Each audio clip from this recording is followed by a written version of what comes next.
Let's see. Please enter your name. What name are we going to go with?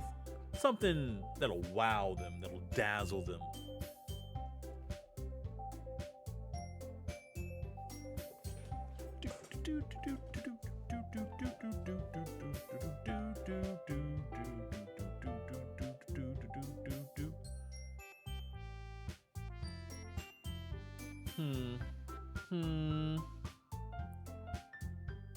Anyone have any suggestions what we could call ourselves?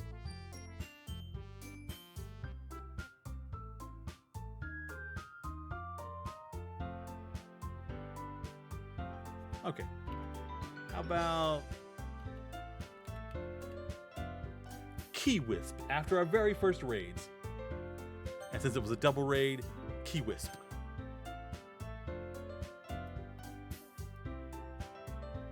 They can share the W, so that works. Actually, you know what? Let's go double I. Key Wisp. I don't know, that's kind of weird. Let's do Key Wisp again. Actually, that's not a terrible name. Key Wisp. Key Wispy.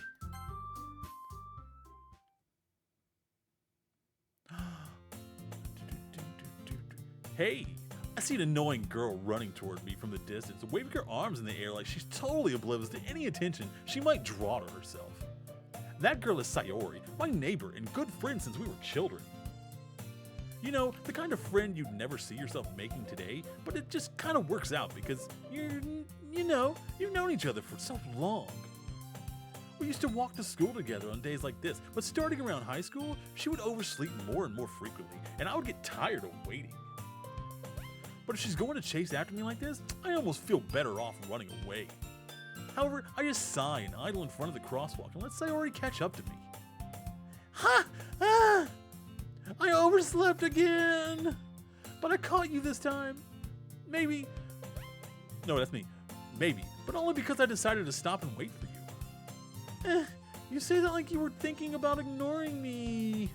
That's mean, Key Wisp. Well, if people stare at you for acting... the Key Wisp is throwing me off. For acting weird, then I don't want to think we're a couple or something. Fine. But you did wait for me after all. I guess you don't have it in you to be mean even if you wanted to. Whatever you say, Sayori. There we go. Nailed it. We cross the street together and make our way to school. As we draw near, the streets become increasingly speckled with our students making their daily commute. By the way, Key Wisp, yeah, I'm giving her an annoying voice on purpose. That is very intentional. If you don't like it, then that is exactly how she sounds in my head. Have you decided on a club to join yet? A club? I told you already. I'm really not interested in joining any clubs. I haven't been looking either. That's not true. You told me you would join a club this year. Did I? I'm sure it's possible that I did, in one of our many conversations where I dismissively go along with whatever she's going on about. Sayori likes to worry a little too much about me when I'm perfectly content by just getting by on the average while spending my free time on games and anime. Same, bro. Preach to me. I was talking about how I'm worried that you won't learn how to socialize or have any skills before college. Your happiness is really important to me, you know. And I know you're happy now, but I'd die at the thought of you becoming a NEET in a few years because you're not used to the real world. You trust me, right? Don't make me keep worrying about you. All right. I'll look at a few clubs if it makes you happy. No promises, though. Will you at least promise me you'll try a little? Yeah, I guess I'll promise you that. Yay! Why do I let myself get lectured by such a carefree girl? More than that, I'm surprised I even let myself relate to her. I guess seeing her worried so much about me makes me want to ease her mind at least a little bit, even if she does exaggerate everything inside of her head. That kind of sounded kind of Canadian, and I don't know why I'm doing that. Maybe I'll change his voice. That's going to get real tough if I'm doing voices for all the girls and then a different one for me. The school days is ordinary. The school days as ordinary as ever, and it's over before I know it. After I pack up my things, I stare blankly at the wall, looking for an ounce of motivation. Clubs. Sayori wants me to check out some clubs. I guess I have no choice but to start with the anime club. Hello? Sayori? Sayori must have come into the classroom while I was spacing out. I look around and realize that I'm the only one left in the classroom. I thought I'd catch you coming out of the classroom, but I saw you just sitting here and spacing out, so I came in. Honestly, you're even worse than me sometimes. I'm impressed. You don't need to wait up for me if it's going to make you late for your own club. Well, I thought you might need some encouragement, so I thought, No what? Well, that you could come to my club. Sayori. Yeah! There's no way I'm going to join your club. Meanie. Sayori is vice president of the literature club. Not that I was ever aware that she had any interest in literature. In fact, I'm 99% sure she only did it because she thought it would be fun to help start a new club. Can she read? Since she was the first one to show interest after the one who proposed the club, she inherited the title of vice president. Seniority, I get it. That's one way to move up, I guess. That said, my interest in literature is guaranteed to be even less. Yeah, I'm going to anime club. Come on, please. Why do you even care so much anyway? Well, I kind of told the club yesterday I could bring a new member. And Natsuki made me cupcakes and everything. Don't make promises you can't keep. I can't tell if Sayori is really that much of an airhead or if she's just cunning as to have planned all of this out. I let a long sigh. Fine, I'll stop by for a cupcake, okay? Yes, let's go! Let's go! And thus, today marks the day I sold my soul for a cupcake. I dejectedly follow Sayori across the school and upstairs, a section of the school I rarely visit. Sayori, full of energy, swings open the classroom door. Everyone, this is the new member! I told you, don't call me a new member. Oh. I glance around the room. Oh, that's our girl! That's our girl, guys! Oh, okay, we need a voice. We need a voice. Okay, think about a voice. I'm gonna go use the bathroom real quick. I kind of downed an entire bottle of water before Genshin.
I have returned!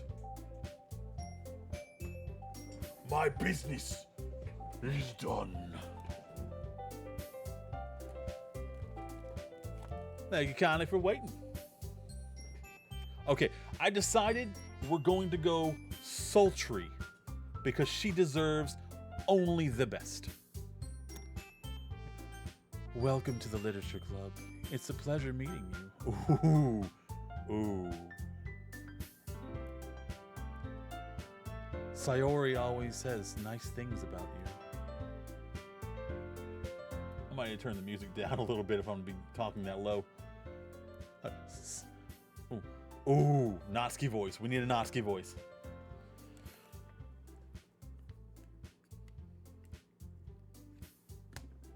Let me do a quick audio test of my Yuri voice.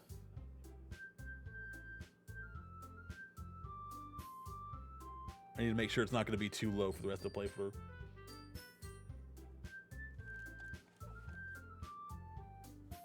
Okay, this is my audio test for the Yuri voice.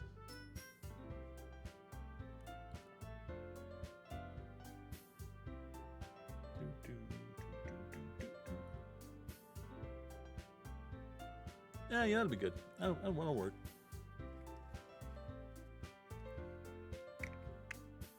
All right, thank you, Kana, for your patience again. Shpachow.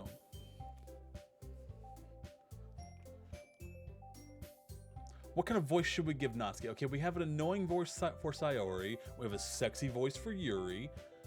We need...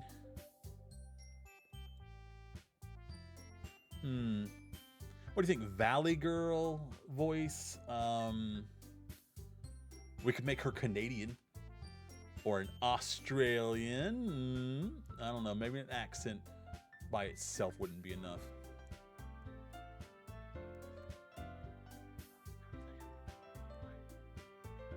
I need something that's not going to be too hard on my throat because I'm going to be doing 4 girls the entire playthrough.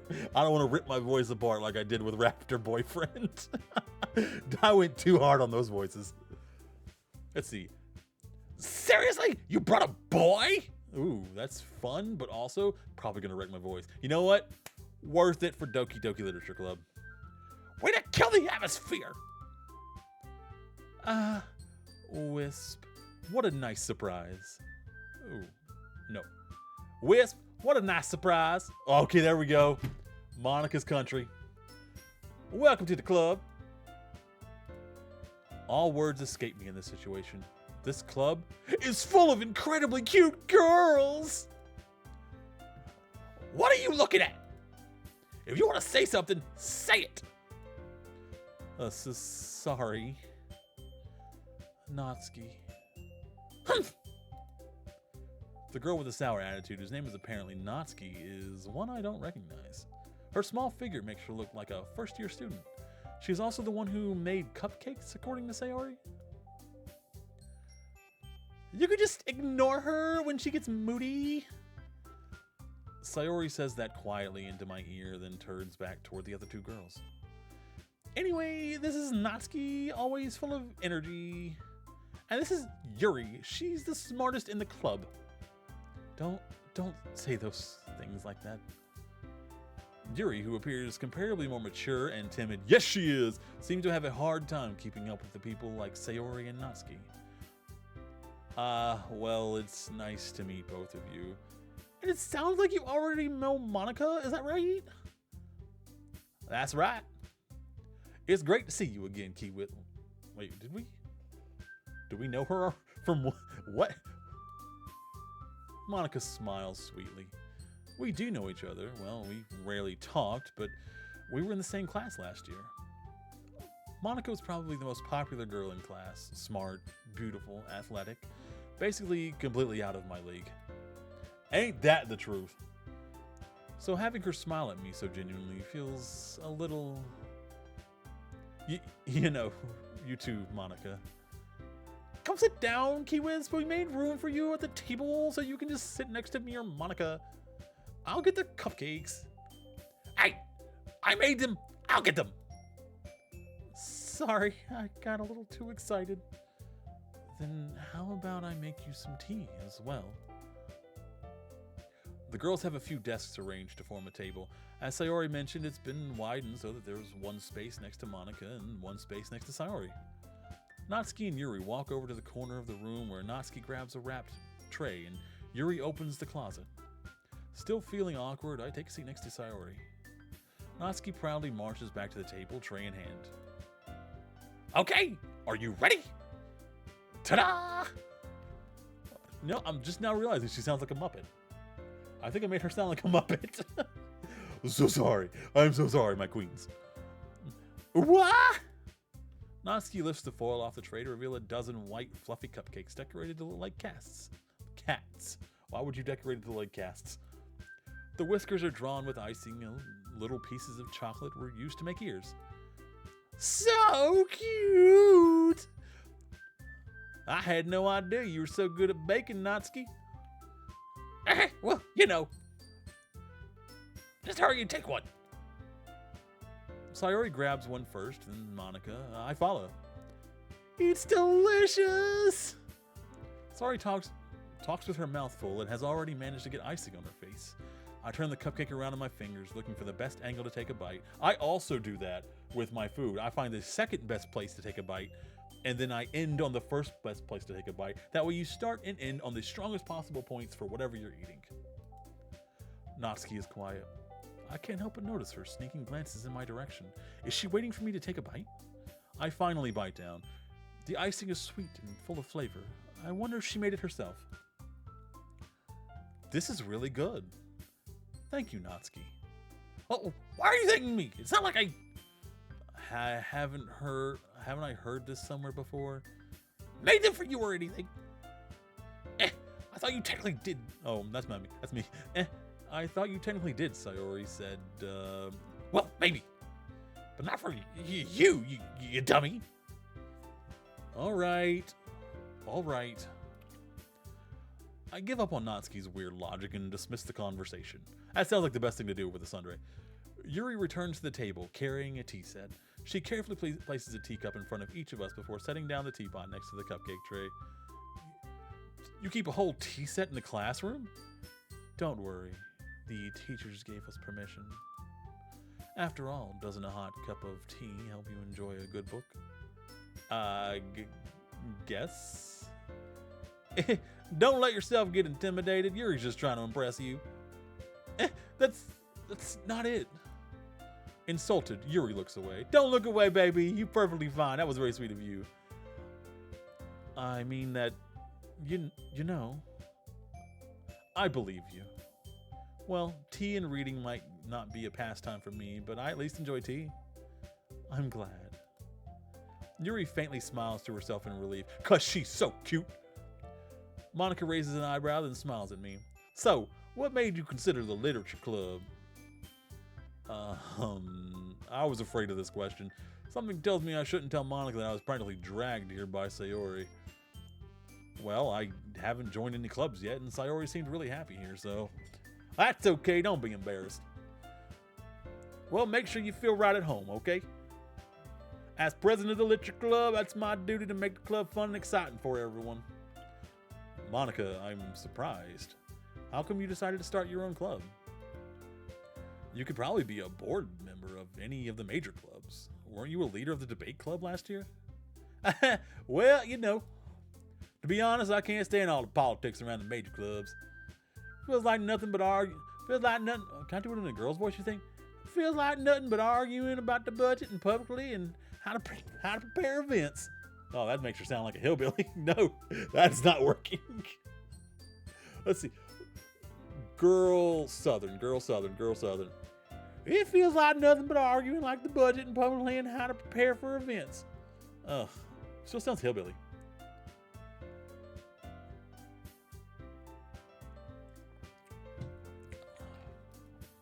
Okay, we're just going to stick with the regular Southern because I feel like Natsuki's already going to ruin my voice as much as possible.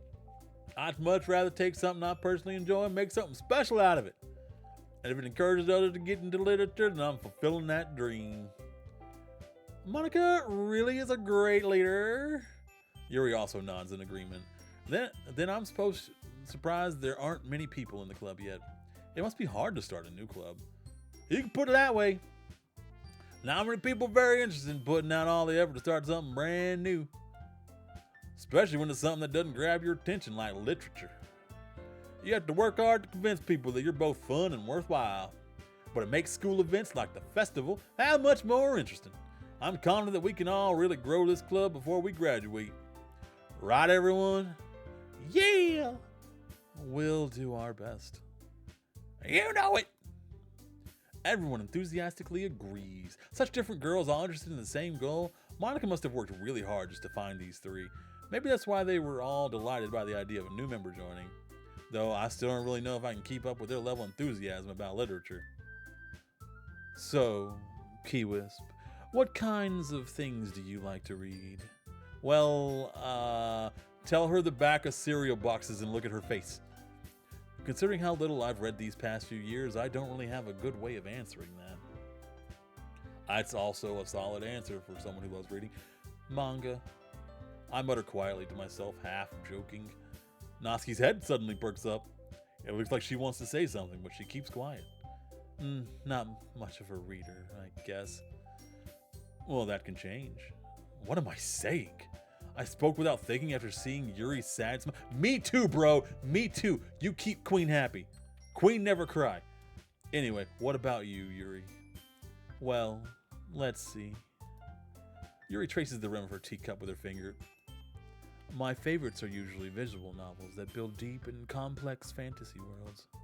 The level of creativity and craftsmanship behind them is amazing to me. And telling a good story in such a foreign world is equally impressive. Yuri goes on, clearly passionate about her reading.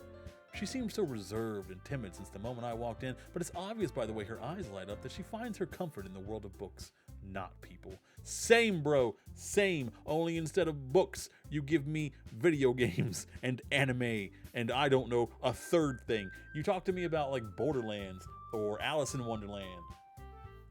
Some Final Fantasy. I have very strong opinions on Pokemon and Genshin in current states. That's for sure.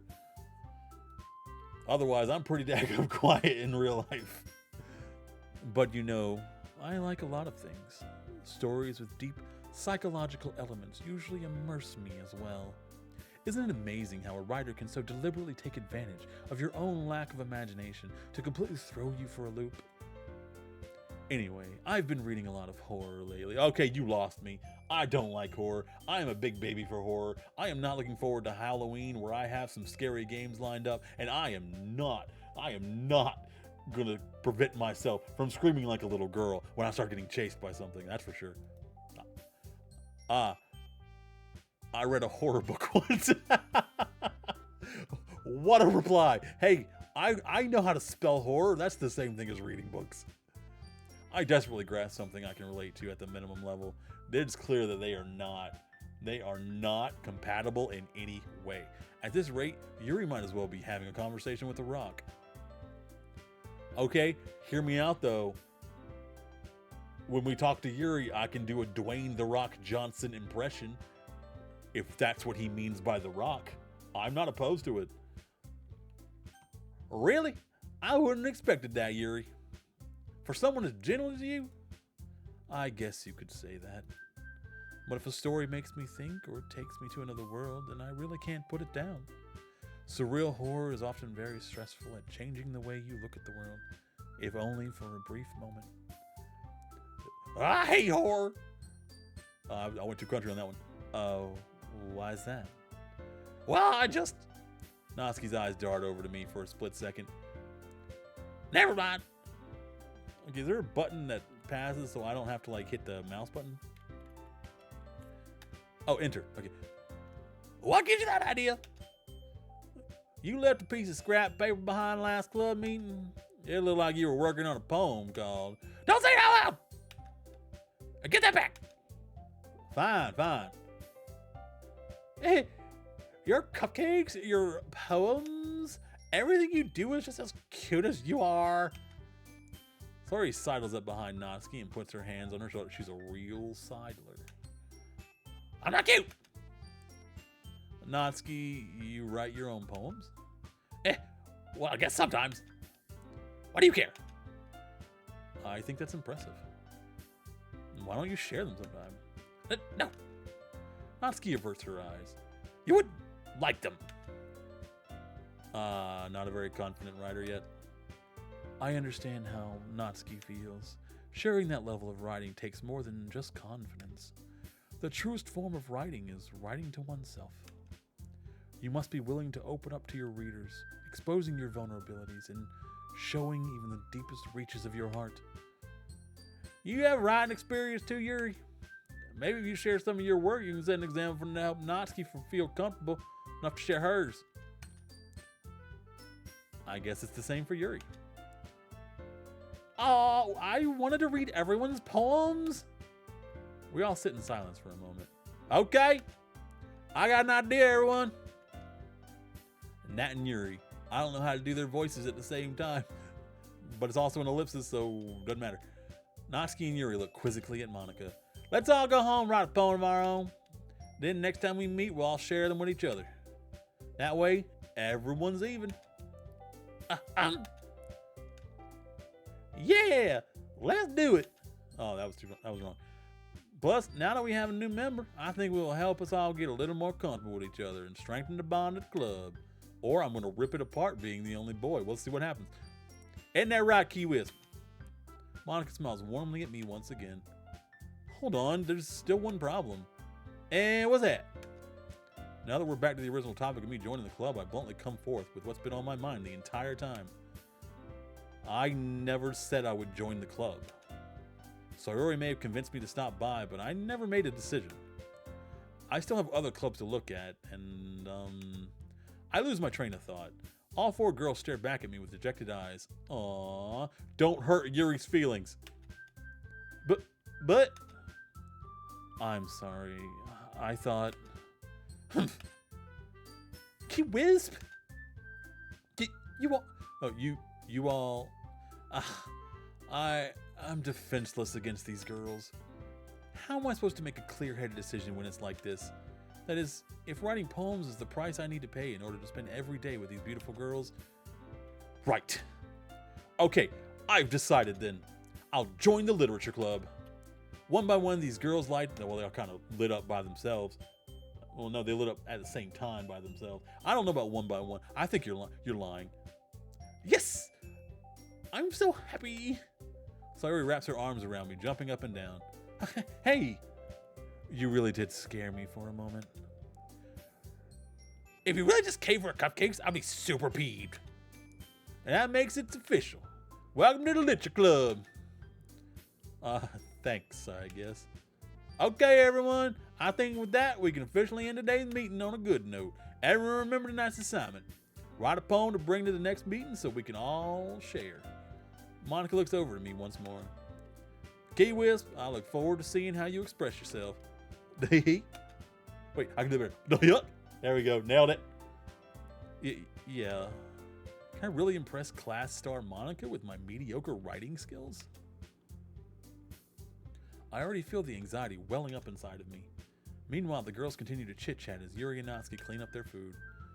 Hey, Key Wisp, so since we're already here, do you want to walk home together? That's right. Sayori and I never walk home together anymore because she always stayed after school for clubs. Every day? She stayed every day for the literature club? Huh? Do clubs meet every single day in Japan? Sure, might as well. Yay! With that, the two of us depart the club room and make our way home. The whole way, my mind wanders back and forth between the four girls, Yuri, Sayori, Yuri, Natsuki, Yuri, and of course Monica Yuri. Will I really be happy spending every day after school in a literature club? Look at the girls. Look at them. Look at the cutie pies. Look at these. Look at these girls. Look at them. We got one cutie pie. We got two cutie pies. We got three cutie pies. We got four cutie pies. And we get to be the fifth cutie pie. 5 hearts under one literature club. Perhaps I'll have the chance to grow closer to one of these girls.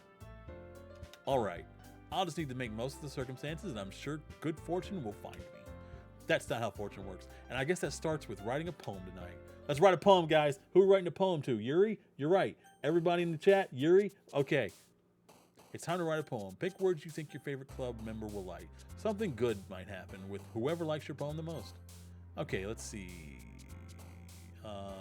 After image. All right. Graveyard. Unrequited. Oh, that was the wrong word. Okay, disoriented. Melancholy. Massacre. Vivacious. Determination. Agonizing. Tragedy. Oh, that was not right either. Shoot. Uncontrollable. Heaven sent. Let's see. You guys are welcome to suggest words if you like. It's not just about me. We're all joining the literature club. I do want to romance Yuri, but I can do that later when I'm doing like the 100%, because you have to do that anyway.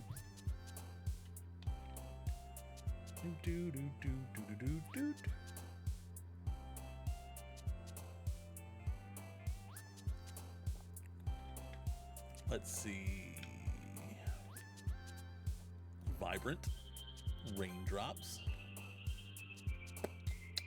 Landscape. Unrestrained. Portrait. Uncanny. Intellectual. And I really wanted to get the achievement for writing her a perfect poem, but we kind of messed up and got 2 Sayori words. Depression was another Sayori word. I don't know what I was thinking. Hi again, Kiwiz. No, hi again, Kiwiz. Glad to see you didn't run away on us. Nah, don't worry. This might be a little strange for me, but I at least keep my word. Well, I'm back at the literature club. I was the last one to come in, so everyone else is already hanging out. Thanks for keeping your promise, Kiwiz. I hope this isn't too overwhelming of a commitment for you, making you dive headfirst into literature when you're not accustomed to it. Oh, come on! Like he deserves any slack. Sarah told me you didn't even want to join any clubs this year. Oh, that Natsuki voice, I might have to change.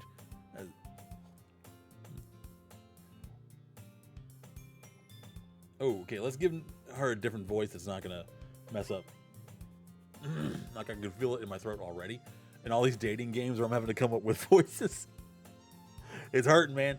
All right, let's give a different Natsuki voice. I think that totally fits, but I'm not voice acting talented enough to pull that off without wrecking my voice. Let's see, Natsuki voice. Something I could do.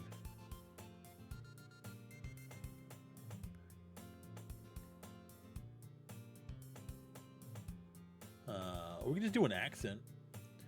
Sayori told me he didn't even want to join any clubs this year. Or,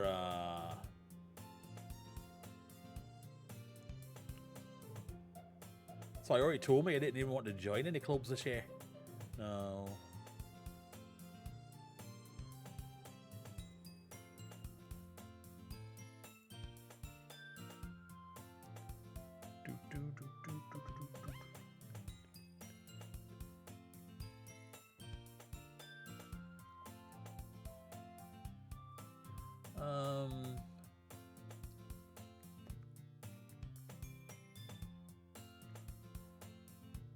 Sayori told me you didn't even want to join any clubs this year. I give her North. Yeah, maybe somewhere in New York. She seems like she'd be tough. Hey, Sayori told me you didn't even want to join any clubs this year. There you go. Yeah, okay. She's gonna be Italian. And last year too. I don't know if you plan to just come here and hang out or what. But if you don't take it seriously, then you won't see the end of it. Okay, that definitely sounds like... Okay, that works for the way she talks. Natsuki, you certainly have a big mouth for someone who keeps her manga collection in the club room. Oh, that's her. Hey, manga's literature! Swiftly defeated, Natsuki plops back into her seat. Well, don't worry, guys. Kiwiz always gives it his best as long as he's having fun. He helps me with the busy work without even me asking. I need to work on my Valley Girl, man. I keep slipping away trying to do the other voices with it. Like cooking and cleaning my room. How dependable. Sayori, that's because your room is so messy, it's distracting. And you almost set your house on fire once. Is that so? You two are really good friends, aren't you? I might be a little jealous. What? I don't remember her admitting jealousy. What? Did they change the dialogue or something? I do not remember her saying I might be a little jealous. How come? You and Kiwis can become good friends too. Look at her, she's so cute. Look at her. Look at my wife. This is Sayori. As usual, Sayori seems oblivious to the weird situation she just put me into. Oh, Yuri even brought you something to do today, you know. Wait, Sayori? Me? Not really. Don't be shy. It's really nothing. What is it? Never mind. Sayori made it sound like a big deal when it's really not. What do I do? I'm sorry, Yuri. I wasn't thinking. Yeah, that's kind of your whole character. I guess that means it's up to me to rescue the situation. Hey, don't worry about it. First of all, I wasn't expecting anything in the first place. So any nice gesture from you is a pleasant surprise. It'll make me happy no matter what. Is that so? Yeah, I don't make it a big deal if you don't want it to be. Alright. Well, here. Yuri reaches into her bag and pulls out a book. I didn't want you to feel left out, so I picked out a book that I thought you might enjoy. It's a short read, so it should keep your attention, even if you don't usually read. And we could, you know, discuss it, if you wanted. How is this girl accidentally being so cute? Because she is a perfect woman. Anime girl. All the way. She even picked out a book she thinks I'll like, despite me not reading much. She is so thoughtful and sweet. Yuri, thank you. I'll definitely read this. I enthusiastically take the book. Phew. Well, you can read it at your own pace. I look forward to hearing what you think. Now that everyone's settled in, I expected Monica to kick off some scheduled activities for the club, but that doesn't seem to be the case. Sayori and Monica are having a cheery conversation in the corner. Yuri's face is already buried in a book. I can't help but notice her intense expression, like she was waiting for this chance. Meanwhile, Natsuki is rummaging around in the closet. Like a raccoon. I'm really curious to talk to Yuri a little bit more, but at the same time, I would feel bad for distracting her from reading. I catch a glimpse of the cover of her book. It looks like the same book that she lent to me. More than that, she seems to be on the first few pages. Crap. I think she noticed me looking at her. She sneaks another glance at me and our eyes meet for a split second. But that only makes her hide her face deeper in her book. Sorry. I was just spacing out. I mutter this, sensing I made her uncomfortable. Oh, it's fine. If I was focused, then I probably wouldn't have noticed in the first place. But I'm just rereading a bit of this, so... That's the book you gave me, right? Mm-hmm. I wanted to reread some of it. Not for any particular reason. Just curious, how come you have 2 copies of the same book? Well, when I stopped at the bookstore yesterday, that's not what I meant. I mean, I just happened to buy 2 of them. I see. There's something fairly obvious here that Yuri isn't telling me, but I decided to let it go. I'll definitely start reading it soon. I'm glad to hear it. Once it starts to pick up, you might have a hard time putting it down. It's a very engaging and relatable story. Is that so? What's it about anyway? Well, Yuri closes the book and scans her eyes over the back. The book is titled Portrait of Markov. There's no ominous-looking eye symbol on the front cover. Alright. I just wanted to make sure I don't accidentally give anything away. Basically, it's about a girl in high school who moves in with her long-lost younger sister. But as soon as she does so, her life gets really strange. She gets targeted by these people who escaped from a human experiment prison. And while her life is in danger, she needs to desperately choose who to trust. No matter what she does, she ends up destroying most of her relationships, and her life starts to fall apart. That's kinda dark, isn't it? Yuri made it sound like it was going to be a nice story, so that dark turn came out of nowhere. Yuri gently giggles all of a sudden. Are you not a fan of that sort of thing, Key West? No, it's not that. I mean, I can definitely enjoy these kinds of stories, so don't worry. I hope so. Yeah, I totally forgot that Yuri's into these things. She's so shy and reclusive on the outside, but her mind seems to be completely different. It's just that those kinds of stories, oh, they challenge you to look at life from a strange new perspective. When horrible things happen, not just because someone wants to be evil, but because they have their own goals or their own philosophy that they believe in. Then suddenly, when you thought you related to the protagonist, they're made out to be a naive one for letting their one-sided morals interfere with the villain's plans. I'm I'm rambling, aren't I? Not again. I'm sorry. Hey, don't apologize. I haven't lost interest or anything. Well, I guess it's alright then. But I feel like I should let you know that I have this problem. When I let things like books and writing fill my thoughts, I kind of forget to pay attention to. Dude, we all have that. We all have these obsessions that we're into.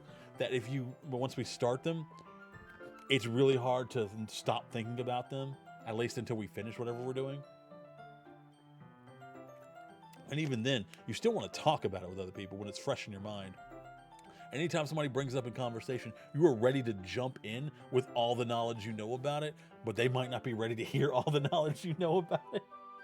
It's a very delicate line to walk, so you don't like freak people out, but also you don't make them feel like, hey, you don't know as much as me, and I look like I'm bragging or showing off.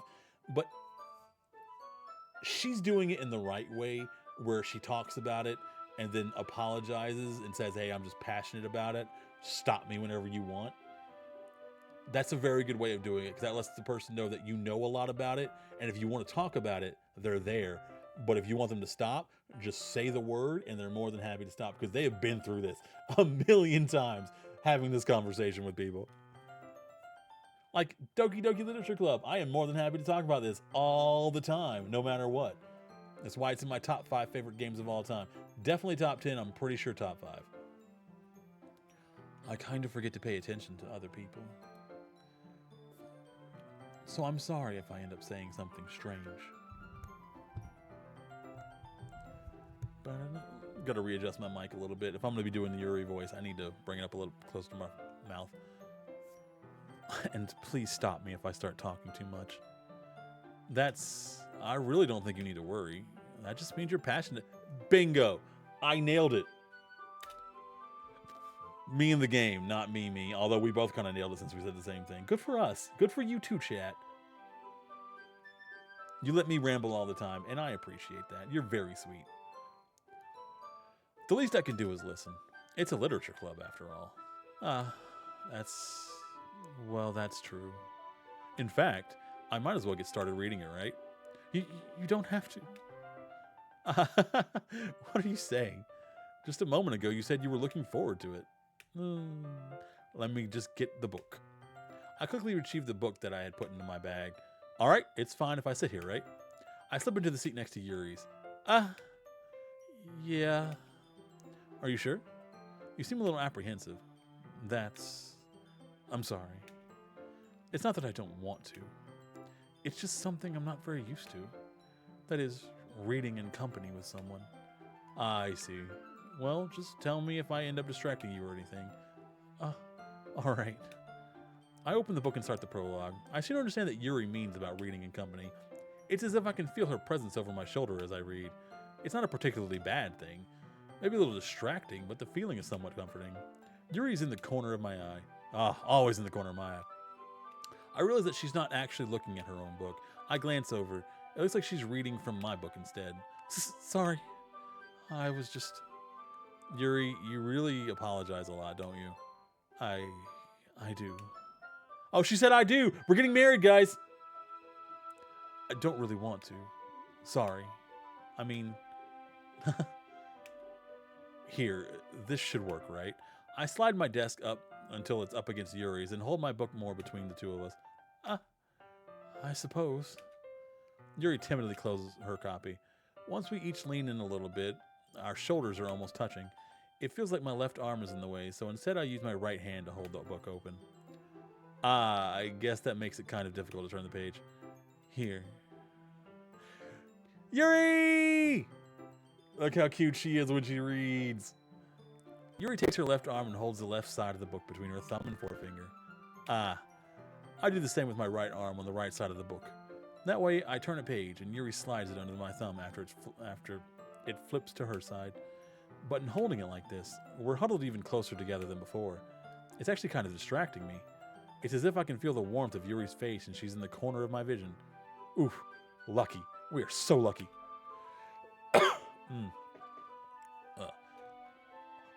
Are you ready? To turn the page. Sorry. I think I got a bit distracted for a second. Who wouldn't be? Look at her. I glance over at Yuri's face again and our eyes meet. I don't know how I'll be able to keep up with her. That's okay. You're not as used to reading, all right? I don't mind being patient if it takes you a little longer. Okay, screenshot her cute little face. Look at that. She's smiling so coyly at us. She knows what she's doing. She is wooing us boys. It's probably the least I can do, since you've been so patient with me. Yeah. Thanks. We continue reading. Yuri no longer asks me if I'm ready to turn the page. Instead, I just assume that she's finished the page before me, so I turn it by my own volition. We continue the first chapter in silence. Even so, turning each page almost feels like an intimate exchange. My thumb gently letting go of the... Man, I want this with someone. I don't even particularly like reading books that much. When I want to read a book, I either read the Harry Potter series, Alice in Wonderland, or Hitchhiker's Guide to the Universe, and those 5 books in that series. Like, I think it's a good idea to start a new book, and then I'm like, no, let's just read the same thing we've already read. But I would do this for someone like her, man. I would read so many books if it was this sweet and romantic. My thumb gently letting go of the page, letting it flutter over to her side as she catches it under her own thumb. Hey, Yuri? This might be a silly thought, but the main character kind of reminds me of you a little bit. You think so? How does she? Well, I guess she's more blunt in a lot of ways, but she also second guesses all of the things that she says and does. Like she's afraid she'll do something wrong. It's not like I can see into your head or anything, but they're kind of reminiscent of some of your mannerisms. I see. You remain silent for a moment, but Key-Wisp, that's probably a terrible thing to have in common with her. That's so embarrassing that you think that. Wait, I didn't mean it in a bad way or anything. Sorry, I really didn't know you were self-conscious about that sort of thing. I guess I more meant it that it's kind of cute. What are you saying all of a sudden? Okay, everyone. I think it's about time we share today's poems with each other. We might not have enough time if we wait too long. Yuri exhales, spared from finishing her thought. That all right with you, Yuri? You look kind of down. I'm sorry if you haven't been looking forward to this. It's not. It's fine. Yuri releases her hand from the book, causing it to close on top of my thumb. All right. I guess I'll do some more reading tonight. Or would you prefer I only read it with you? I guess I don't have too much of a preference either way. In that case, I'll read a little more tonight. It'll be more fun to read with you after it picks up a bit, you know? That's good reasoning. In that case, feel free to finish the first 2 chapters in your own time. Is she giving me homework?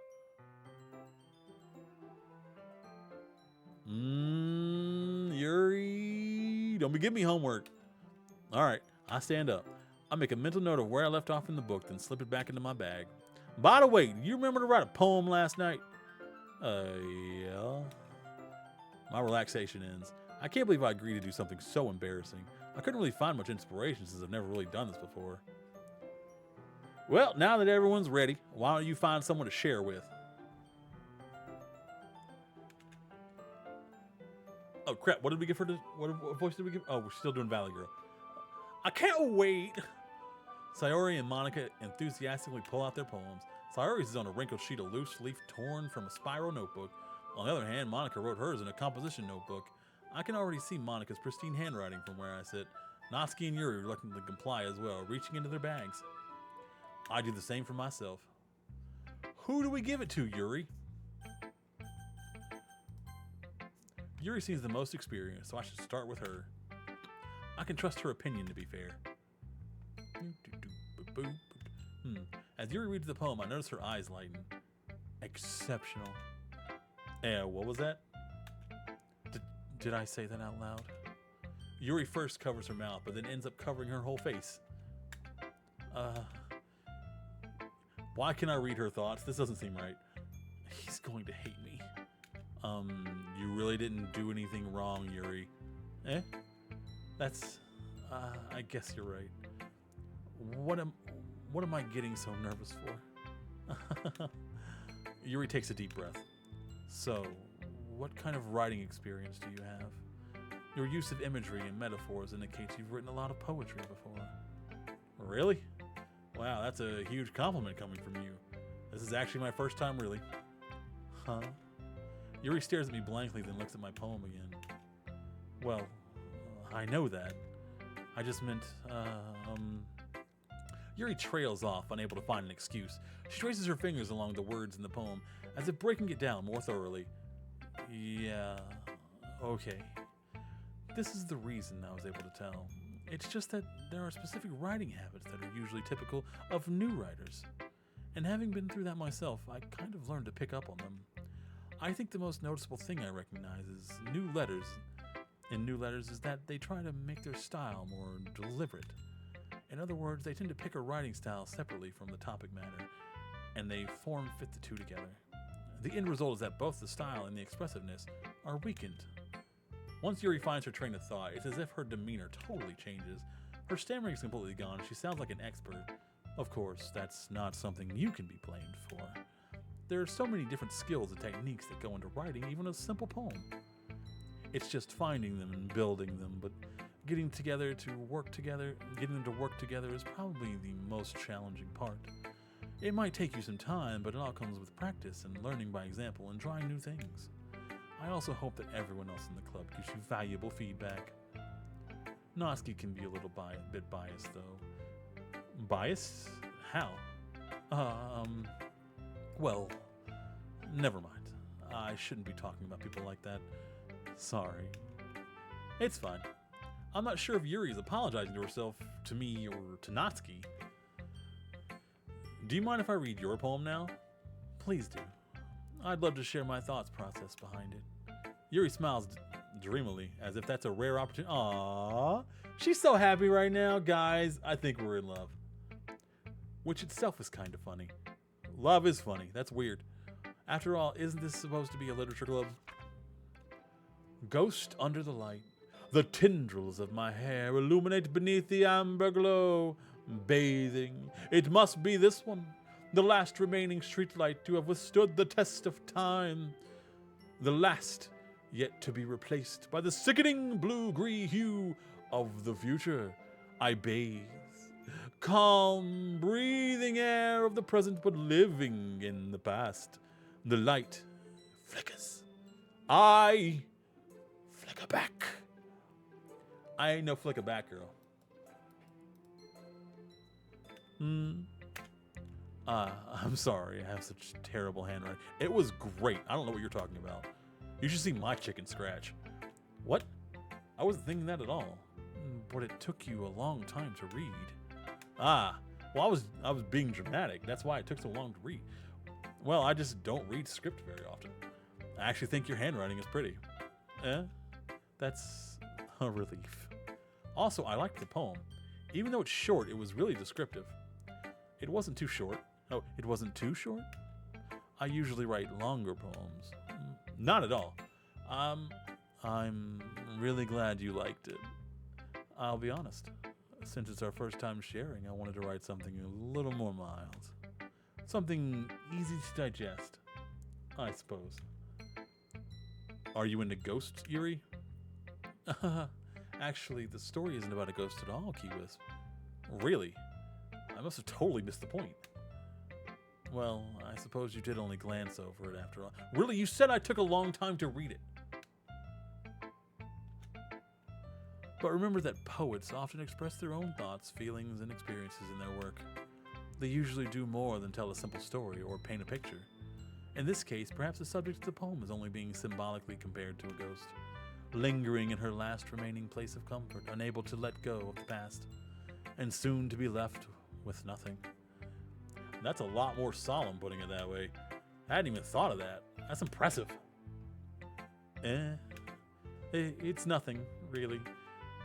Yours was impressive too, so... Nah. If anything, I would probably learn a thing or two from you. You think so? Yeah, of course. You know, I was really nervous about doing all this, but in the end, I enjoyed it. I'm going to keep doing my best for you, Key Wisp. Me too. She's so sweet. Who should I show my poem to next? Sayori. This is a good poem, Key Wisp.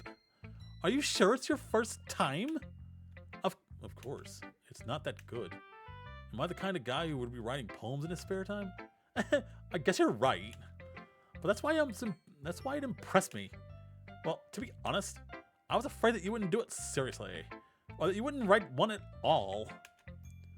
I'm really happy just that you wrote one. It just reminds me of how you're really a part of the club now. Not to mention the fact that I'm standing in front of you in the club room. Well, of course. I'm not really into it yet, but that doesn't mean I'll break my promise. See? It's like I said before, Key-Wisp. Deep down, you're not selfish at all, you know? Trying new things like this is for other people. That's something that only really good people do. Thanks, Sayori? I'm not sure if Sayori sees the full picture of my motive here. Well, then again, I can't deny that she's part of the reason I joined. Knowing how much this means to her and all, yeah. And I'm gonna make sure you have lots of fun here, okay? That would be my way of thanking you. I mean, you could thank me with, like, hugs or not talking to me as much. All right, I'm going to hold you to that then. Yeah. Now, you'll read my poem too, right? Don't worry, I'm really bad at this. We'll see about that. Dear Sunshine, the way you glow through my blinds in the morning, it makes me feel like you miss me. Kissing my forehead to help me out of bed, making me rub the sleepy from my eyes. Are you asking me to come out and play? Are you trusting me to wish away a rainy day? I talk above. The sky's blue. It's a secret, but I trust you too. If it wasn't for you, I'd sleep forever, but I'm not mad. I want breakfast.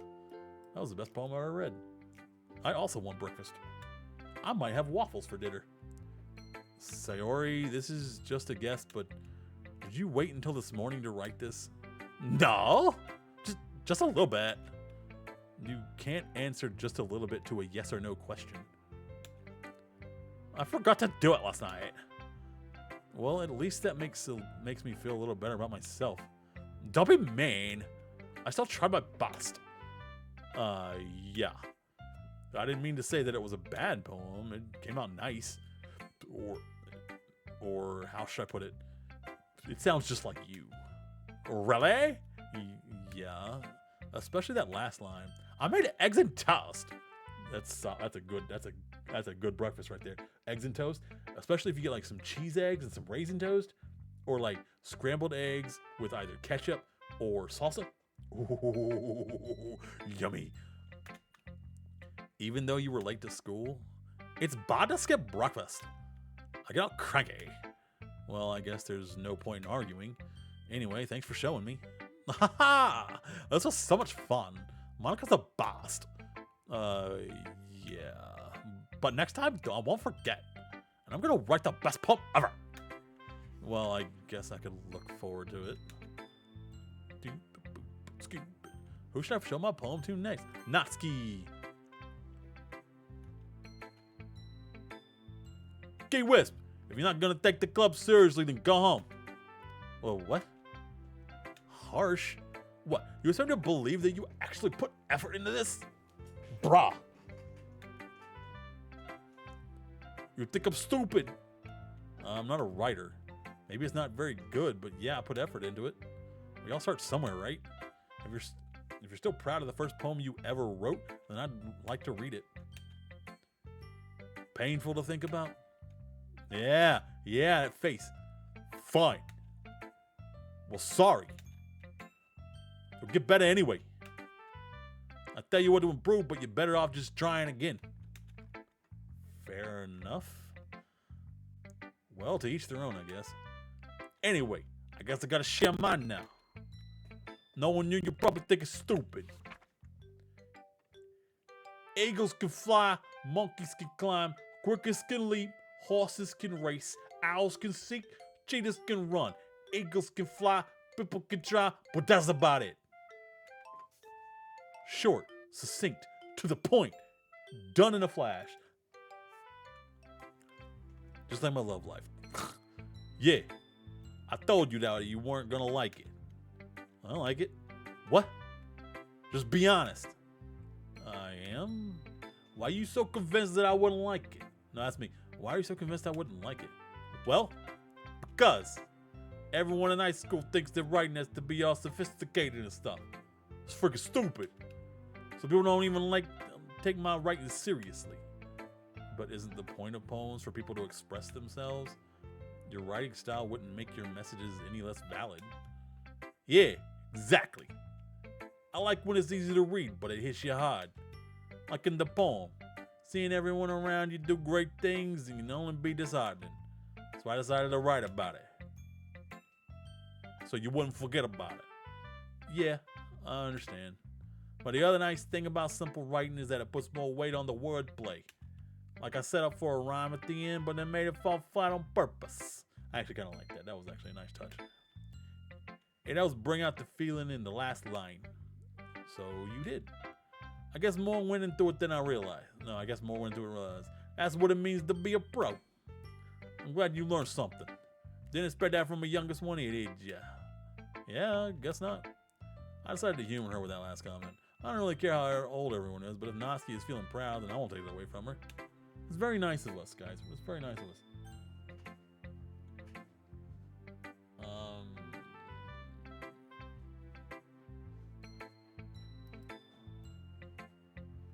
Oh, I forgot I had Kofi Streambot up.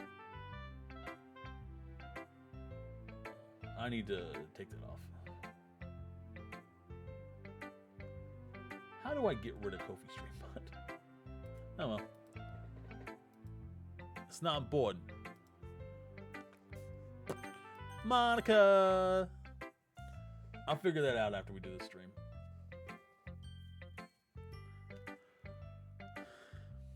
Had a Key Wisp. Having a good time so far. That was not right.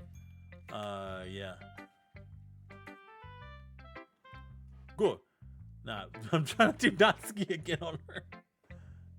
Good, glad to hear it. By the way, since you're new and everything, if you ever have any suggestions from the club, like new activities or things we could do better, I think we need to have a beach episode. What good is a visual novel without a beach episode? I'm always listening. Don't be afraid to bring things up, okay? Ooh, all right, I'll keep that in mind. Of course, I'll be afraid to bring things up. I'm much better off just going with the flow and a little more settled in. Anyway, want to share your poem with me? It's kind of embarrassing, but I guess I have to. Don't worry, Key Wisp. We're all a little embarrassed today, you know? But it's that sort of barrier that we'll all learn to get past soon. Yeah, that's true. I hand Monica my poem. Mm-hmm. Great job, Key Wisp.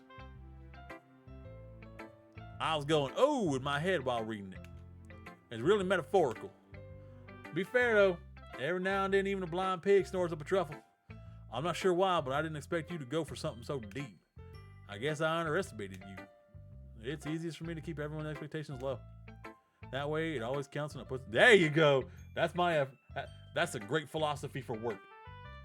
When you start, don't go too hard.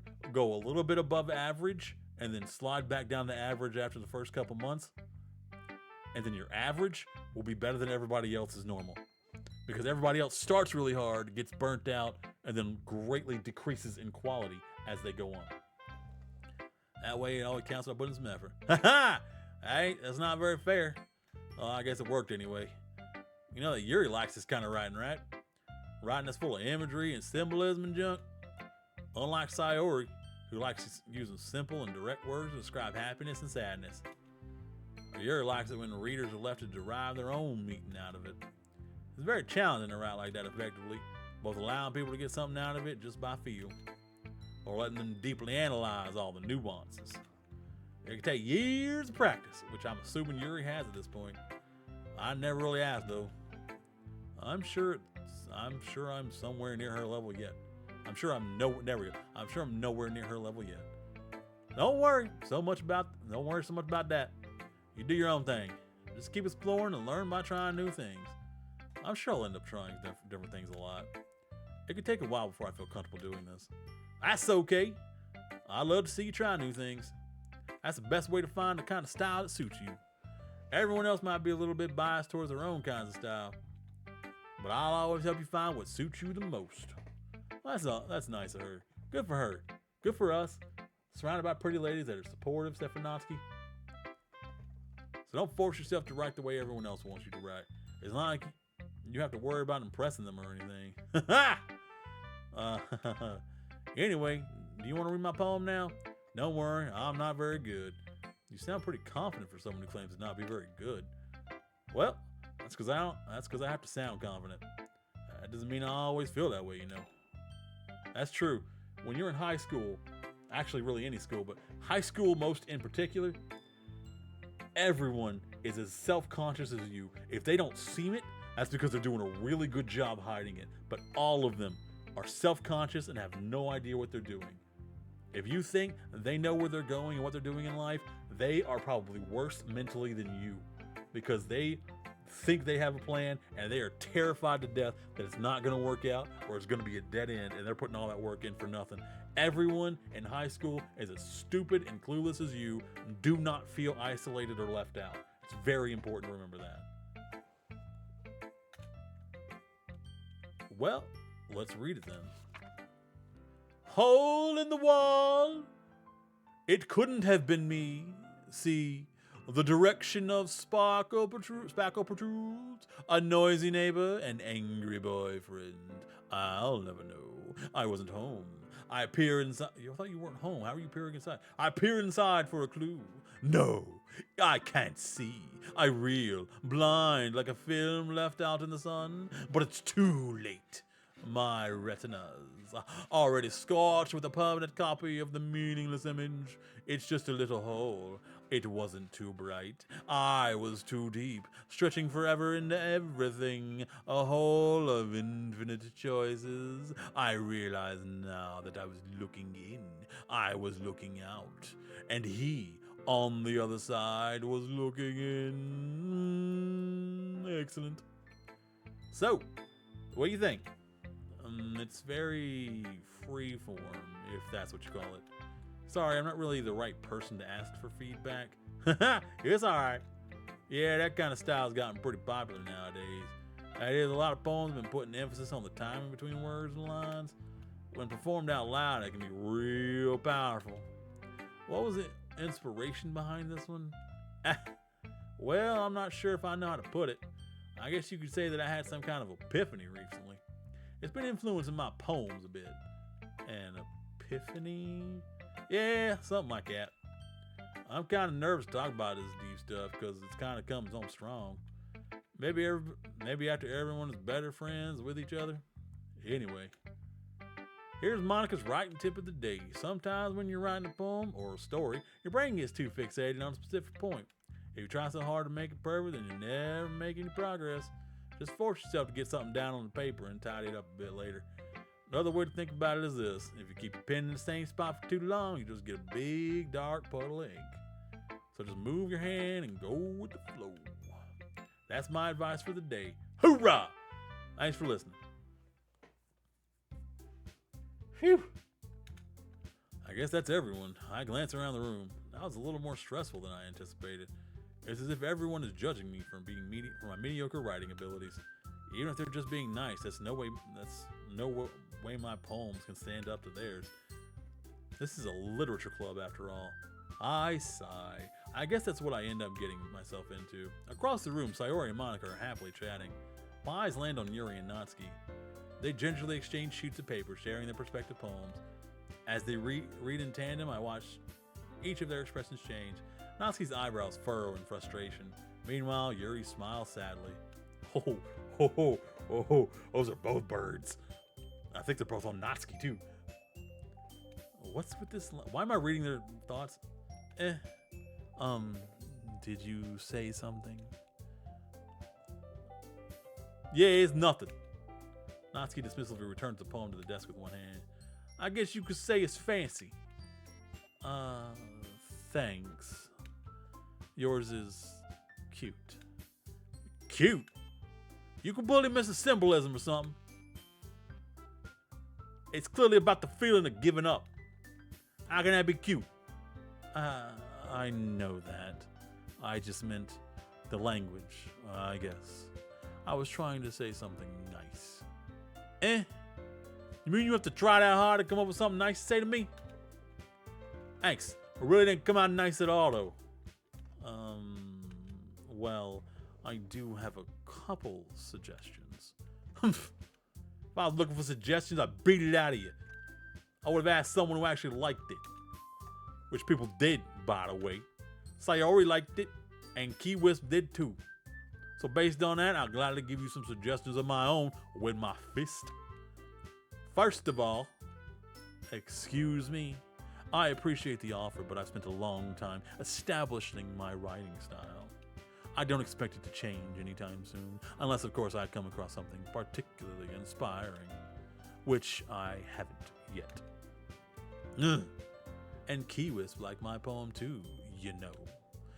He even told me he was impressed by it. Natsuki suddenly stands up. Oh, I didn't realize you were so invested in trying to impress our new member, Yuri. That's not what you're just... Yuri stands up as well. Maybe you're just jealous that Key Wisp appreciates my advice more than he appreciated yours. Huh? How do you know he didn't appreciate my advice more? Are you that full of yourself? No. If I was full of myself, I would deliberately go out of my way to make everything I do overly cute. Oh, shots fired. Shots fired, guys. Cat fight. Is everyone okay?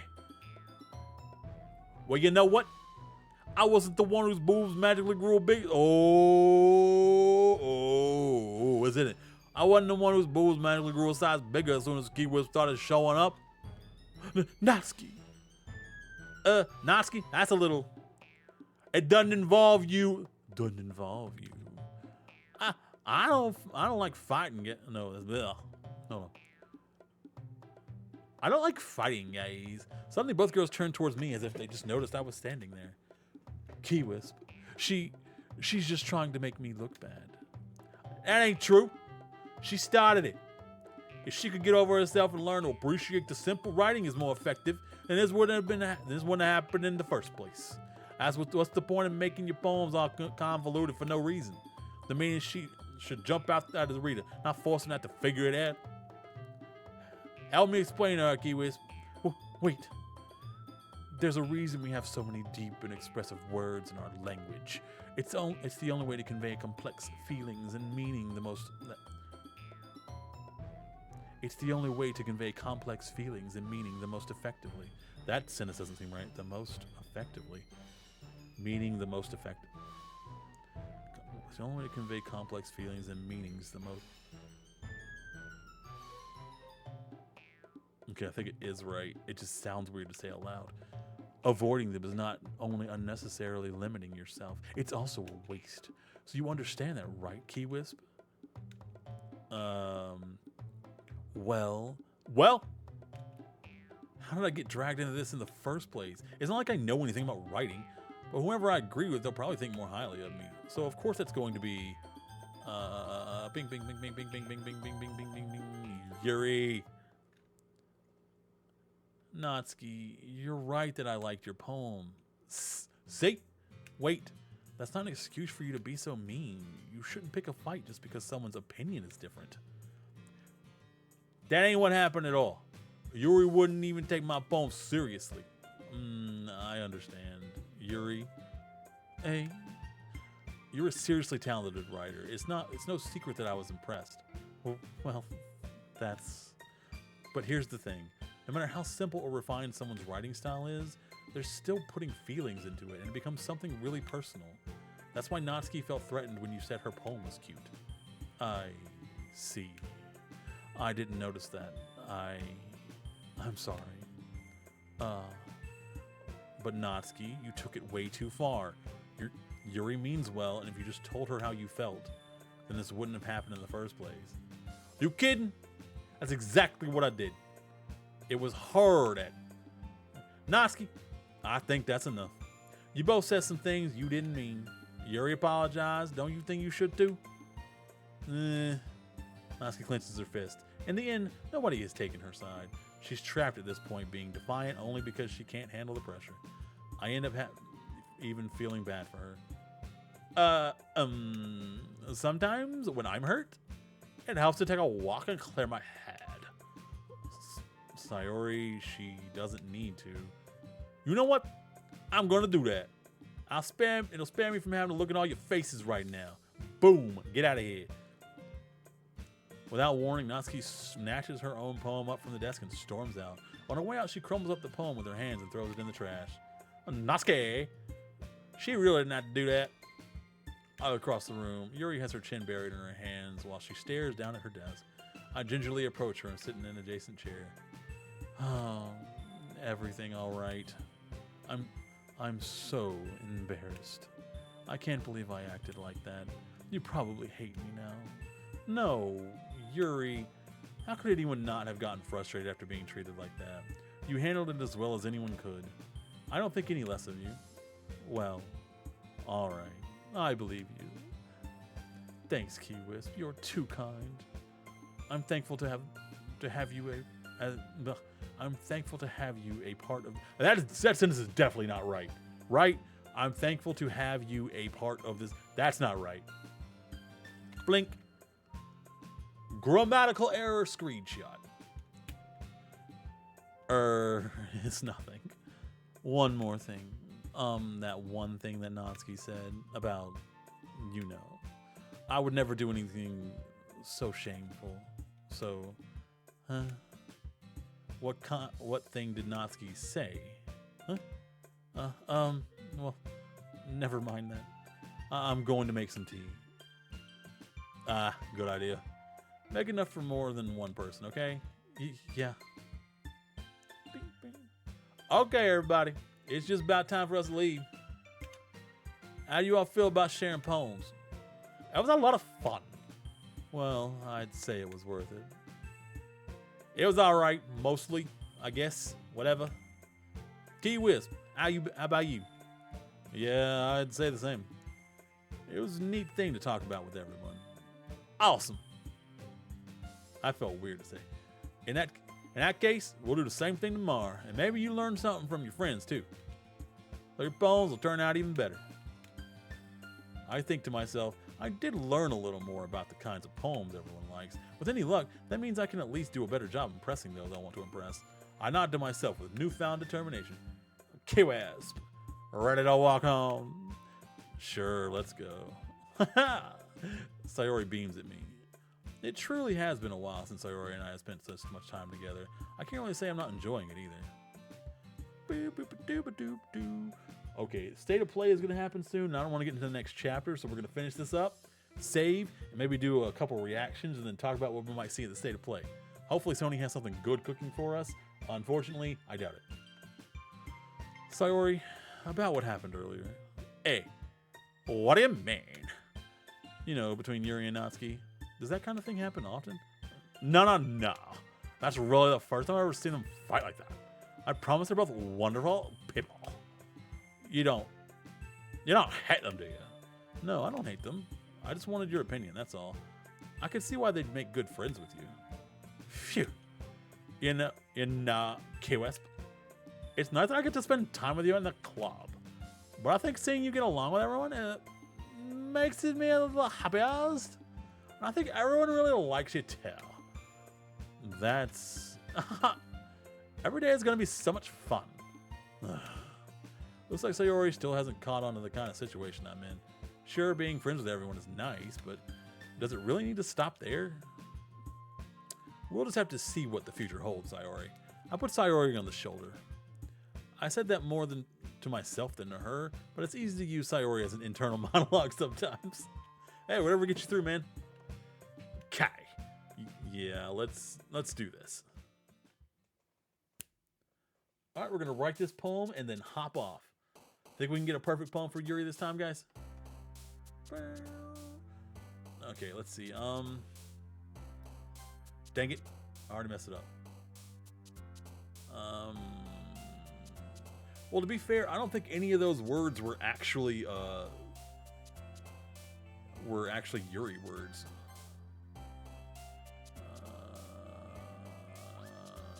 The spot. Oh, frick. I accidentally hit 2 buttons. My B. Let's see. Fester. Vitality. Uncanny. She likes the big words and the sad words. Got it. Rainbowed. I don't think any of these are Yuri words either. Oh, crap. Yeah, none of these are Yuri words. Tears.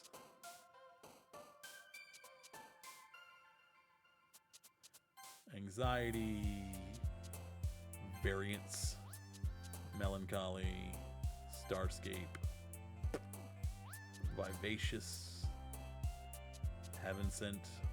Uncontrollable. Frightening. Incongruent. I don't think any of the girls but Yuri could actually spell incongruent. Disaster, imagination, determination. Okay, we're gonna save. Hint, you can use the skip button to fast forward through text you've already read. I haven't read any text. Oh, can I skip text I haven't read yet? Because apparently that's happening. Another day passes and it's time for the club meeting already. I've gotten a little more comfortable here over the past couple days. Entering the club room, the usual scene greets me. Hi, Key-Wisp. Yo, Sayori. Looks like you're in a good mood today, girl. What's up? I'm just still not used to you being in the club. Oh, that's all. I see. That's a pretty simple thing to get you in a good mood. But I guess it's always the simple things with you anyway. There's nothing wrong with being excited about the simple things in life. That's fantastic. Being excited about the simple things in life helps get us through the rough patches. Speaking of which, I'm kinda hungry. Will you come with me to buy a snack? No thanks. That's not like you at all. I have my reasons. Why don't we take a look at your purse, Sayori? Why that, all of a sudden? No reason, really. I just wanted to look at it.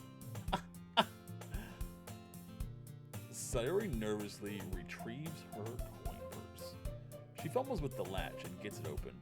Then she turns it upside down and lets its contents spill onto the desk. Only 2 small coins fall out. I knew it. I knew it. I can see right through you, Sayori. That's not fair. How did you even know? It's simple. If you had enough money in the first place, you would have bought a snack before coming to the club room. So either you're not hungry and want an excuse to take a walk, or you plan to conveniently forget that you spent all your money so that I would lend you some.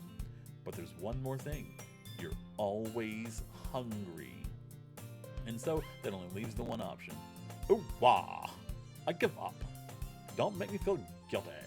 If you feel guilty, that means you deserve to feel guilty. Yuri suddenly giggles. Ah? I didn't notice that she was listening in. Her face is in her book, as always. Uh-huh. I wasn't listening or anything. It was just something in my book. Yuri! Tell Quest to let me borrow some money. Don't get me involved like that, Sayori. Besides, you should only buy what you can responsibly afford. Based waifu and queen. And frankly, after pulling a mischievous little stunt like that, your suffering is fair enough retribution. Uh-huh. Did I just... I didn't mean that. I got too absorbed in my book.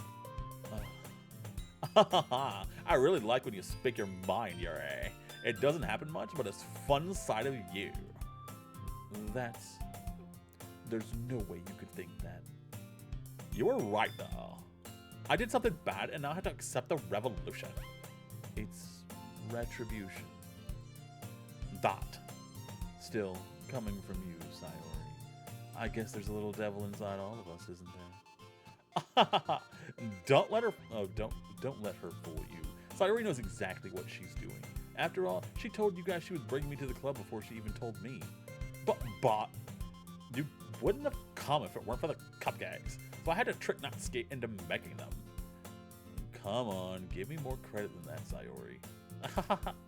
Out of nowhere, something smacks Sayori in the face and tumbles to the desk. Is it a stapler? My money is on stapler just because I really want that to be what happened. Pwap! Kya! Ow. What was... a cookie?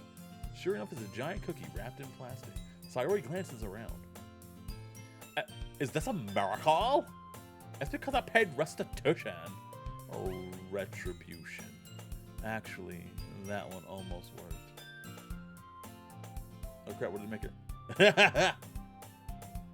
I was just gonna give it to you. But then I heard you blab about the cupcakes. It was totally worth the reaction on your face, though. Sucker. Natsuki. That's so nice of you. I'm so happy. Sayori hugs the cookie. Jeez, just eat it. Sayori rapidly tears open the wrapper and takes... I feel like I wouldn't have put a wrapper next to a wrapper. It feels like too much. It takes a big bite. Sugar. Nom, nom, nom, nom, nom. Sayori suddenly clasped her hands over her mouth.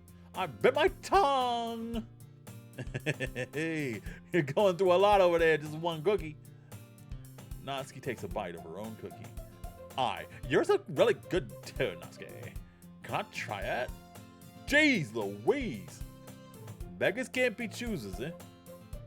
But yours is chocolate. Yeah? Why do you think I gave you that one? Got it. Fine. Still, I'm really happy that you shared this one with me. Sayori gets out of her seat and goes behind Natsuki, then wraps her arms out into such a lazily animated hug, but I accept it because I love this game. Jeez. I get it. Calm down. Cookie still in hand, Natsuki reaches up to nudge Sayori off of her. Sayori suddenly leans down and takes a bite of Natsuki. Whoa. Cookie violation. Time out. Not cool, bro. Ha. No. Hey, did you seriously just do that? Mouthful, Sayori trots away to say. That was like the only time I think I actually like Sayori. Yuri and I laugh as well. Jeez, you're such a kid sometimes. Monica, can you tell Sayori? Natsuki glances around. Monica isn't in the club room. Ugh. Where that Monica at anyway? Where that broad? Good question. Have any of you heard anything about her being late today? Not me. Yeah, I haven't either. No, we're really talking. I mean, seriously. That's a bit unusual. I hope she's okay. Yeah, of course she's alright. Keep your mouth shut with your cookie stealing self. She probably just had something to do today. She's probably popular after all. You don't think she has a... I wouldn't be surprised. She's probably more desirable than all of us combined. I don't know about that, Yuri. You take a look at yourself? You talk to yourself? That's true. Excuse me. Suddenly, the door swings open. Sorry, I'm super sorry. There you are. I didn't mean to be late. I hope you guys weren't worried about me. Monica chose the club over her boyfriend after all. You're so strong-willed. But boyfriend? What on earth you talking about, Sayori? Monica quizzically glances at me. Ooh, I think she likes me, bros. Never mind that. What held you up anyway? Well, my last period today was study hall. be honest, I kind of just lost track of time. That makes no sense, though. You would have heard the bell ring at least. Yeah, I gave Monica a southern accent. It totally makes sense. Okay, I thought it was funny. I just thought it was funny. I must not have heard it since I was practicing piano. Piano? I wasn't aware you played music as well, Monica. I don't really. Kind of just started recently. I've always wanted to learn piano. That's cool. You should play something for us, Monica. Monica looks at me. Maybe once I get a little bit better, I will. Yeah. That sounds cool. I'd also look forward to it. Is that so? In that case, I won't let you down, Key Wisp. Monica smiles sweetly. I don't mean any pressure or anything like that. Don't worry. I've been practicing a whole lot recently, and I'd really love the chance to share once I'm ready. I see. In that case, best of luck. Thank you. So I didn't miss anything, did I? Nah, not really. I chose to leave Sayori's mischievous escapade. I'm sure Natsuki will end up complaining to her anyway. Looks like everyone has already settled down. Sayori somehow already finished her entire cookie. Yuri's back to her book, and Natsuki disappeared into the closet.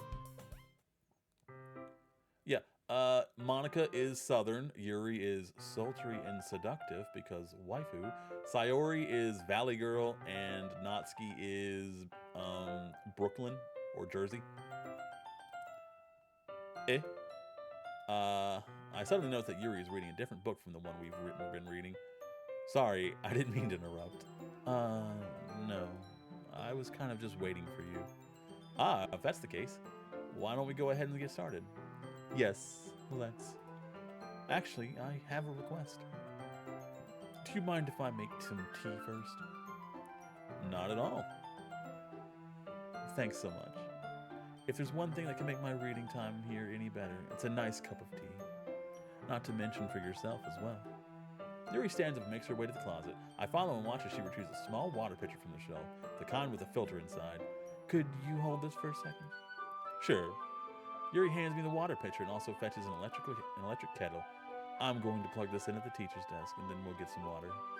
She walks past me and sets the kettle down on the teacher's desk. I simply watch her movements. To my surprise, the way she moves really contrasts her speaking mannerisms, especially because of her long legs. Yuri appears elegant and methodical. Okay, may I have the water pitcher? Thanks, I'll be right back. I might as well walk with you. Yeah, why not? Shall we go then? Yeah. Are you two off to? We're just... Yuri was going to make some tea, so I suddenly realized how weird it sounds to explain this to Monica.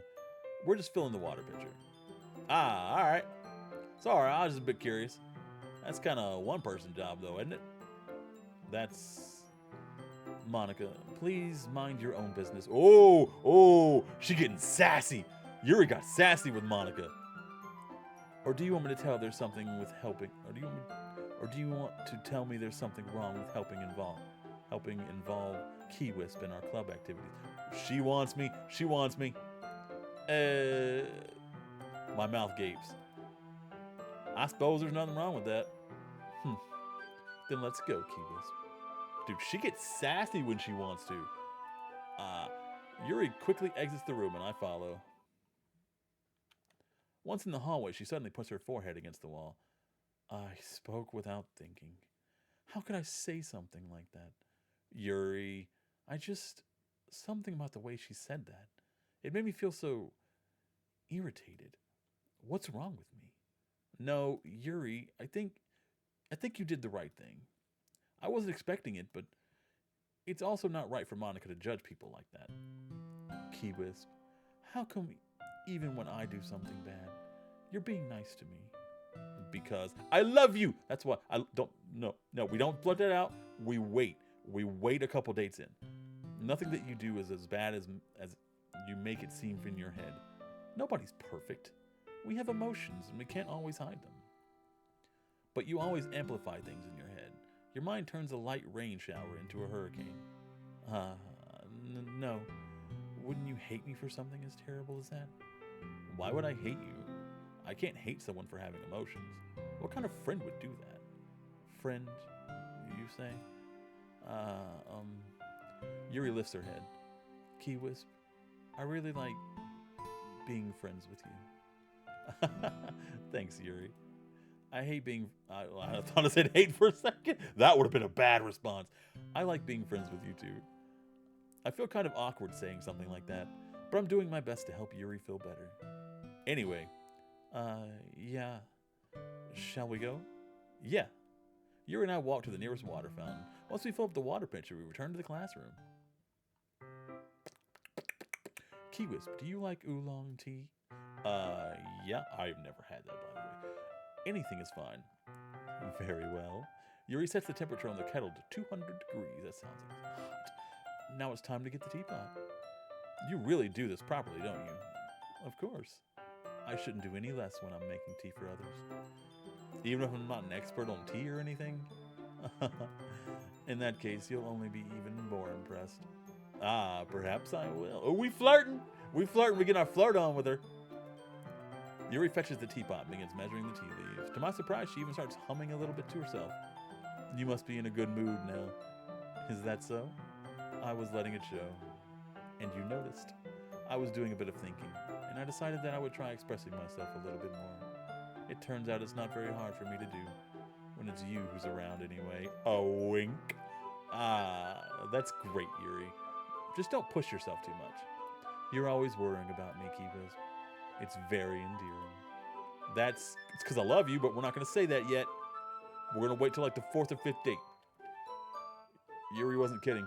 I don't even know if I can keep up with this. I watch Yuri pour a cup of tea for each of us. Key Wisp, I have another request. Do you mind if we sit on the floor today? Why's that? It's a little bit easier on my back. I can read with my back against the wall rather than bending over at my desk. Sorry, I didn't realize. No worries. I just have back pain fairly regularly, so I do my best to manage it. Is that so? Dude, she is too young for back pain because of boobs. That has to, like, wear you down over, like, a decade or two. Is that so? I wonder why that is. It's most likely because your posture, right? Always hunched over like that while reading. Yes, I have terrible reading posture, so that's why we should sit on the floor. Fair enough. I'll go ahead and get the book. I retrieved the book from my bag. That's why they call it a book bag! I have some chocolate as well. It's a bag of small chocolate candies that I kept hidden from Sayori's candy radar. I take it since it'll go well with the tea. Yuri and I sit against the wall, teacups at our sides. As if in sync, we assume the same reading position as last time, each holding one half of the book. Except this time, our bodies are even closer to each other. I can't see too well. Yuri slides closer until shoulders are... Ooh, we touching shoulders. We touching shoulders. Next we make babies. That's how babies are born, right? And how am I supposed to focus on reading like this? Yuri was always kind of cute, but when she's being less apprehensive, it's almost more than I can handle. Your teacup? Yuri hands me my teacup. Holding it with my hand that's not holding the book, I end up in a position that makes it even harder to focus. Because now I need to worry about making sure I don't accidentally touch her chest. Oh, brother! Meanwhile, Yuri hasn't noticed a single thing. She wears her intense reading expression, and I can only presume the world around her has faded away. Aw, man, that means I faded away. She Thanos snapped me. I use all of my willpower to focus on reading. ... After a few minutes, I finally managed to relax a little. I put the teacup between my legs and fumble with the chocolate wrapper. Sorry. I briefly let go of the book to finish opening the wrapper. You can have as much as you want. That's okay. I won't take any. Are you sure? Well, if I touch it, then it might get smudges on the page. Oh! Wait, she talking about chocolate or... Never mind. Pass. You're right. I didn't even think about that. My bad. No need to apologize. I'll hold the book, okay? Are you sure? Of course. Look at her, so cute! Look at her, so cute. Yuri opens the book with both hands. She holds it so that I don't have any harder of a time reading from it. But as a result, her left arm is practically resting on top of my leg. Dude, she copping a feel. Well, in that case, Yuri is ready, totally focused on reading again, I take a chocolate candy and pop it into my mouth. Then I take another chocolate and I hold it up to Yuri. She doesn't even look away from the book. She simply parts her lips as if the situation was completely natural. But that means I can't stop here. I apprehensively place a piece of chocolate in her mouth. Oh, look at her. Oh. I wish there was a way I can, like, drop this down. Can I hide the HUD?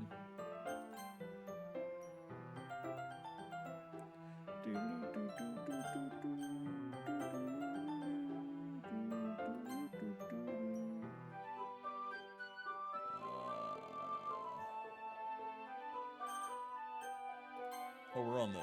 Never mind. I guess we can't hide the HUD. I would love this. I would love to have this as like a background or something where it actually has the things floating.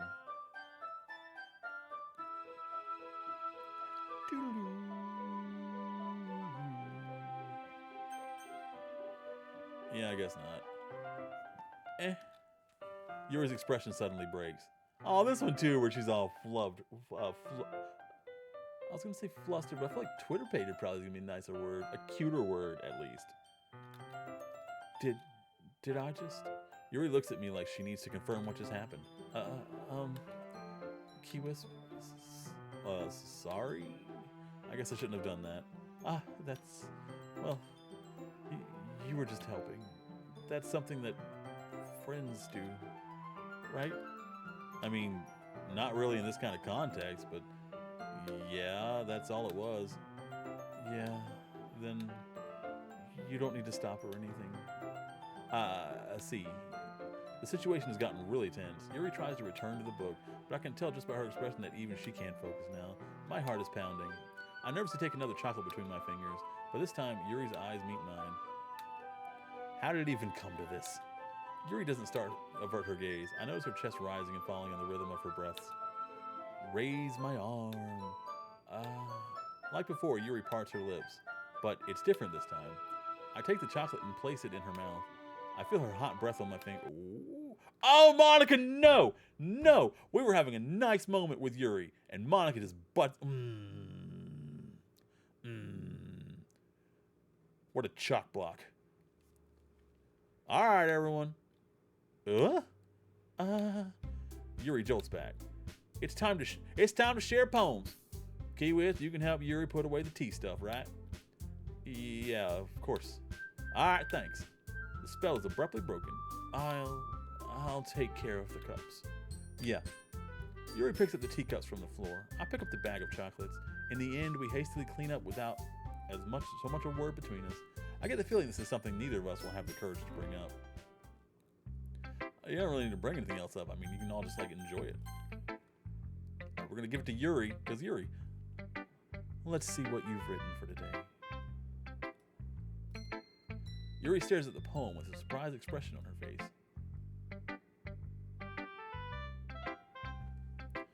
What do you mean BTS Toy Story props? What is that? Is there like a BTS Toy Story crossover or something, Riz?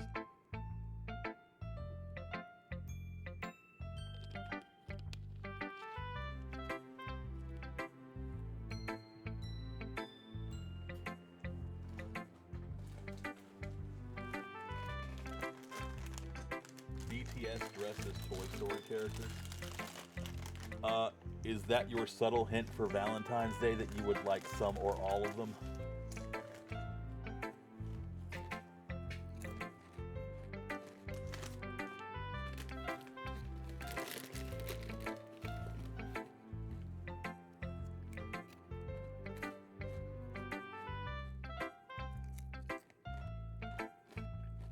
Then why did you bring it up if you already have them both?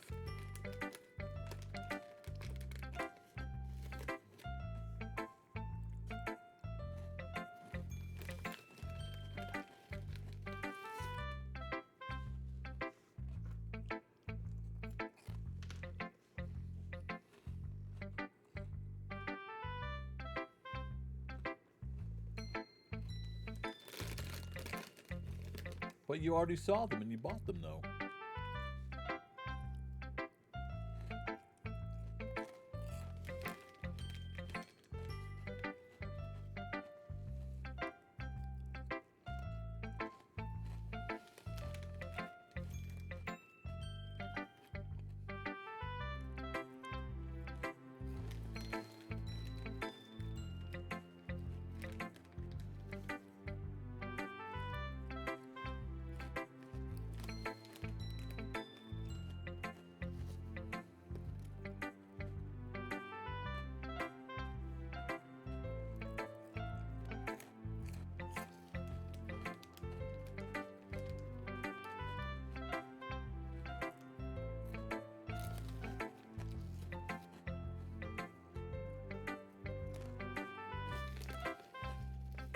Taking a snack break real quick.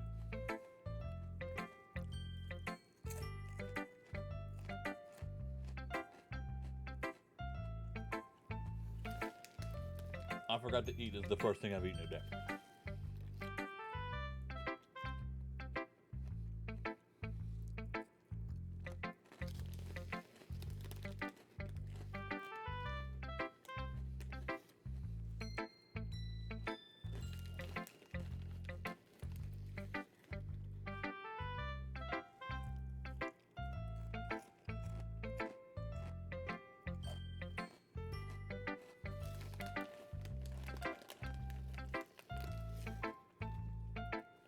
How come your store only has 2 of them?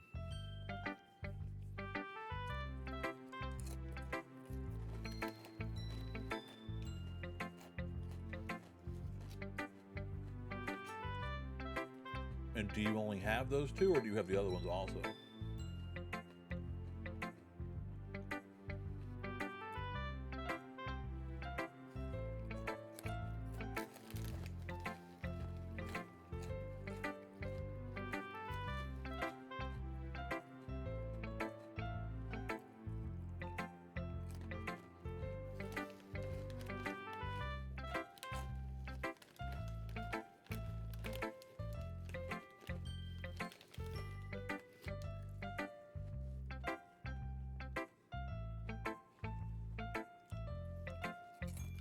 Okay, I read that.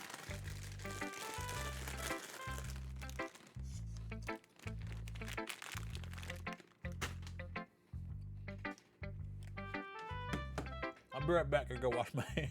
There was dust.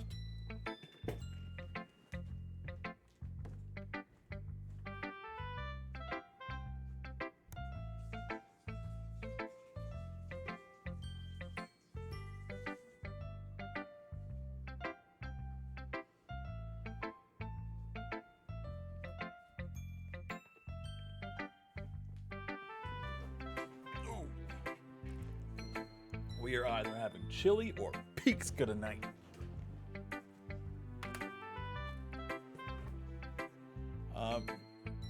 Maybe pizza. I don't know. I don't know if I want to eat something that heavy that late. But I also have the Mexican style pizza in there. We only have the one left. That sucks. Okay. We'll figure that out later. If it gets too cold, I'll get fiery chili. If it's not that bad, we'll do pizza. Or maybe we'll do a curveball and do baked potato with chili on top. Ooh.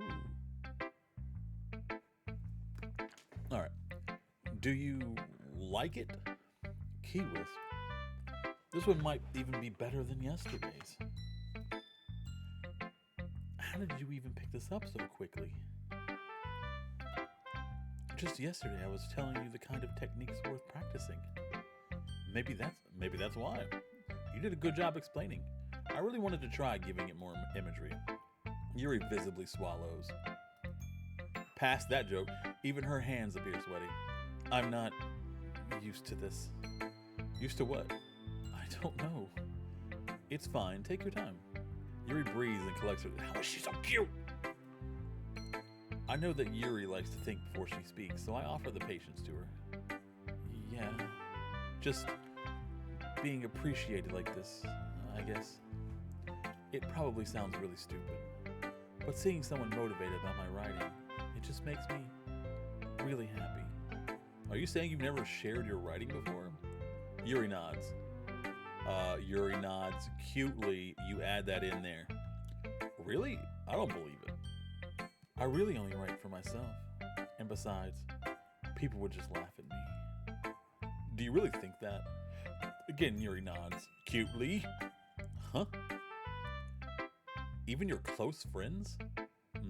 That's not a good reply. Yuri doesn't respond to that. I wonder why. Dude, you really wonder why? You really wonder why? I see why you're single. Anyway, do you want to share your poem, the poem you wrote today? Yeah, I do. If it's with you. She's into us. The raccoon! It happened in the dead of night while I was slicing bread for a guilty snack.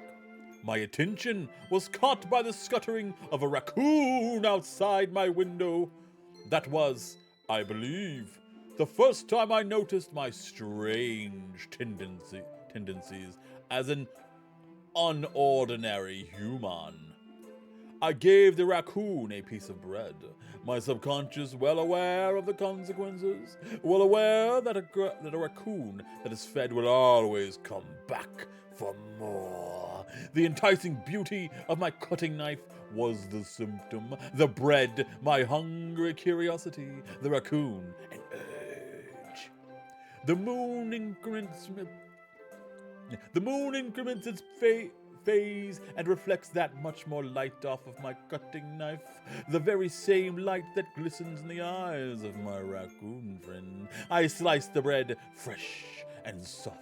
The raccoon becomes excited, or perhaps I'm merely projecting my emotions onto the newly satisfied animal. The raccoon has taken to following me. You could say that we've gotten quite used to each other.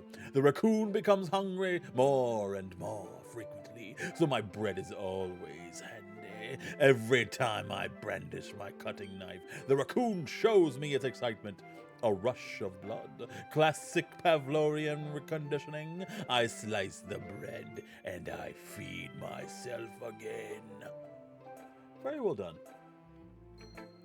I was a little more daring with this one than yesterday's. I can see that. It's a lot more metaphorical. I don't know if it's my fault, but I can't begin to imagine what this poem's about. That's right. It's a bit closer to my preferred writing style, using the poem as a canvas to express vivid imagery and conveying emotions through them. Yeah, if I take it at face value, then I can't even figure out what it's supposed to mean. Well, I think it's something that different people can relate to in their own way. I want to express the way it feels for me to indulge in my more unusual hobbies. That is not a good hobby. If you understood that poem, please find help. You need it and you deserve it. It's those sort of things I'm usually forced to keep to myself, so I sometimes enjoy writing about them. Why do you keep them to yourself? Because they're embarrassing, and people would make fun of me. Don't you have anything like that, Key Wisp? Well, yeah, I guess I do. I feel like ordinary. I feel like everyone has a little something like that. The best we can do is respect each other and our individualities. Even if it's difficult sometimes, and some things make us uncomfortable. After all, if I hadn't learned to embrace my own weirdness, I would probably hate myself. Well, you kinda do sometimes still.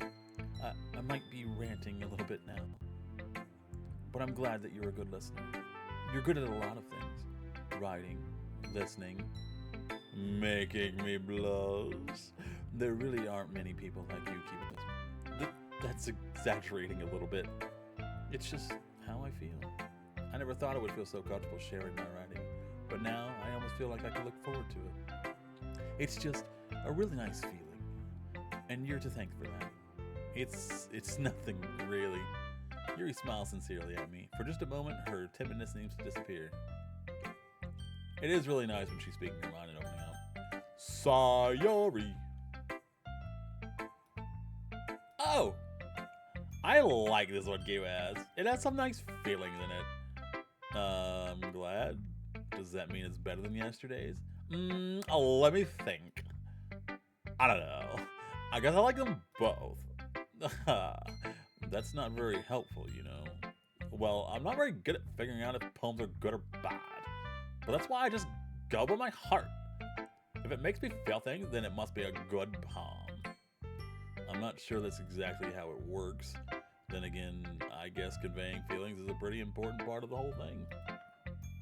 Yeah, maybe. Honestly, I don't even know what kind of writing you like in the first place. Yeah, me neither. Why don't you at least try giving it some thought? You wanna write something for me?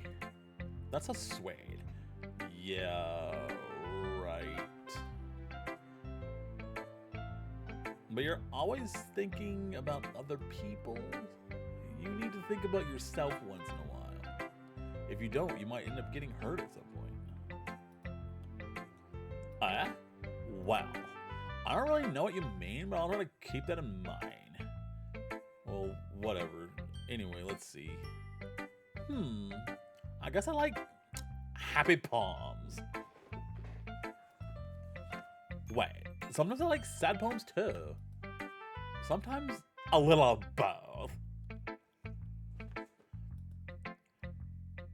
There's a word for that, right? What's the word I'm looking for? Bittersweet. Yeah. I like things that are happy and things that are sad. Happy and sad. I can't see you liking something sad, Sayori. Wow. I like happy the most, but sometimes when you have a little rain cloud in your head, a sad poem can help give the rain cloud a little hug. And make a nice happy rainbow. Sorry, that's unexpectedly poetic. It is? Maybe I'm getting better at expressing my feelings after all. Good Sayori. Thanks, I asked. I should go write that down then. You can read my poem now, okay? Bottles. I pop on my scalp like a little cookie jar. It's a sacred place where I keep all my dreams. Little balls of sunshine, all rubbing together like a bundle of kittens. I reach inside with my thumb and forefinger and pluck one out. It's warm and tingly. If there's no time to waste, I put it in a bottle to keep it safe. And I put the bottle on the shelf with all the other bottles. Happy thoughts, happy thoughts, happy thoughts in bottles, all in a row. My collection makes me lots of friends. Each bottle is starlight to make amends. Sometimes my friends feels a certain way. Down comes a bottle to save the day. Night after night, more dreams. Friend after friend, more bottles. Deeper and deeper my fingers go, like exploring a dark cave, discovering the secrets hiding in the nooks and crannies. Digging and digging, scraping and scraping. She wrote a lot, jeez. I blow dust off my bottle caps. It doesn't feel like time lapsed. My empty shelf could use some more. My friends look through my locked front door. Finally, all done. I open up and in might come my friends. They come in such a hurry. Do they want my bottles that much? I frantically pull them from the shelf, one after the other, holding them out to each and every friend, each and every bottle. But every time I let one go, it shatters against the tile between my feet. Happy thoughts, happy thoughts, happy thoughts in shards, all over the floor. They were supposed to be for my friends who aren't smiling. They're all shouting, pleading something, but all I hear is echo, echo, echo, echo, echo inside my head. That was sad. Holy crap. Sorry, did you really write this? Of course I did. Didn't I tell you yesterday I was going to write the best poem ever? Yeah, but I mean, I didn't expect something like this coming from you. Monica taught me a whole lot, and I've been really in touch with my feelings recently. I see that. It's almost kind of creepy. Creepy? Well, not exactly. Maybe because I'm so used to you being cheerful. Well, never mind. Yeah, dude, you're one of the friends who comes in with the bottles. I'm thinking too hard about it. The point is, it came out good. You should be proud of it. Aw, thanks. I feel like I was meant to express myself this way. It even helps me understand my own feelings a little bit better. Writing is like magic. You've gotten pretty passionate about this, huh? I hope you keep it up. Yeah! Writing's the best. I'm gonna keep writing until I die. Ooh, it's creepy. Don't get ahead of yourself. Ari's always had a habit of getting obsessed with something before dropping it no more than a week later. I wonder if this is one of those times. But seeing the passion in her eyes makes it hard for me to be pessimistic. Who should I show it to next? Natsuki. Well, I can admit this is better than the last one. It's nice to see that you're putting some effort in. That's good. But I still don't like this at all. It's trying too hard to be serious. What do you mean by that? Poems don't need to be all deep sounding to express something. It's gonna just sound like you forced it, unless you really don't suck at it. Honestly, don't bother trying to write poems like this until you're Yuri's level. Natsuki stopped short of all of a sudden. Don't tell me. Huh? You're you're not just trying to impress Yuri, are you? What are you talking about? Keep your voice down. You know, Yuri would love this kind of angsty. Just because she's a talented writer doesn't mean I mean. Ugh. Looks like I'm in trouble. I somehow struck a nerve, though what I did is beyond me. I'm so done with you. Natsuki shoves the poem I handed her back over to me. Take your stupid poem. If you wrote it for someone else, just don't show it to me. Bruh, I didn't write it for anybody. Well, that's not true. I wrote it for Yuri. I very clearly wrote that for Yuri. Ouch. This is what I get for letting a younger girl step into my business. It feels a little ageist, bruh. Calm down.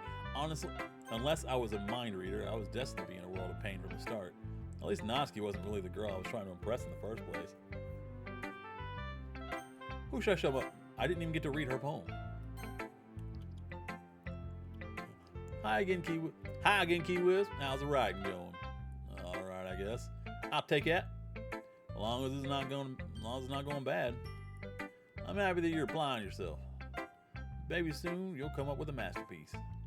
I wouldn't count on that. Hey, you never know. Every now and then, even a blind pig snorts up a truffle. Want to share what you wrote today? Sure, here you go. I'll give my poem to Monica. Alright, this one's good. I feel like you're not only getting more comfortable with your style, but the imagery is better than the last one I read. Just wondering, but have you been finding inspiration in Yuri's writing? I guess so. Can't deny that she's talented. Yeah, totally. I think her poems are the most romantic. That's the best way I describe it. She's like a totally different person when she picks up a pen. Yeah, I noticed that too. Or when she's talking about literature, it's like a light turns on inside of her. Sadly, it's hard to get much personal conversation out of her. Trust me, I tried. Who knows that goes on in that head of hers. Hope you don't mean that in a bad way. Nah, of course not. I just meant that I wish she didn't keep so much to herself. But still, defending her like that, you must be pretty into her. You completely misunderstood. Calm down, I'm kidding. Besides, I'm pretty sure she's already got a boyfriend. Wait, really? Yeah, fictional one anyway. Monica kind of whispers, I mean, she's my fictional girlfriend. I mean, I can't judge that one. Monica kind of whispers the last part to me. It's just a hunch, but, well, there's not really anything wrong with that. Well, I know. I was just saying. Anyway, you want to read my poem now? I like the way this one turned out, so I hope you do too. Alright, let's take a look. Save me. The colors, they won't stop. Bright, beautiful colors, flashing, expanding, piercing, red, green, blue, an endless cacophony of meaningless noise. The noise, it won't stop. Violent, grating waveforms, squeaking, screeching, piercing, sine, cosine, tangent. I like playing a chalkboard on a turntable, like playing a vinyl on a pizza crust, an endless poem of meaningless. Load me. Beautiful, beautiful, beautiful. It's even more abstract than your last one, huh? Yeah, I guess so, just the way I write. I'm sorry if you don't like it, though. No, I never said that. It's just the kind of thing I've never really seen before, I guess. Kind of like playing with my space on the paper. Choosing where and how to space your words can totally change the mood of the poem. It's almost like magic. The way I wrote the lines really short makes it feel like they're trying to speak over the noise. I see. It's still hard for me to tell what it's about, though. Sometimes asking what a poem is about isn't the right question. A poem can be an abstract as a physical expression of a feeling, or a conversation with the reader. So putting it that way, not every poem is about something. Anyway, here's Monica's writing tip of the day. Sometimes you find yourself facing a difficult decision. When that happens, don't forget to save your game. You never know when you might change your mind, or even something unexpected may happen. Wait, is this TV even about writing? I'm starting to think it's not about writing at all. Guys, I don't think it's about writing. There's no way. What am I even talking about? That's my advice for today. Thanks for listening. That was a solid sign off if she had a podcast, though. I'll give her that one. All right, everyone. We're all done reading each other's poems, right? I have something extra planned today. So everyone could come sit at the front of the room. It is about that festival. Well, sort of. We really got to do something for the festival. It's not like we can put together anything in just a few days. We're just a bit embarrassing ourselves instead of getting any new members. That's a concern of mine as well. I don't really do well with last minute preparations. Don't you worry. We're going to keep it simple, all right? Won't need more than a few decorations. Sorry's been working on posters, and I designed some pamphlets we can give out during the event. All right, that's good. Good. You did good, kid. I didn't tell us what we're actually going to be doing at the event, though. Sorry. I thought you heard about it already. We're going to be performing. Performing? Monica? Yeah, we're going to be having a poetry conference. A poetry performance. Each of us is going to choose a poem to recite during the event. But the cool part is, we're also going to let anyone else come up and recite poems too. Sorry's putting it all on the posters in case anyone wants to prepare ahead of time. She is so goofy. Sayori, who's been coloring the poster, holds it up for us to see. Are you kidding me, Monica? You didn't. You didn't already stop putting posters up, did you? Yeah, well, I did. Do you really think it's bad? That was a bad idea? Well, no. It's not a bad idea. Well, I didn't sign up for this, you know? There's no way I'm going to be performing in front of a group of people like that. I agree with Natsuki. I could never, in my life, do something like that. Imagining it, Yuri shakes her head in fear. Guys. Nah, Sayori. I understand where people come from. Remember that Natsuki and Yuri never shared their poems with anyone until just a couple days ago.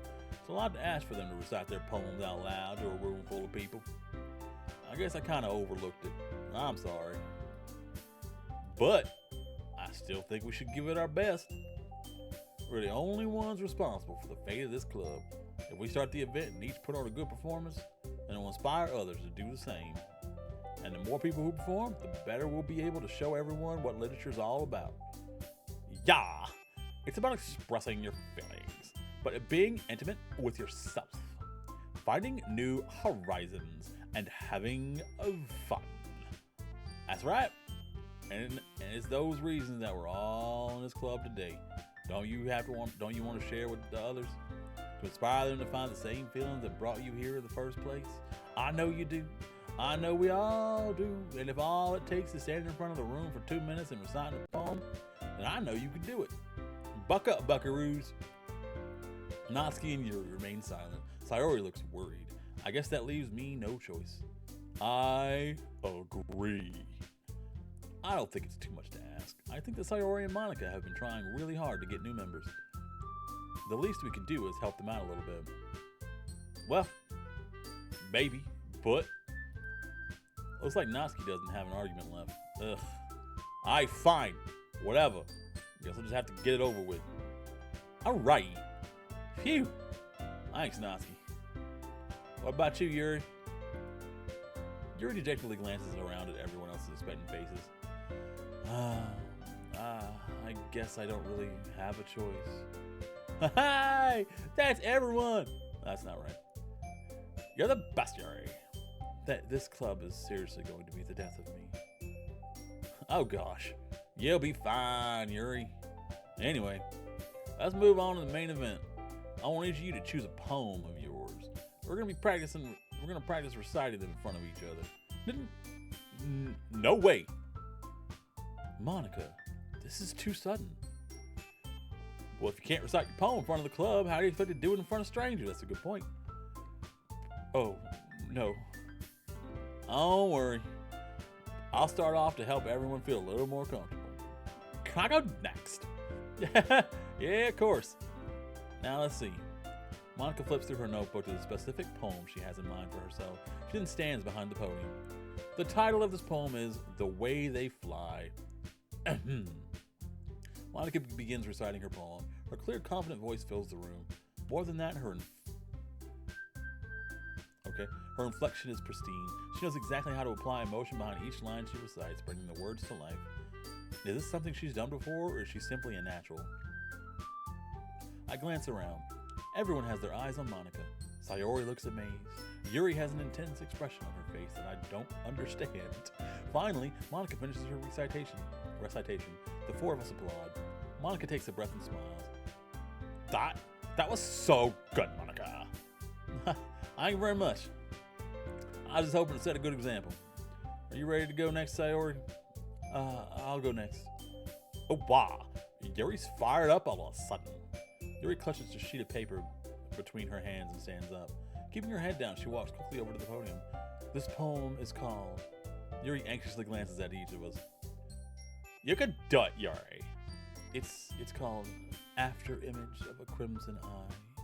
Yuri's voice shakes as she starts reading the poem. Just a moment ago, she practically refused to do this. Why is she suddenly putting in so much effort?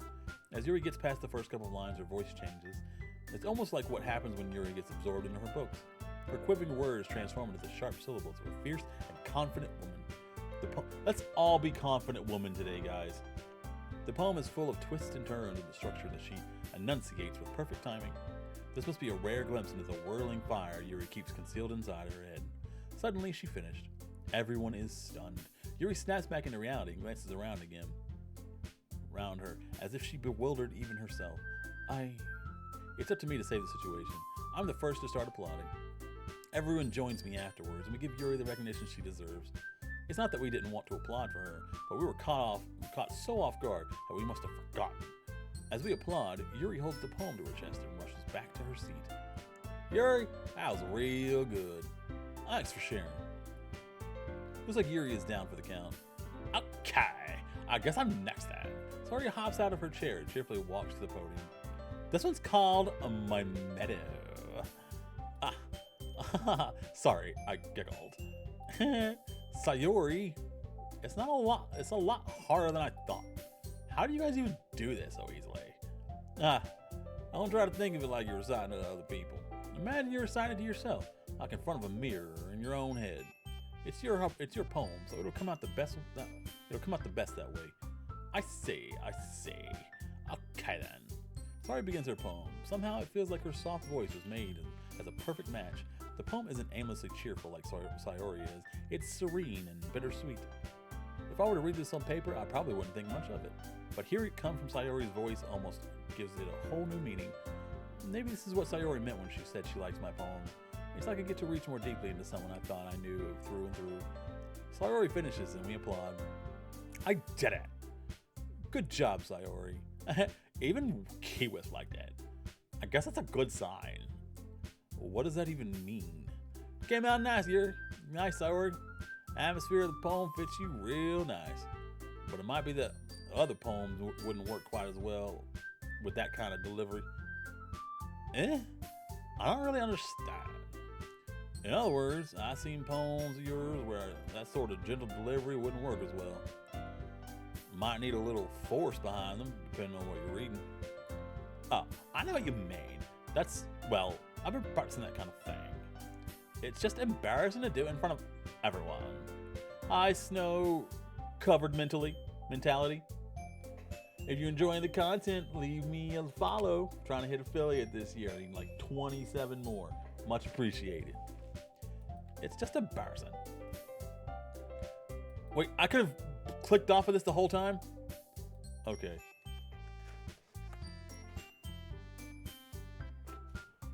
Hold on.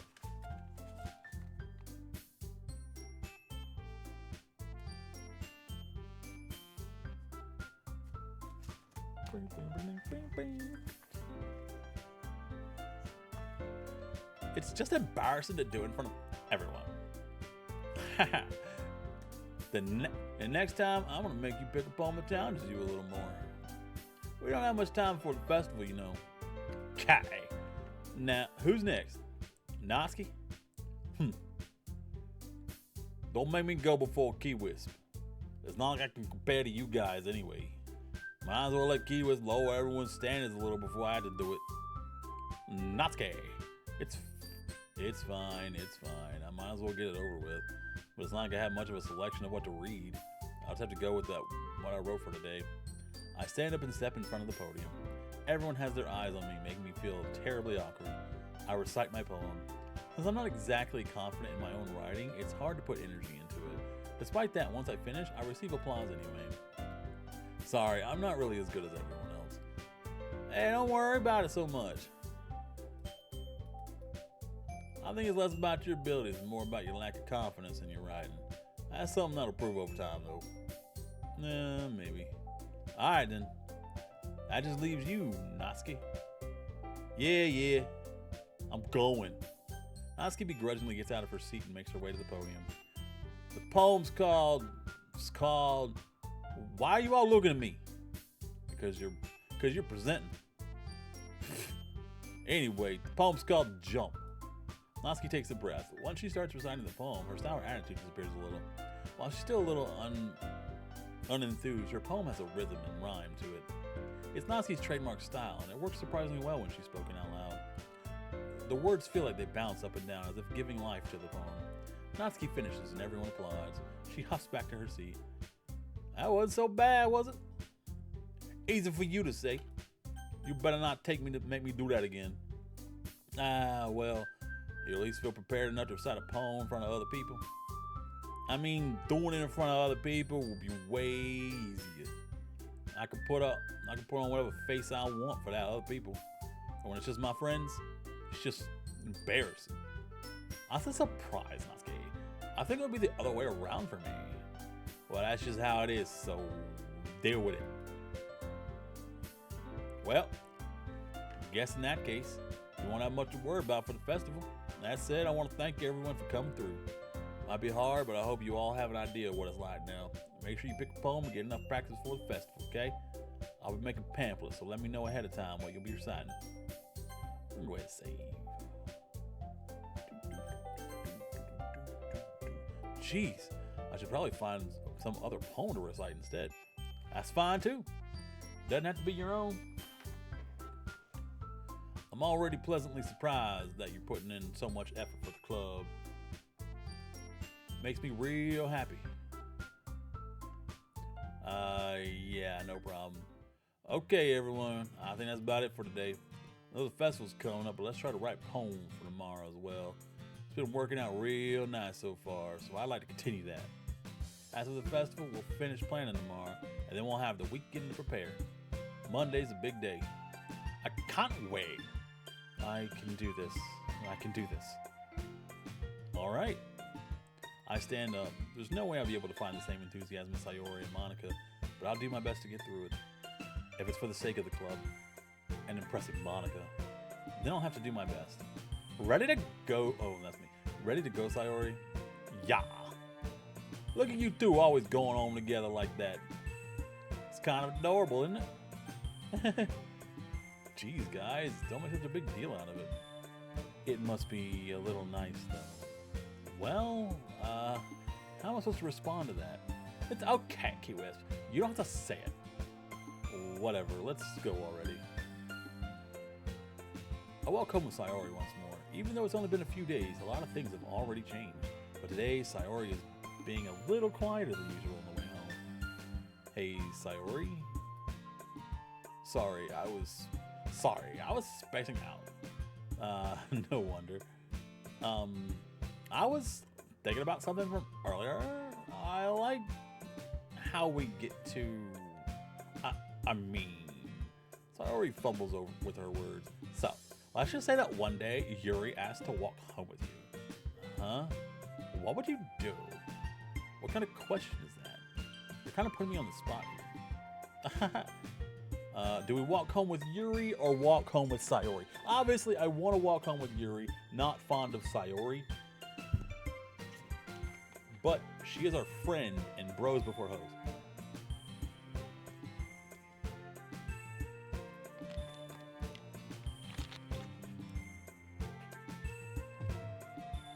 But she also does manipulate us and trick us into paying for stuff. So that's not cool. She's very manipulative.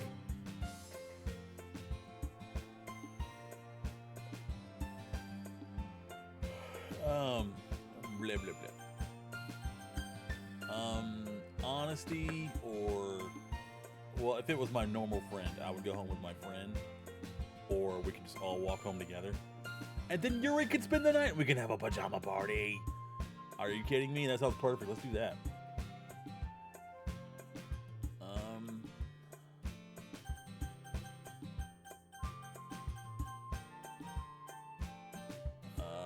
Let's see. See, I want to walk home with Yuri, but friendship comes first.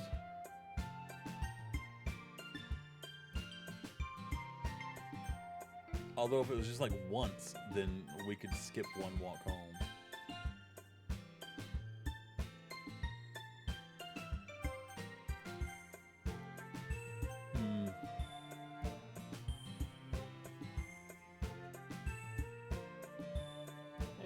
Hey Harley, what do you think I should pick? Should I pick Yuri or Sayori?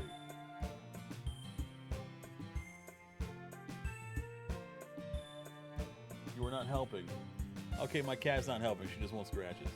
She doesn't actually want to contribute to the stream.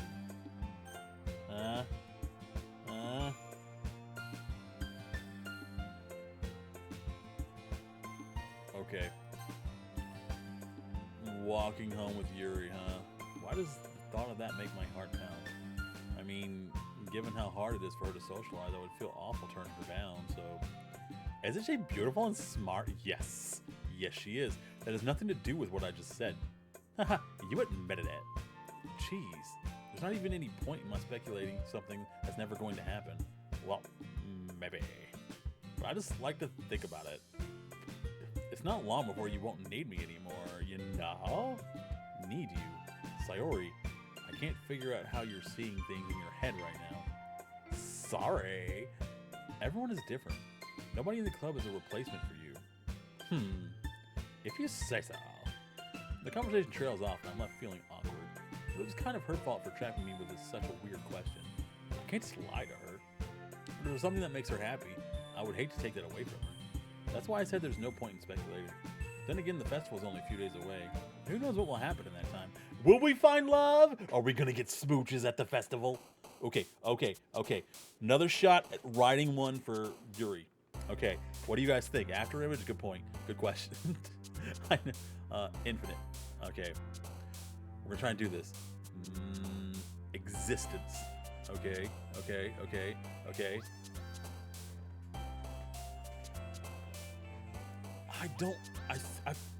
Embrace might be one of her words. I'm not entirely sure. Okay, just don't get on the desk, baby. Don't get on the desk. I think vertigo might also be one of her words.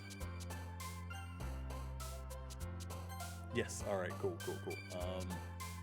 Disarray. Ooh. Insight. Essence. Graveyard. Heaven Sent. Halfway through, guys. Starscape. Tenacious. Infallible. Unrestrained. Contamination. 5 more. Secretive. Imagination. Misfortune. No! So close! Oh, God. Okay. Incongruent.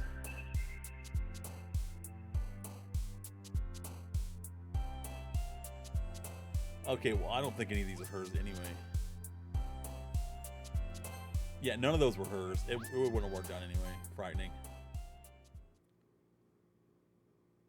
Dang, dude. Almost had a perfect one. We would have got screwed either way, though. No big deal.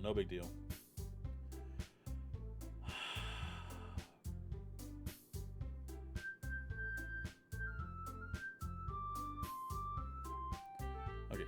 Oh, man. I'm the last one here again. Oh, I could use a space bar. Heck yeah, that's a lot quieter than the ender or the mouse. Don't worry, I just walked into. Were you practicing piano again? Yeah. You must have a lot of determination. Starting this club and now picking up piano? Well, maybe not determination, but I guess passion. Remember that club wouldn't be here if it wasn't for all of you. I'm super happy that you're all willing to help out for the festival, too. Hey, yeah, I can't wait for the festival. It's gonna be great. Eh? Were you complaining about it just yesterday, Natsuki? Well, yeah. I'm not talking about our part of the festival, but it's a whole day of school where we get to play and eat all kinds of delicious foods. You sound a bit like Sayori all of a sudden. Monica, do they usually have fried squid? Squid? That's a pretty specific thing to look forward to. Hey, come on. You saying you don't like squid? You, of all people? I don't say I don't like squid. I didn't say I didn't like squid. Besides, what do you mean by you of all people? What do you mean by you people? Cuz, it's right in your name. Mon-Ika. Eh? That ain't how you say my name at all. Also, that joke makes no sense in translation. Never mind. Let's just focus on your own event for now, Monica, okay? Fine. Your reactions aren't as fun as Yuri's or Sayori's anyway. Excuse me? Where is Sayori anyway? Oh, there you are. Sayori is sitting at a desk in the corner of the room looking down at nothing. I'll walk over to her. Hey, Sayori. I'll wave my hand in front of her face. Eh? You're spacing out again. Aha.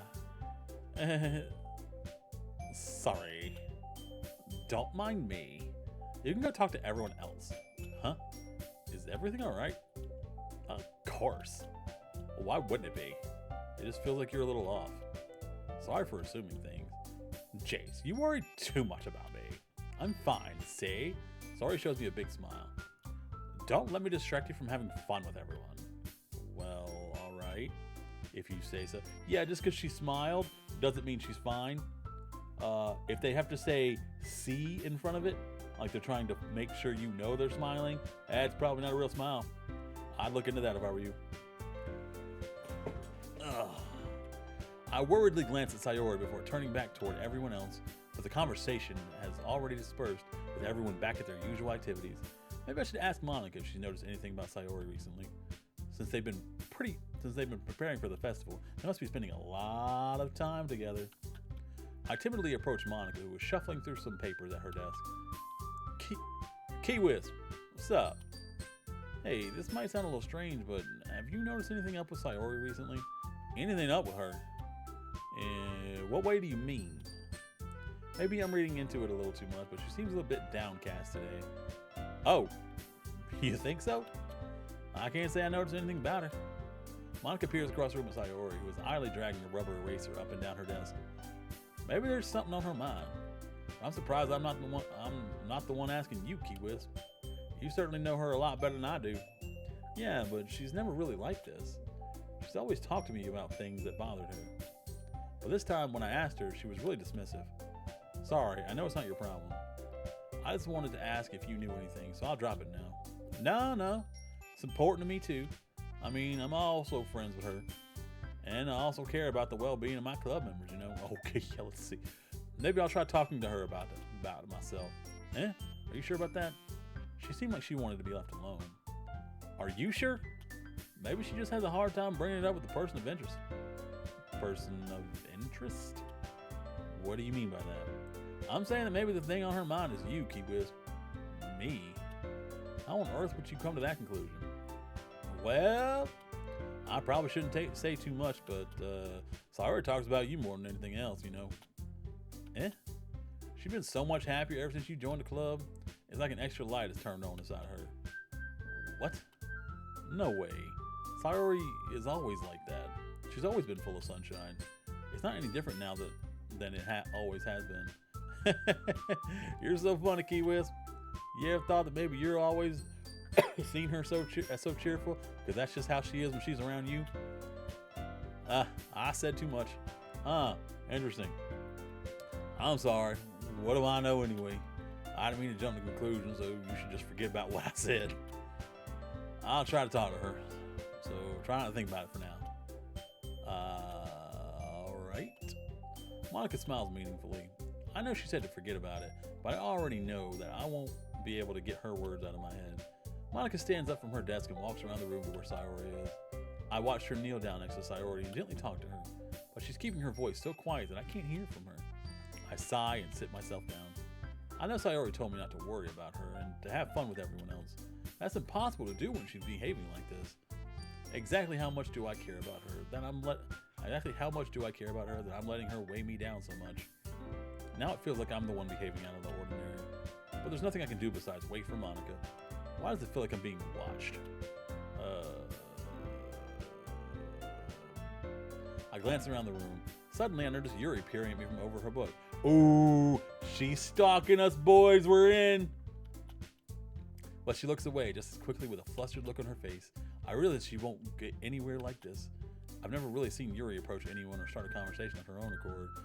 So I have no choice but to approach her. Maybe we should talk to her about this. By now, it's a little easier for me to do that.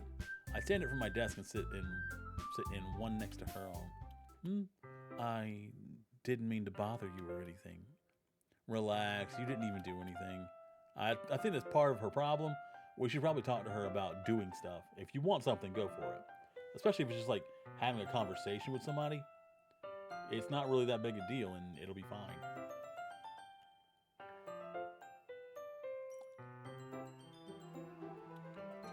But I could tell that you wanted to be alone with your thoughts. Alone with my thoughts? How are you even able to tell that I was thinking like that? Well, it's something that I do a lot.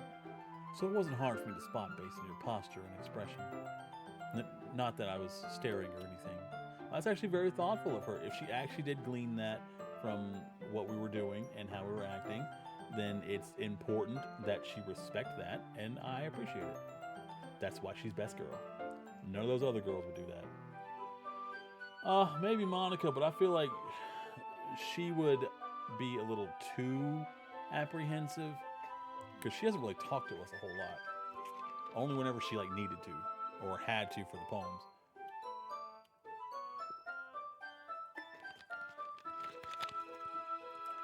I didn't do anything creepy like that. In any case, I guess you were right. I'm sorry if I caused you any concern. Don't apologize. Your troubles are only the concern of those who willingly share in that concern. Of course, there are certainly those who find the most comfort in keeping to themselves. But if you would prefer to share what's on your mind, then I would be glad to listen. It's really not that big of a deal. I was just feeling a bit uneasy about Sayori. Sayori? Yeah, she seems a little off today, but when I asked her about it, she didn't want to admit it to me. So I can't help but wonder if something happened to her. Oh, that's quite romantic. Eh? Sorry. I didn't mean to say something stupid. It's not that, I just didn't want you to misunderstand. Sayori and I have just been friends for a long time, that's all. I see. Then perhaps it is unusual for her to be dismissive to you about her feelings. Or maybe I'm just reading into a little too much. That was me. Key Wisp. The world is full of meaning, often hidden deep beneath plain sight. And there are many untold mysteries behind every person, no matter how well you may know them. So you think that there might be something behind it after all? I think that Sayori is a very complex person. Her mannerisms on the outside don't always match what may be going on inside her head. And she may not always know what she wants. I noticed her strange behavior today too, and I also feel some concern for her. But in your case, it looked like she was fully occupying your thoughts, wasn't she? Well, I guess that was the case. Sayori, she really means a lot to you, doesn't she? I guess, but you don't need to put it that way. We're just good friends, that's all. Yuri suddenly looks deeply into my eyes. Her expression is gentle and curious, as if she was searching for something. Embarrassed, I averted my gaze. Sometimes, a person's mysteries are untold even to themselves, And you, as someone honest and caring, may uncover feelings you weren't aware were in you. That is, I think that she would be a very fortunate person to have you feel that way about her. Yeah, Yuri, this is not the way to go about doing this. I mean, if you want me to like you, maybe don't put it in my head to like other girls. And clearly, you're talking about how lucky it is if someone loved you because you want me to love you. It's a little needy, and it's cute, and I like it. I'd rather be forward. I like people who are forward instead of going the roundabout way to get something done. You're giving me too much credit. I'm a pretty simple guy, so I think I'm pretty good at understanding my own feelings. I'm not really as sophisticated as you. That's not a compliment, is it? It is what it is. Anyway, what do you mean it is what it is? Either it was a compliment or it wasn't a compliment. She was clearly very insecure about it. Anyway, as long as we're here, why don't we just do some reading? Well, as long as you're okay with it. Yeah. I should be taking my mind off this whole thing anyway. Alright, everyone. After some time passes, Monica calls out to the club room. Why don't we share our poems now? Before I know it, everything's back to normal. Everyone goes to retrieve their poems, and I do the same. I make eye contact with Monica, and she smiles at me. I wonder what she was talking about with Sayori. Who should I show my poem to first, Yuri? Good suggestion, chat. Kiwis, your writing has only improved in these last few days. Every poem you've shown me has been nothing short of spectacular. I can really feel the emotions. I'm a little envious, even. I don't think it ever came to me this naturally. Yuri, what's wrong? That's the wrong way to put it. That's never did come naturally to me, but I've been able to improve so much thanks to you. You're really the example I was chasing after. Is that so? Yuri gently smiles to herself. This feeling, I'm so glad I got the chance to share my writing. I never thought it would feel like this. I remember you mentioning that yesterday. I can't believe that you're so good at something and you've never even shared it with anyone. It's kind of a shame. Maybe, but it's not like I really had a choice. What do you mean? Well, Yuri smiles sadly. Keywisp, during lunchtime, I eat by myself. Did you know that? Well, no, why would I know that? It's a great time to find a quiet spot and do some reading. In fact, I always have some books with me. You could say I really enjoy reading. Well, that's one way to put it anyway. But books are so full of amazing and inspiring people. People you want to fall in love with, or people you just would make a really good friend. Cheerful people who always put a smile on your face, or deep thinkers and problem solvers who discover the mysteries of life. So when you look at it that way, I'm surrounded by friends every day. You are not. And you didn't understand that. You know, and those friends don't laugh at me. They don't tease me for spacing out all the time. They don't make fun of my body type. What's to make fun of it, your body type? And they don't hate me for acting like a know-it-all. People say that about you. I'm not a know-it-all, Keywisp. It's the opposite. I don't know anything. I don't know how to talk to people. I don't know how to make people see me as normal. I don't even know how to make myself happy. I have all these feelings, and all I can do with them is read and write.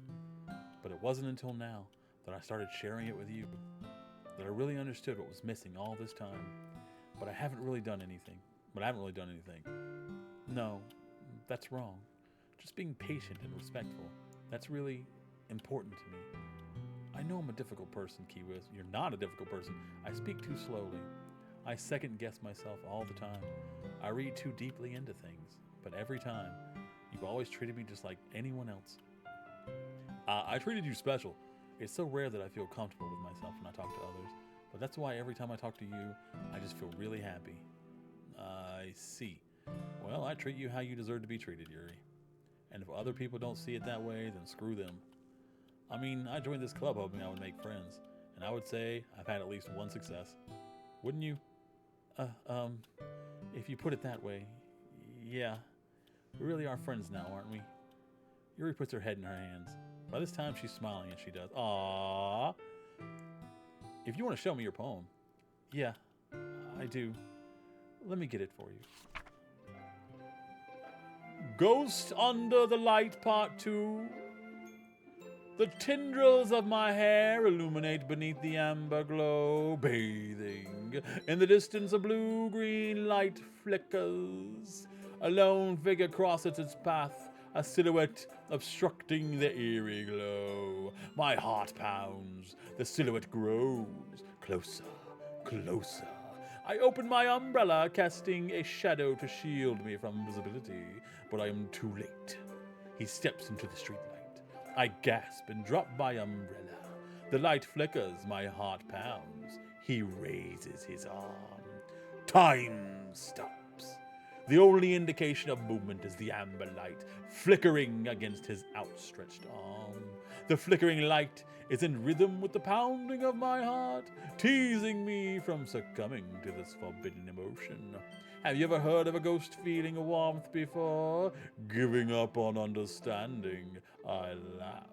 Understanding is overrated. I touch his hand. The flickering stops. Ghosts are blue-green. My heart is amber. Finishing the poem, I start to hand it back to Yuri. But instead of taking it from me, she looks away. Do you dislike it? No, of course not. I just don't really know how I should respond. Despite Yuri's poem usually being cryptic, it wasn't hard to figure out what this one was about. Nailed it. I don't know if I'll be able to explain this one. That's fine. I understand this one. Yuri's having an even harder time speaking than usual. Does this one mean a lot to you? Yuri nods. I'm not really good with words, but I'm happy that you shared it with me. So thank you. And I hope we keep spending time together. Despite my inability to make eye contact, I see a faint smile emerge on Yuri's lips. It's because she's cute! I once again tried to hand the poem back to her, but instead Yuri gently takes my hand and pushes them back towards me. I hesitate in response to her warm touch. You can... The poem is... Once again, Yuri fails to form a complete sentence. You mean I can keep it? Yuri nods. I'd love to. Again, Yuri faintly smiles as if she doesn't want me to notice. You always make me feel nice. I know I'm not good with people, but I hope that I can return the favor sometime. You're good with me, and that's all that matters. Yeah, don't worry. I think you do a good job. Yuri finally turns back towards me. I guess we should move on before Monica says something, but I'm sure we can talk again later. Yeah, I'm sure we will. With that, Yuri timidly smiles at me, and I return to my seat so I can put her poem away. Who should I show my poem to next? Yuri. It's nice, I guess. Come on, I can hardly tell you don't like it. I can already tell. Well, you don't need to worry about what I think. After all, you wrote this for someone else, didn't you? Probably Yuri. I didn't write this for anyone specifically. Maybe? That's not really what I meant, though. But it's okay. You're making new friends, just like I was hoping. That makes me really happy. Dude, she was clearly not happy. And you're really happy too, right? And the club? I'm all up in this club getting tipsy. Well, of course I am. Good. That's all that matters to me. Thank you, Kiwis. Sayori, is there something wrong? Huh? No, nothing. I'm just a little tired today. Alright, just tell me if you need anything. I will. Don't worry about me, okay? You can go play with everyone else now. Dude, don't listen to her if you insist. Yay. I'm gonna go home a little bit early today. Sayori, tell Monica I wasn't feeling well, okay? I'll see you tomorrow. Before I could say anything else, Sayori cheerfully walks out of the classroom, humming to herself. Do, do, do, do, do, do. Natsuki! Yeah, no thanks. You didn't even... Next. Wow. Wow, I don't remember her being this rude during the playthrough. Okay. Rudeness. Howdy, Key Wisp. You thought about what you want to submit to perform at the festival? Well, being in this club is one thing, but performing in front of a bunch of people, I'll have to give it some more thought. Alright, no pressure. Whatever you do, I'm sure it'll turn out great. It would also make me happy to see. Anyway, let's take a look at today's poem. Sure. Let Monica take the poem I'm holding in my hands. Your style's gotten so refined, Keywisp. Yuri's been teaching you a lot of things, hasn't she? Well, I guess so. Yeah, I've been noticing how much time you spend with her. I think I've heard her say more words these past couple days than she's talked in a whole year. Not sure how you did it, but that's pretty impressive. Well, she just needs some patience and a way to talk about all the things in her head, I guess. I'm still getting the hang of it myself. You're certainly putting a lot of effort. You must really like her. That's... It's awfully suspicious, you know. Spending time with her in the club room every day. I'm spending time with all of you in the club room every day. Reading that edgy novel with her. Well, I just feel bad that she has a hard time socializing. It makes me want to make sure she doesn't spend all her time alone. Besides, the novel isn't too bad either, you know. All right. I get you. Just be careful, all right? I know that Yuri isn't used to opening herself up. So if something bad happens while she's vulnerable, then it can be real hard for her. Her books aren't a total escape from reality. They're just a bandage. You say that like I'm going to hurt her. Sorry, I didn't really mean that. If anything, she might accidentally hurt herself. Oh, okay. Anyway, I'll share my poem with you, alright? Alright. The lady who knows everything, an old tale tells of a lady who wanders earth. The lady who knows everything, a beautiful day who has found every answer, all meaning, all purpose, and all that it ever sought. And here I am, a feather, lost adrift in the sky, victim of the currents of the wind.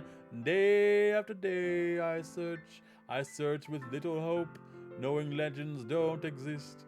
But when all else has failed me, when all others have turned away, the legend is all that remains, the last dim star glimmering in the twilight sky, until one day the wind ceases to blow.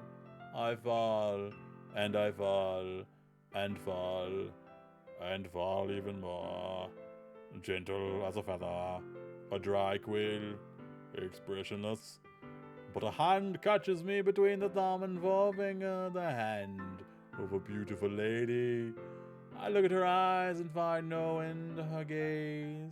The lady who knows everything knows what I am thinking. Before I can speak, she responds in a hollow voice. I have found every answer, all of which amount to nothing. There is no meaning, there is no purpose, and we seek only the impossible. I am not your legend does not exist. And with a harsh breath, she blows me back afloat, and I pick up a gust of wind. The end. You know, I feel like learning and looking for answers are the sorts of things that give life meaning. Not to get too philosophical or anything, but it was kind of on my mind, so that's why I wrote about it.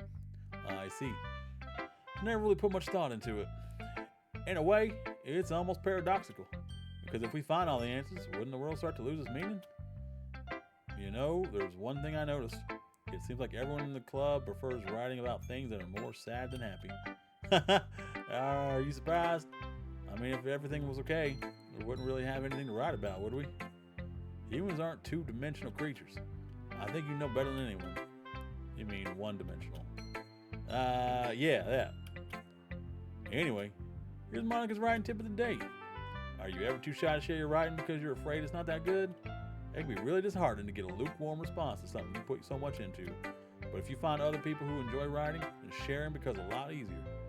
Because instead of just telling you that your writing is good or okay or bad, I want to focus more on everything that went into it and the things you can work on. It's much more encouraging that way, and it will make you want to continue improving.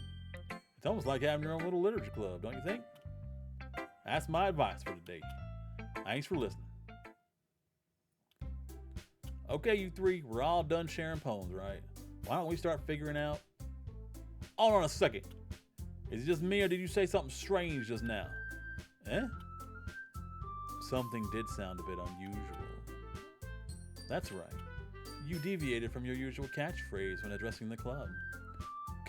Catchphrase? I don't have a catchphrase. Jeez, why is the mood so weird today? Look, even Yuri isn't immune to it. Straightening her hair is common foreshadowing. Stagnation in the air is common foreshadowing that something terrible is about to happen. In your books, maybe? Look, the only thing different is that Sayori isn't here. It seems you're right. Sayori always helps lighten the mood a little bit, doesn't she? It's almost like everyone's balance is thrown off a little when she's not around. Where the heck did she run off to anyway? I thought she just went to pee. Natsuki, please show some decency. Come on. She actually wasn't feeling too well and went home early. Is that so? I hope she's alright. Seriously? Of all the times to not go home with her, you picked the time she's not feeling well? So much for you two being all lovey-dovey. No. First of all, stop misunderstanding my friendship with Sayori. And second, she's kind of being avoiding me today, so I didn't want to force it. Oh. That curious expression coming from Yuri, of all people. Yeah, something's off. These girls, something's going on. Calm down, guys. I talked to her earlier and everything's fine. What did she say? Anyway, we need to figure out the rest of the festival preparation, so let's decide what everyone will be doing this weekend. I already know what I'm going to be doing. That's right. Natsuki will be making cupcakes. But we might need a lot of them in different flavors. Can you handle that all by yourself, Natsuki? Challenge accepted. No problem. And as for myself, I'm going to be printing and assembling all the poetry pamphlets. So I'll be helping me design them. And as for Yuri, you can, guys, you help me think of something up for Yuri? I'm useless. No, that's not it at all. You're the most talented person here, you know? Now, Natsuki's pouting too. Geez, even I can tell now. I guess I never gave Sayori enough credit, but I can tell things are even harder on you when she's not around. That might be the case. But if I can't always be a leader of my own, then I won't grow as a person. So, Yuri, you have a beautiful handwriting, you know? So you should make some banners and decorations to help set the atmosphere. About that. I love atmosphere. Yuri's expression suddenly changes as she stares at her desk in focus and starts nodding to herself. Your mind is already racing, I see. That's great. You'll be a wonderful help, Yuri. Anyway, that just leaves you, Key Wisp. The one who is truly useless. Don't say that. In fact, both Natsuki and Yuri has a pretty heavy task to handle. It'd probably go a long way to give one of them a hand. You could always help me out as well. I'd be really appreciative of that. Is Monica suggesting I spend the weekend with one of my club members? How on earth are they going to respond to a suggestion like that? Yuri perks up immediately. We're in, boys. Weekend at Yuri's. I suppose I wouldn't mind a bit of help. Well, even if you don't know how to bake, there's always some dirty work I can give you. How can I turn that down? Thank you. It's not like the Monica's going to give me a choice, and you shouldn't be sitting on your butt anyway. Wow. Well, this is why you never get what you want, Natsuki. Natsuki tries to mumble a bunch of excuses like that. If I recall, Natsuki, you mentioned that you would like to handle the baking on your own. Good point, Yuri. Way to listen. Key-Wisp may not like to be around if you only make him do... Yeah. That's why sundays don't actually work in real life. So therefore, he may be more suited to assisting with the direct decorations. Hold on. I never said that. How hard could it be to make a few decorations anyway? Sound more like you're just trying to make excuses for Key-Wisp to... Well, what are you saying? It will be extremely meticulous work. I mean, she doesn't have to make excuses. It'd be like, hey, I want you snow. Come over to our house. And bacon isn't just what do you think? Guys, let's settle down for a moment. In the end, I think it's up to Key-Wisp to decide how he'd like to contribute. Oh, that's the wrong voice. In the end, it's up to Key-Wisp to decide how he'd like to contribute.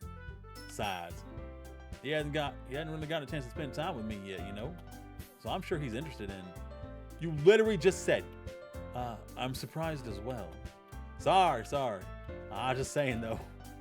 Jeez. Can we just settle this already? Yeah. Kiwi, you're okay with this, right? In the end, it's up to you. Of course. Very well. In that case, everyone looks straight at me. But of course, I'm going to go with Yuri. Well, I'll probably be most useful helping out Yuri. Me? You serious? Why would you? Natsuki, I can already tell you're about to say something mean. No, I was just saying. So you'll be helping Yuri then, Keywiz? Yeah, that's what I'm going to do. I'm glad. I have a bad habit of overthinking these things. So I think your assistance will be very useful. That's great to hear. Natsuki, will you be able to handle the bacon yourself? I mean, yeah. I already said I'll be fine. See, you just said you didn't say that when Yuri brought that up. You're a liar. All right. Everyone can tell that Natsuki is feeling a little sour. So is that everything? I mean, I could spend like Saturday with Natsuki or Yuri and then Sunday with the other one. It's not a big deal. I can help out more than one person. It's a long weekend. Yeah, that sounds about right. That should be about it. You guys excited? Well, excited may not be the right word, but I suppose I'm looking forward to it a little bit. You feel the same way, Keywiz? Me? I guess you could say I'm interested to see how it turned out. That's good enough for me. What about you, Natsuki? Natsuki? What? Why is everyone yelling at me? I didn't do nothing. No, that's not what I meant at all. Yuri anxiously glances between everyone in the room. I'm sorry for this. I don't really know why Keywiz picked me. And also, your cupcakes are the best cupcakes I've ever had. They go really well with my tea. And nothing that I do for the event will compare to that, so I get it. Kind of surprised though. Why? Well, I'm the one acting immature. I already know that. But you're trying to cheer me up all of a sudden. I know I'm not very good at it. I'm sorry if I said something bad. Natsuki isn't the only one surprised. Monica and I are also taken aback by Yuri's words. When she already has trouble with words, trying to cheer someone up must be far out of her comfort zone. But I begin to understand. Yuri was trying to sound like Sayori. Even if it didn't work perfectly, I can tell that she tried to say something Sayori would say at a time like this. Because Sayori always helps everyone smile and feel good about themselves. No, kinda appreciate it. I'm sorry for making a big deal out of nothing. But I'm gonna say this. You better bet that my cupcakes are gonna be the best part of the whole event. I believe you. Yeah. I'll see everyone do their best. But with that, there's nothing more for today. So I guess it's time for us to head out. Alright, let's get out of here then. Everyone packs up their things. I start to follow Monica and Natsuki out the door as they chat between each other. I turn around. Sorry. I realize that I don't have any way of contacting you this weekend. Oh, you're right. I can't believe that slipped my mind. Should I give you my phone number? I think that would be the... Guys, we're getting digits! I think that would be the best way, yes. Alright then. Yuri and I exchange phone numbers. Okay. Then I'll be stopping by your house on Sunday. Eh? My house? Is that a problem?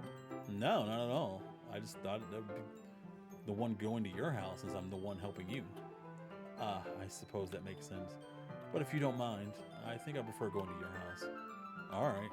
In that case, it won't be a problem. I decided not to press Yuri for a reason. It's not like I should matter much either way, so I'll just need to make sure my room is clean. Ugh, we have to do chores. I hope I managed to make myself useful in some way. I'm not nearly as creative as you are. Don't underestimate me. Don't underestimate yourself, Keywiz. I think that we'll make a very productive team. I mean, we might be a very reproductive team, too. Let's just find out what happens. Even if you only choose me because you felt bad or something. Wait! You don't actually think that, do you? I don't know. It's difficult to come up with any other reason you may have chosen me. You're forgetting the one reason with the most common sense. I chose to help you because that's what I want to do. But Yuri thinks to herself with an extremely tense expression. Yuri, you're overthinking this. You wanted me to point out when you're overthinking, right? I didn't realize. I'm telling you, I want to. That's all there is to it. Do you believe me? Yuri thinks really hard again. She looks straight into my eyes for a long while. I believe you. As if it took her tremendous effort, Yuri finally says that and relaxes her expression. And I'm really looking forward to Sunday. Yeah, I am too. After that exchange, I make my way out the door and Yuri follows. I can't believe this. Yuri is going to be coming to my house on Sunday. My anxiety shoots through the roof. Even though I've gotten pretty used to handling her at this point, there's no telling what might end up happening when you're outside of school. More than that, she told me that she was looking forward to it. Is this the chance I have to make something happen between us? Or is it too early for that? Only time will tell. But until then, I won't be able to take my mind off of it. I seriously can't wait. It's already Sunday. I've been getting increasingly anxious about Yuri's upcoming visit. I keep telling myself there's no reason to be nervous, but it doesn't help much. Yuri is clearly an introvert and also an intimate person in general. There's no doubt that she'll open up a little bit when it's just the two of us. Meanwhile, we've even been texting occasionally. She was extremely apprehensive at first, but it wasn't long before I was already learning more about her. But putting Yuri aside, I haven't heard a thing from Sayori since she left club early the other day. It's not like we text. You didn't even check up on her? It's not like we text each other all the time or anything, but I've been worried about her in the back of my mind. Maybe you should worry about her in the front of your mind. Between what Sayori said and what Monica said, is it really okay for me to put Sayori's feelings aside when she might need me? I decided to visit Sayori before Yuri comes over. Rather than asking, I simply tell her, I'm coming over, much like we've been done in the past. Once I reach Sayori's house, I knock on the door before entering it myself.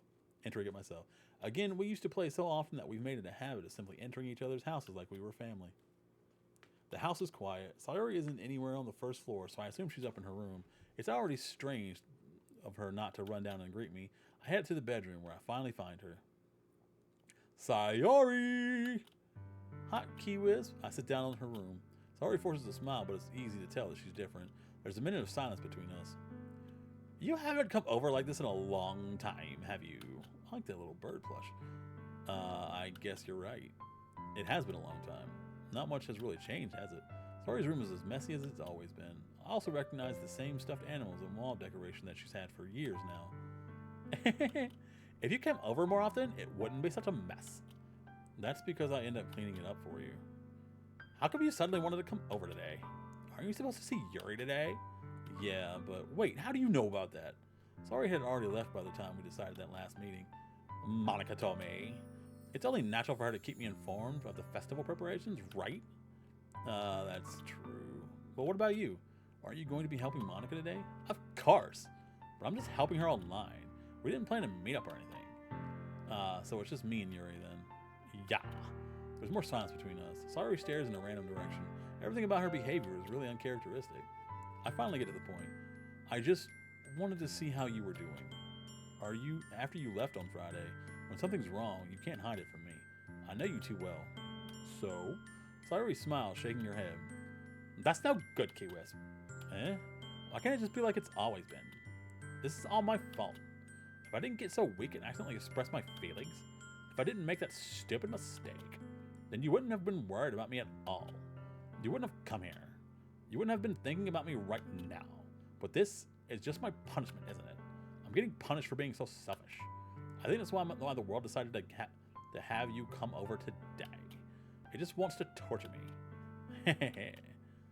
Sayori. I grab Sayori by the shoulders. What on earth are you saying? Are you listening to yourself right now? I know something happened to you. There's no other explanation for you to be like this. So tell me already. Until I know, I won't be able to stop thinking about it. Sayori gives me an empty smile. You really put me in a trap, Key-Wisp. But you're wrong. Nothing happened to me. I've always been like this. You're just seeing it for the first time. Seeing what? What are you talking about, Sayori? You're really just going to make me say it, aren't you? Yeah, just freaking say it, man. Stop wasting time. I guess I have no choice this time. The thing is, I've had really bad depression my whole life. Did you know that? Well, of course not. You just said I'm seeing it for the first... Why do you think I'm late to school every day? Because most days, I can't even find a reason to get out of bed. What reason is there to do anything when I fully know how worthless I am? Why go to school? Why eat? Why make friends? You eat because it's delicious. Why make other people put their energy and caring to waste by having them spend it on me? That's what it feels like. And that's why I just want to make everyone happy, without anyone worrying about me. I'm in shock. I can't even figure out how to respond. How is it possible that Sayori kept this from me the entire time I've known her? Does she really want so badly for me to not think about her? Why, Sayori, eh? Why is it that you've never told me about this? It almost feels like I've been betrayed as your close friend. Because if I knew, I would have done everything I could to support you. Even if there's only so much that I could do. I would have tried a little bit harder to make every day a little better for you. That's why I'm your friend. All you had to do was tell me. You don't understand at all, Kiwis. Why do you think I didn't tell you? Because if I told you, then you would have to waste effort caring about me instead of doing other important things. I don't want to be cared about. It's bittersweet when people try to care about me. It feels nice sometimes, but it also feels like a bat being swung against my head. No, please stop fake laughing and smiling. That's why I wanted so badly for you to make friends with everyone else. Helping everyone be happy together is the best thing for me. But then I discovered something else too. Seeing you make friends and get closer with everyone in the club, it feels like a spear going through my heart. So that's why. That's why I decided the world just wants to torture me. That wasn't the world, dude. That was you. You did that. You put yourself in that position. Every path leads to nothing but hurt. Oh, that's fake laughing is annoying. You're right that I don't understand. I don't understand your feelings at all, Sayori, but I don't need to understand. Whatever it takes for me to help you stop hurting, that's what I'll do. No, Kiwis, there's nothing. Nothing at all. The only thing that could have helped is if everything could be like it always was. But I was selfish. I finally showed you what a horrible person I am. You're not a horrible person for feeling those feelings. Tears streaked down Sayori's face. I made you join the literature club because I was selfish. And I was punished by my heart hurting in a way that I couldn't understand. And now you came here and I made you hurt too. I'm just weak and selfish. That's all I am. And that's why I'm going to accept this punishment. Because I deserve every last one. Without thinking, I once again grabbed Sayori's shoulders. This time I pull her into a tight embrace. Kwasp. Sayori. I don't care if you feel selfish. I'm really happy that you convinced me to join the club. Seeing you every day makes it worthwhile enough. If I make friends with everyone else, then that's just a bonus. But please never underestimate how much I care about you. I wouldn't have it any other way. Kwasp. Sayori isn't hugging me back, despite my arms being wrapped around her. Sayori's arms remain at her sides. She starts sobbing next to my ear. No, don't do this to me. Please don't do this. Kwasp. Sayori barely manages to speak between her sobs. I don't know if I'm doing the right thing, but all I want is for her to know that I care. If you have it in you to call yourself selfish, then you have to let me no. If you have it in you to call yourself selfish, then you have to let me be selfish too. No matter what it takes, I'll figure out what needs to change. I'll make these feelings go away. If there's anything that you need me to do, then you'd better help me. I'll get mad if you don't. I don't know. I don't know. I don't know. Gently, Sayori finally put her arms around me in return. I don't know anything. It's all really scary. I don't understand any of my feelings, Kwasp. The only time I'm not feeling nothing is when I'm feeling pain. But your hugs are so warm, and that's really scary too. Don't fear my hugs, embrace my hugs. I will love you into good mental health. Sayori lets me go. As she does, I let her go too. The festival's tomorrow. Yeah. It's gonna be fun, right? Yeah. How would you like for me to spend it all with you? It's what I want. I promise. I think that'd be nice then. Yeah. Sayori wipes her eyes. If I could spend the whole day here, I would. Of all days, this has to be the one where I have other plans. Maybe I should cancel. No, don't. Please don't. If you did that, then I wouldn't forgive you. But it's almost time for Yuri to meet me at my house. At the very least, do you want to come along and help out? It'd be fun. To my surprise, Sayori shakes her head. I'm sorry. I don't know if that would be very good for me today. You understand, right? It's kind of hard for me to fully understand, but I'm trying my hardest. It's okay. Don't worry too much about it. I'll see you tomorrow, okay? Alright. I look forward to it. I say goodbye to Sayori and exit her house. On the way home, I find myself still feeling uneasy. It's hard for me to keep thinking about it when Yuri's about to come over too. I think Sayori's right. I shouldn't be worrying too much, and we're definitely going to have a great time tomorrow. I should just focus on what's ahead of me. As I approach my house, my house looks like Sayori's house. I see something that makes me feel a moment of panic. Yuri? Look at her. Cute outfit. Thank goodness. You're a little early. I'm sorry I wasn't home yet. Were you waiting for me long? No, I just got here. But I started to get really nervous when nobody answered the doorbell. You always could have texted me. If I had known, I would have reassured you and hurried home on my way home. Ah, I suppose that's true. I didn't think of that for some reason. It should be common sense to do that, but I decided to ignore it. Anyway, let's go inside. I see you brought a lot of stuff with you. That's right. And did you manage to find everything I asked you to buy as well? Yeah, pretty much. At least I hope I got everything right. I'm sure it will be fine. I take Yuri to my room. The first thing she does is glance around curiously, which makes me feel anxious. It's so clean. I cleaned it before you came over, so that's very considerate of you to do. No, I would be really embarrassed for my room to be a mess while you were here. Well, I do enjoy cleaning. I would have gladly helped you clean. Ah, that would be even more embarrassing. Wait, don't look in there. I snatched Yuri's wrist, which was in the process of opening a desk drawer of mine. I'm sorry. I wasn't thinking for some reason. I was just spacing out. It's fine, it's fine. I let go of Yuri's wrist. She was with her hands firmly in her lap as if making sure she's keeping track of them. So, should we get started? Ah, yes. I have a few things planned that you can help with. Decorations and other atmospheric enhancements. Atmospheric enhancements? You know, mood lighting, aromatherapy candles. Oh, wow. I didn't know you planned on taking it that far. Of course. I want to help take our guests to a faraway place. Although many will stop by just out of curiosity. And for cupcakes, I guess. I'm determined to provide an experience that will leave them wanting more. That's great. It's easy to forget that you're a pretty intense person. Intense? I guess is the best way to put it. Is that a bad thing? No, not at all. It's something that I like about you, actually. Is that so?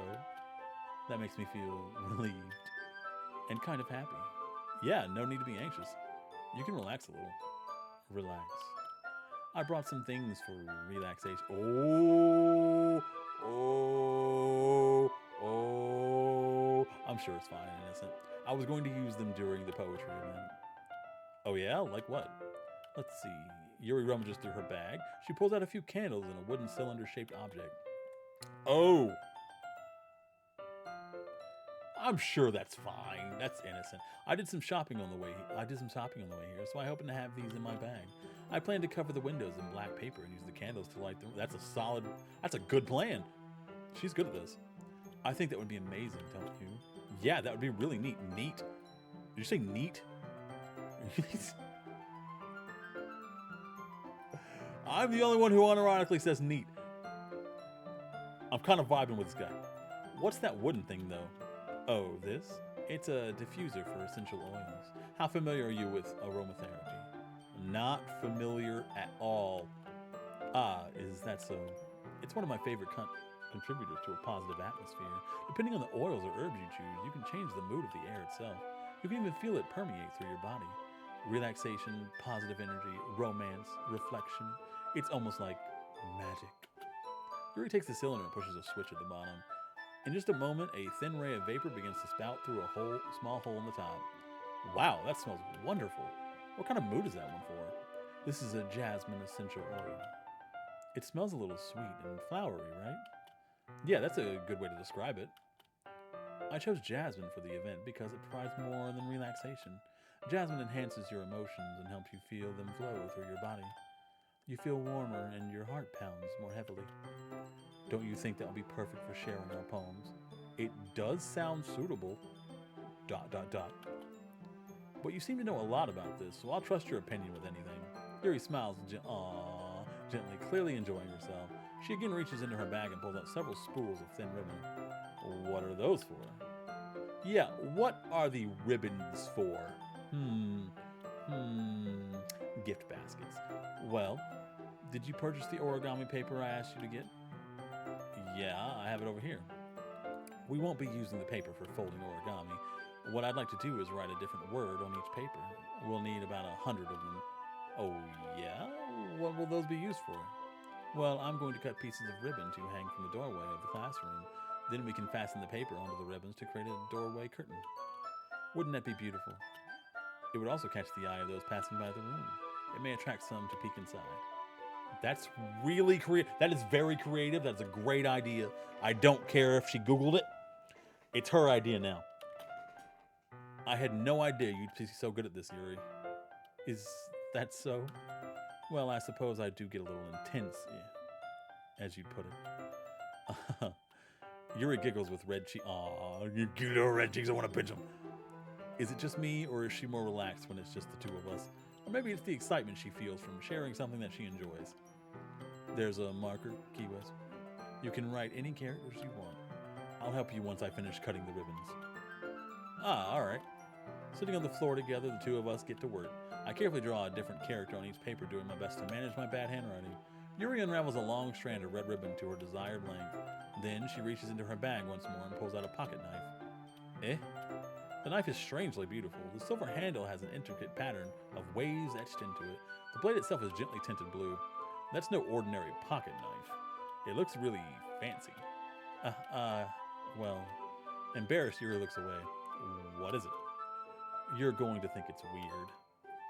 Yuri, whatever it is, I have no reason to judge. To each their own, you know. If you promise you won't be weirded out. Yeah, I promise. All right. The thing is, I'm kind of in denial. Oh. They're just so pretty. I can't help it. I don't know what it is.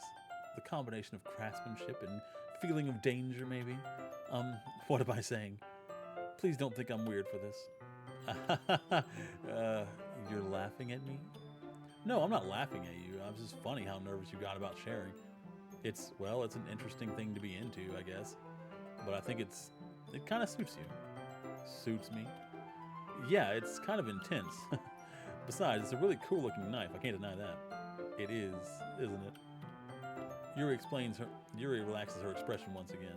Would you like to hold it? Sure, I'll check it out. Yuri carefully hands me the knife with the handle facing me.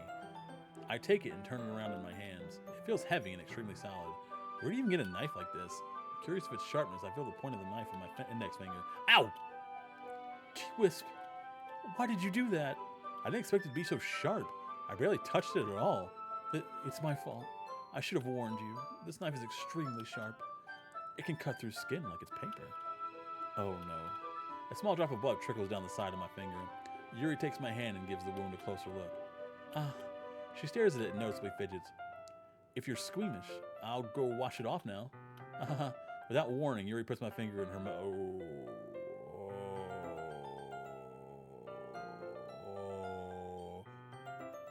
We're inside of her, technically. Mark it, boys! Good Valentine's Day! And licks the wound. I feel her tongue curl around. Oh! I had a girl who was in the knives once. This is not how that went. Startled, I indistinctly pull my hand back. No, I instinctively pull. Please forgive me. I wasn't thinking. Yuri lowers her head and her face burning. Yuri, that's the most embarrassing thing I've ever done. How could I do something like that? I'm sorry. Sure, it was a little weird and it took me by surprise. I guess she was just trying to help, right? Yuri, I think you're overreacting a little bit. She doesn't lift her head.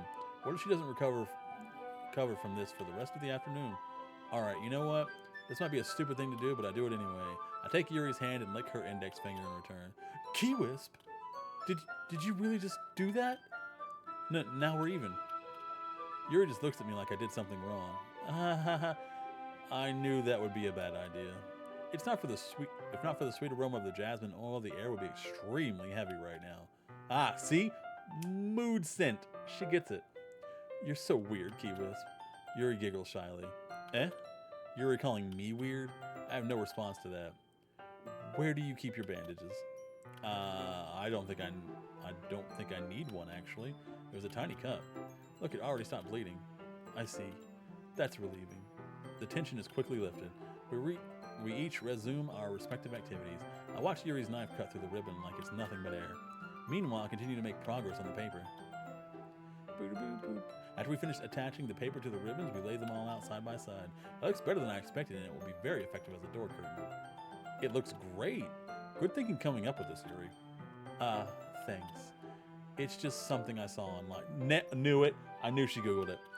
Are you ready to move on to the next task? Yeah, let's do it. What do you have in mind? I'd like to create a banner. That's why I asked you to buy the paint tablets. That's right. Did I not get them? One of the items Yuri had asked me to buy was a kit of watercolor paint tablets. You'll need about 6 cups of water to put each of the tablets in. Do you mind fetching those for us? Of course not. 6 cups of water. I'll be right back in a minute. Thank you very much. Oh, and just a little bit of water, is okay. If you fill the cups too much, it will be diluted. A little bit doesn't really tell me specifically how much, though. Taking Yuri's advice, I decided to use small plastic bathroom cups rather than full-size glasses. I put them on a plate to catch any paint that drips, then bring it back to my room. Yuri! Yes? I come in and see Yuri quickly unrolling her sleeve, pulling it back over her arm. Ah, nothing. Your face is a little red. Is it too hot in here or something? No, not at all. There's nothing wrong, so let's mix the paint. Yuri hurriedly dismisses me and takes it upon herself to unwrap the tablets, dropping them into the cups. So I thought we would do something simple that would look very nice. I like to paint a gradient across the banner, starting with the colors for a sunrise, then daytime, then sunset, and nighttime. Once it dries, I'll write an inspirational quote across the banner. We can hang it on the wall behind the podium at the front of the classroom. Ah, neat. He said neat again. Why are you going to write? Well, it would be more fun to surprise you. Yuri smiles at me. If you say so. After rolling out the banner, Yuri and I kneel on opposite sides so we don't get in the way of each other. Yuri uses a brush and adds a few dots of different colors across the banner to serve as a color guide when we paint it. That's smart. This kind of reminds me of elementary school. Painting on a banner with watercolors feels a lot like the art class projects we had back then. It's relaxing. That's okay. I'm sorry if it feels too childish. No, I didn't mean that at all. It's kind of fun, you know? Yeah, it is fun. I'm glad you feel that way too. Yuri stops painting for a moment, thinking to herself, for me, I don't need to go out and do crazy things to have fun. Same, bruh. In fact, I usually don't even want to. I just like when I can spend time with one other person. Even if it's something simple, like reading, it doesn't even matter if we don't talk much. Just having a friend next to me makes things feel a little bit nicer. I think that's all it takes for me to be happy. Is that so? Even if Yuri and I are quite different, I can understand where she's coming from. I feel that way about things like anime and games, where simply sharing the experience with someone can make me happy. I think I feel the same way. Yuri smiles gently. I knew you'd understand. Yuri leans over the banner to grab an unused paintbrush, but I move at the same time, causing my head to bump into hers. Kya! So sorry. Yuri reels back and I quickly lift my hands in surprise. Are you hurt? No, I'm not hurt. It just startled me, that's all. Sorry, I should have asked you to get it for me. It's not your fault. Ah, your face. There are droplets of paint on Yuri's face and neck. Is there something on my face? Yeah, I accidentally got paint on you. Sorry, it's totally my fault. I'll get a towel right away.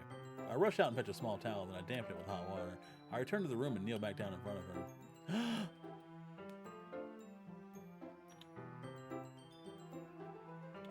No! Why won't it let me screenshot? Hold on.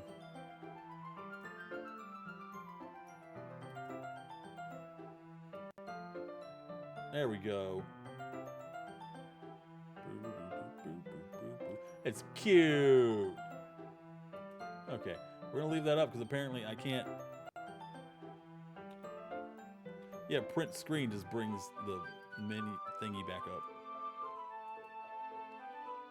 Yeah, also the Windows key, so I can't take any screenshots. I'm going to have to use Snippet. I pat down Yuri's face and neck with a towel. Is something wrong? It's hot. I just didn't expect it. Sorry. I didn't want to use cold water. Having finished, I start to retract my hand, but Yuri suddenly holds my wrist. Wait. Just for a little longer. It feels really nice. I keep my hand still against Yuri's neck. She looks into my eye. Aww. It's an intense expression that I recognize from when she reads her books. Almost as if she's lost in a daze, enveloped by her own thoughts. She's reading me, boys!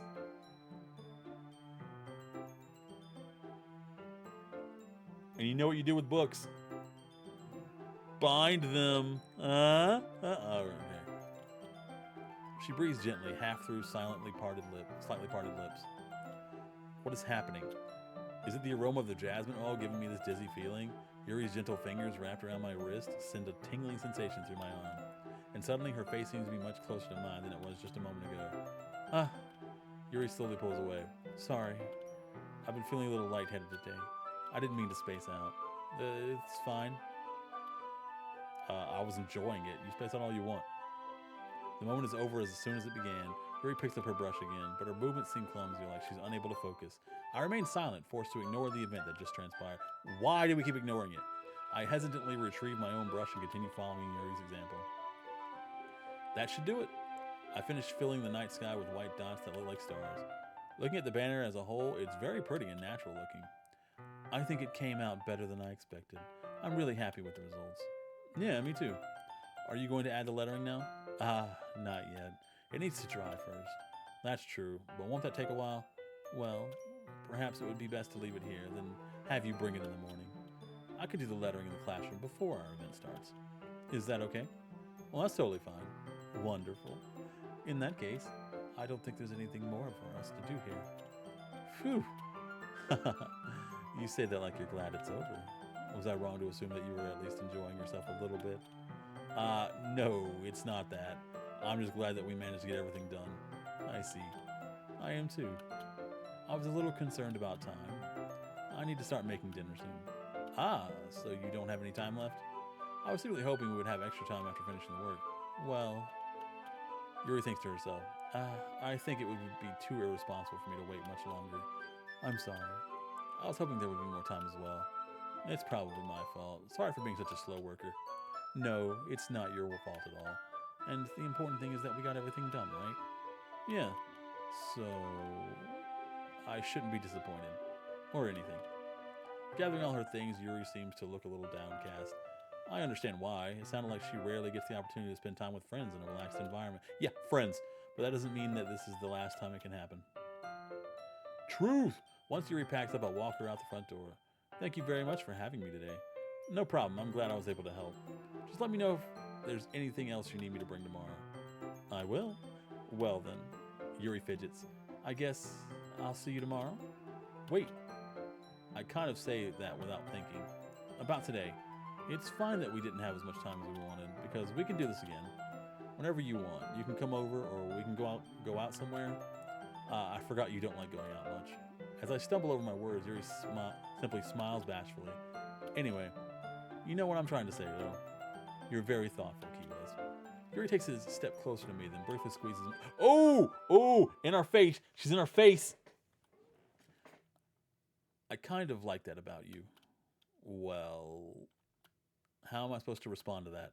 But I don't even get a chance to, as Yuri suddenly pulls back. Sayori! Eh? Hi, Key Wisp. Sayori, just now we weren't... It's alright, Key Wisp. I just stopped by to say hi. Well, it's nice to see you. I'm sorry, but I'm already on my way to leave. Really? That's too bad. I'm sorry. But we'll all be together at the festival tomorrow, so that's fine. So that's fine, right? Of course. Sayori beams. Sayori beam! Yeah, so I'll see you tomorrow. Clearly embarrassed, zoom! Yuri hurries off. Sayori waves goodbye after her. Sayori. Oh, Sayori.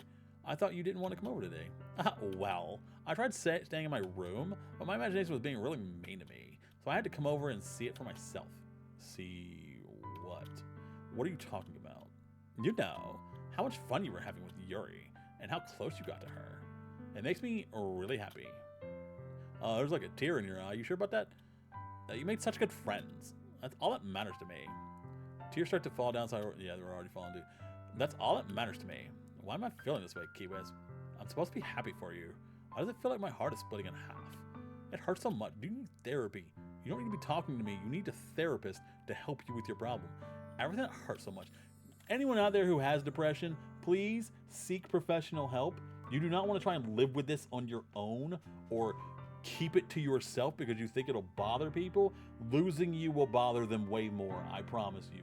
Just Go do whatever it takes for you to get better for yourself and your loved ones.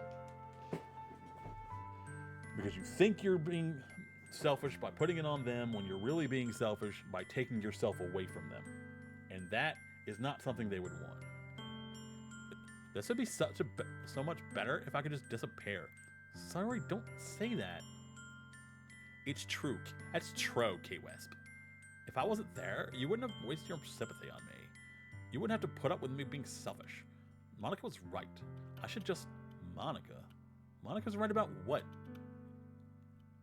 Sayori, what I said before is true. I'm not going to let this continue. Caring about you like this isn't the burden your mind is making it out to be. It's something that makes me happy. It's something that I wouldn't trade for anything else. So even if it takes an entire lifetime, I'm going to be by your side until you don't feel any more pain. But, Sayori looks away. I put a hand on her shoulder to reassure her. I'm scared, K-Wisp. I'm really scared. What are you scared of, Sayori? I'm scared that I might like you more than you like me. Sayori, it's true, isn't it? I was weak and started to like you too much. I did this to myself. K-Wisp, I like you so much that I want to die. Okay, maybe not that far. That's how I feel. And if a girl tells you she likes you so much she wants to die, or you feel like she's pressuring you or trying to guilt you in some way that makes you get with her and nothing bad ends up happening to her as a result, or something bad might happen to her if you don't get with her, bail immediately. First of all, if she's saying that out loud to you, she's lying. Call her bluff. It's never going to happen.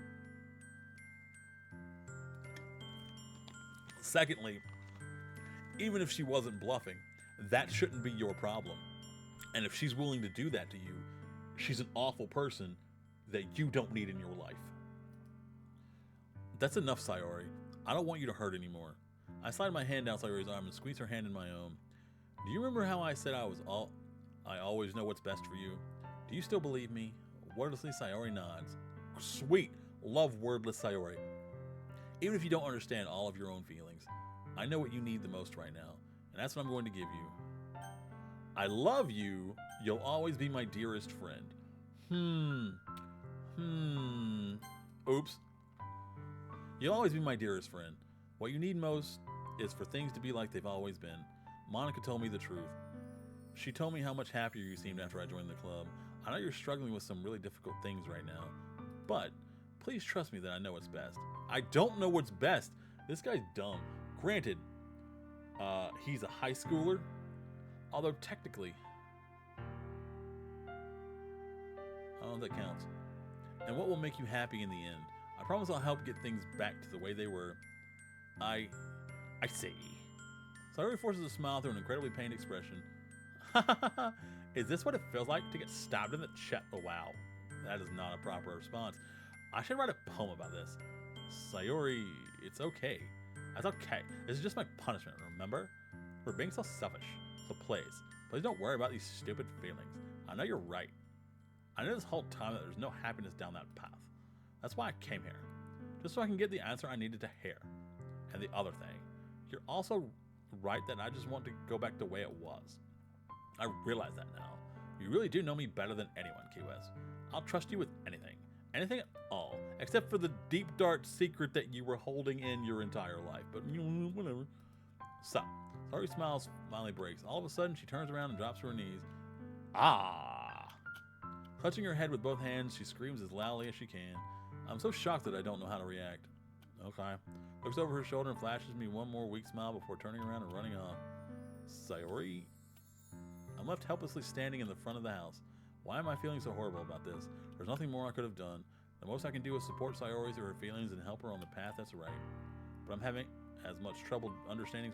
That's because you just found out today. You've only known for like a couple of hours, man. That is not, don't beat yourself up about it. That's her fault that she didn't tell you. She needs professional help. There's nothing you can do as a high school student. Even though I can comfort her, I keep wondering if I should be doing something more or something different. I know these thoughts will continue to plague me until things are back to the way they were. I'm willing to give it everything I've got. Sayori will always be my dearest friend, and I'll do whatever it takes to put a smile on her face. Put a smile on your face, make the world a better place. Oh, it's the day of the festival. Of all days, I expected this to be the one where I'd be walking to school with Sayori, but Sayori isn't answering her phone. I considered going to her house to wake her up, but decided that's a little too much. Meanwhile, the preparations for the event should be nearly complete. I like our house. We have a nice house. The banner Yuri and I painted is dry, and I gently roll it up and take it with me. She sent me a pleasant text reminding me not to forget anything, and I reassured her. Funnily enough, I probably feel the same way as Natsuki about the event. I'm more excited for it to be over so I can spend time with Sayori and Yuri at the festival. But knowing Monica, I'm sure the event will be great too. Monica's got our best interests at heart. Out of Key West, you're the first one here. Thanks for arriving early. That's funny. I thought at least Yuri would be here by now. Monica's placing her little booklets on each of the desks in the classroom. They must be the ones she prepared that have all the poems we're performing. In the end, I found a random poem online that I thought Monica... Cheater! So that's the one I'll be performing. I'm surprised you didn't bring Sayori with you. Yeah, she overslept again. That dummy. You think that on the days this important, she'd try a little harder. I say that, but I suddenly remember that Sayori told me yesterday. I suddenly feel awful, knowing it's not nearly that simple for her.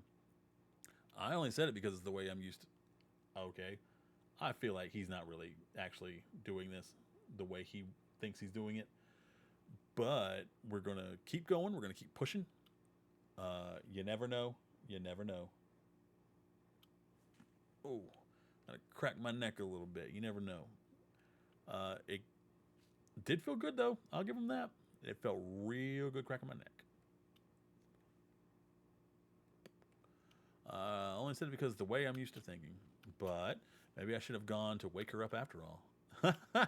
You should take a little responsibility for her, Key West. I mean, especially after your exchange with her yesterday. You kind of left her hanging this morning, you know? Exchange? Monica, you know about that? Of course I do. I'm club president after all. But I stammer embarrassed. Did Sarah really tell her about how I basically turned down her confession?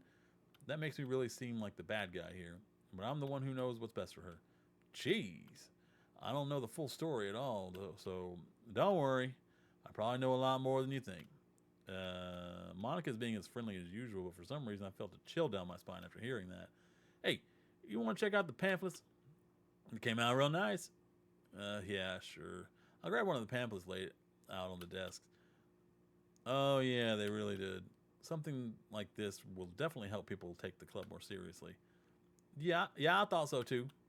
I'll flip through the pages. Each member's poem is neatly printed out on its own page, giving it an almost professional feel. I recognize Natsuki and Yuri's poem from the ones they performed during our practice. What's this? I flipped to Sayori's poem. Why did you say that before you flipped to her poem? It's different from the one she practiced. It's one that I haven't read before. Get out of my head. Copy. Paste 50 times. Get out of my head before I do what is best I know is best for you. Get out of my head before I listen to everything she said to me. Get out of my head before I show you how much I love you. Get out of my head before I finish writing this poem. But a poem is never actually finished. It just stops moving. Poems don't move. Okay. What is this? Reading the poem, I get a pit in my stomach. Okay, Wiz? What's wrong? Nothing. This poem feels completely different from everything else Sayori's written. But more than that, I changed my mind. I'm going to go get Sayori, so... Well, alright. Try not to take too long, okay? I quickly leave the classroom. Don't strain yourself! Monica calls out after me. I quicken my pace. What do you mean don't strain myself? Doing what? Oh yeah, running sucks. Physical activity. Boo! Hold on. Boo!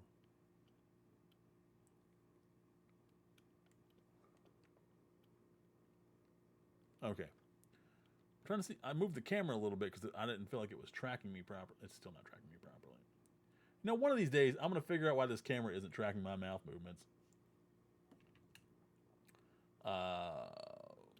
Boo. Okay, well, it's kind of tracking that, and it's not real. That'll be fine. That's good enough. I should have tried a little bit harder for Sayori. It's not a big deal to at least wait for her or help her wake up. Even the simple gesture of walking her to school makes me really happy. Besides, I told her yesterday that things will be the same as they always have been. That's all she needs and what I want to give her. I reach Sayori's house and knock on the door. I don't expect an answer since she's not picking up her phone either.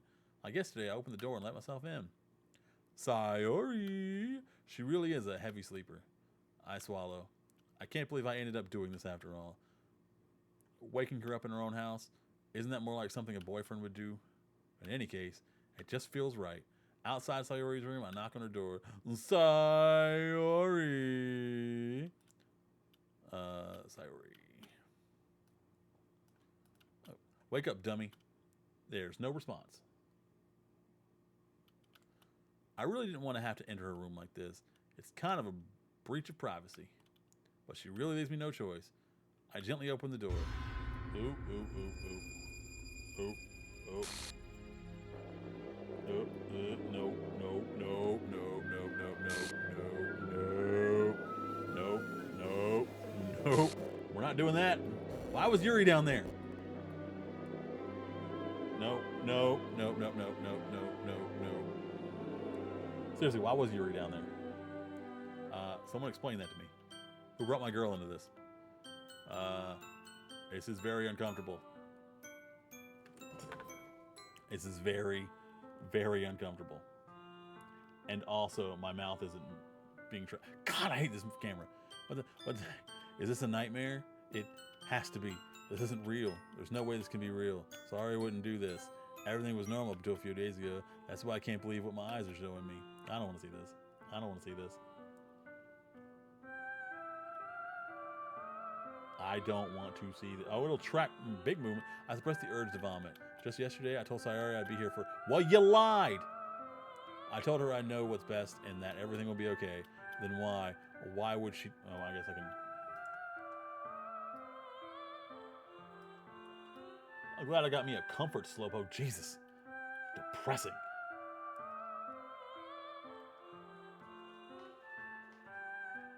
Hold on. Let me try something.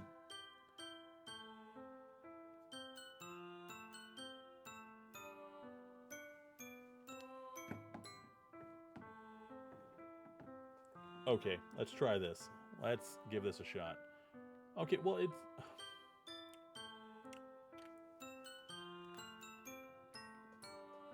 Okay, we're going to try something different. See if it helps with the mouth movements. It seems like it's kind of helping. Ugh, never mind. I'll figure it out at the game. How can I be so... I have a time limit. I need to get this done by 9 o'clock because I have a collab. What did I do wrong? And also, I want to be able to edit this and put this out for Valentine's. Wow, none of those words got picked up by the camera. Okay, cool.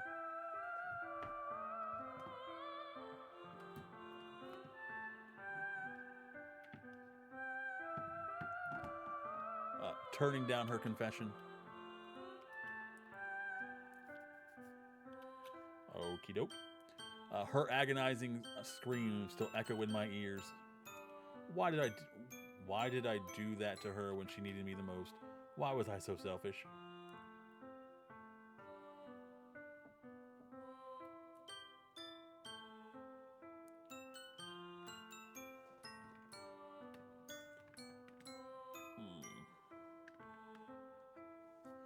Why was I so selfish? Okay,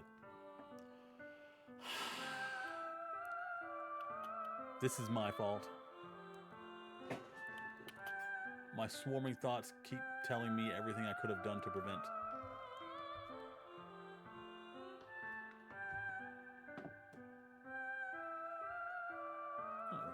My swarming thoughts keep telling me everything I could have done to prevent. If I just spent more time with her, walked her to school, and gave her what I know she wanted out of our relationship. Because you didn't feel that way, that would be a lie, and you'd be trapped. Then I could have prevented this. I know I could have prevented this.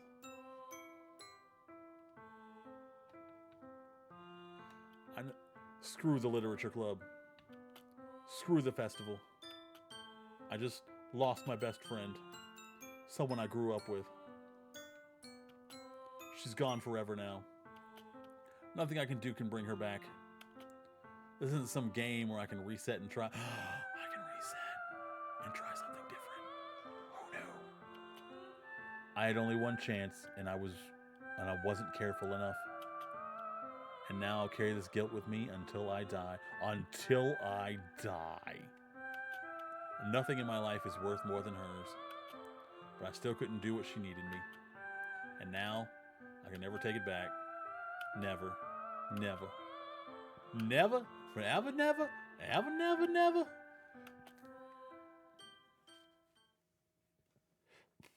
Well, good going, guys. You got a terrible end. I hope you're proud of yourselves. Bunch of jerks. All you had to do was be nice to her. But no, you couldn't even manage that. It's fine. It's fine. Oh, this isn't good. This is also...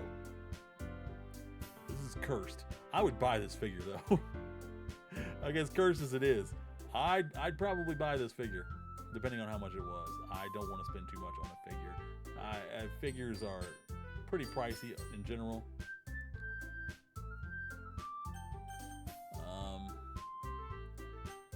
I guess we keep going. Oh, okay.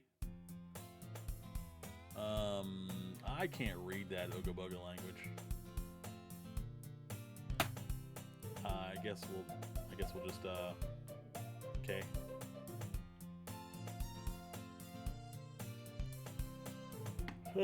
All right. I guess we'll just have to figure this one out as we go, right? Blah blah blah blah blah.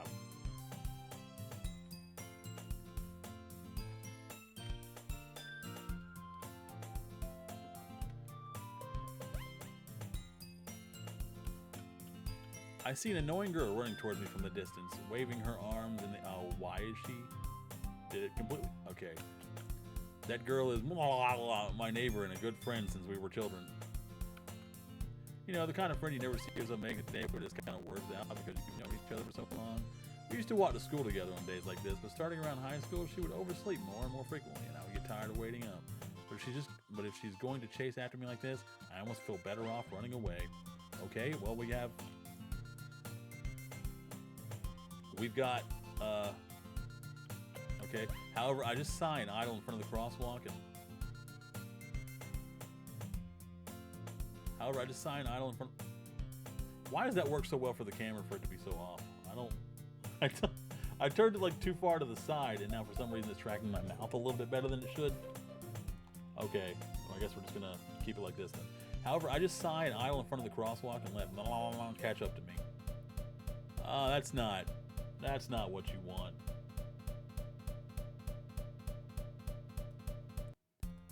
It's an ordinary school day like any other. Mornings are usually the worst, being surrounded by couples and friend groups walking to school together. Meanwhile, I've always walked to school alone. I always tell myself it's about time I meet some girls or something. Well, your priorities changed a lot with outside rating. I mean, who? But I have no motivation to join any clubs. I'm perfectly content just getting by on the average while spending my free time on games and anime. There's always the anime club, but it's not like there would be any girls in it anyway. The school day is as ordinary as ever, and it's over before I know it. Well, I wish school was actually like that, kind of. After I pack up my things, I stare blankly at the wall, looking for an ounce of motivation. Okay. Clubs. There really aren't any that interest me. Besides, most of them would probably be way too demanding for me to want to deal with. I guess I have no choice but to start with the anime club. Key Wisp! Oh, that was a... Did she just get digi-structed in front of me? That's not safe. Monica. Oh my goodness, I totally didn't expect you to see you here. That was not believable. It's been a while, right? Yeah. Yeah, it has. Monica smiles sweetly. We do know each other. Well, we rarely talked, but we were in the same class last year. Monica was probably the most popular girl in class. Smart, beautiful, athletic, basically completely out of my league. So having her smile at me genuinely feels a little great. What did you come in here for anyway? Oh, I just been looking around for some supplies to use for the club. You know if there's any construction paper in here? Or markers? I guess you could check the closet. You're in the debate club, right? About that. I actually quit the debate club. Really? You quit? Yeah. To be honest, I can't stand all the politics around the major clubs. Feels like nothing but arguing about the budget and publicity and how to prepare for events. Well, we do talk about that too, though. I'd much rather take something I personally enjoy and make something special out of it. In that case, what club did you decide to join? Actually, starting a new one.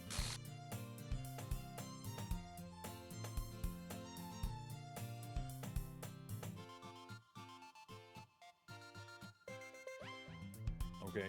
I don't know why my model did that. Literature. Did she break my model? Is that what's happening? Did she break my model? What the crap? I'm starting to get a little suspicious that she's hacking into my B2 studio. Literature? Dude, I wish I had like one of the literature club girls as like a model in B2 studio. That would be super cool to have. I don't think I'd ever use it. It'd be fun though, just for like goofs and gas. That sounds kind of dull. How many members do you have so far? It's kind of embarrassing, but there's only 3 of us so far. It's real hard to find new members for something that sounds boring. Oh, you mean literature? You think people don't find literature interesting? That's weird. It's almost like they teach that in school and they don't really want to do that in their extra free time. Well, I can see that, but it's really not boring at all.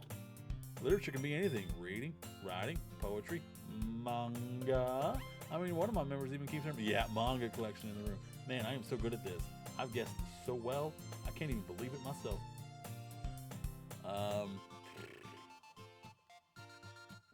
Let's see. Wait, really?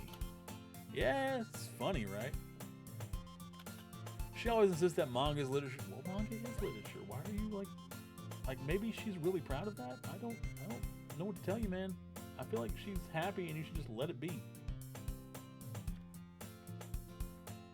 No, sorry. Knock the camera over.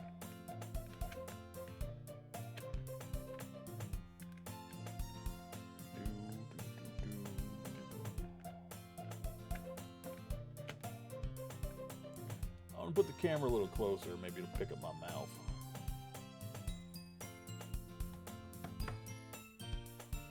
Hey, there we go. Maybe it'll, okay, this should probably help, I'm guessing, maybe. I mean, there's no way it could make it worse, right? Okay, we can okay. She always insists that manga is literature too. I mean, she's not wrong, I guess.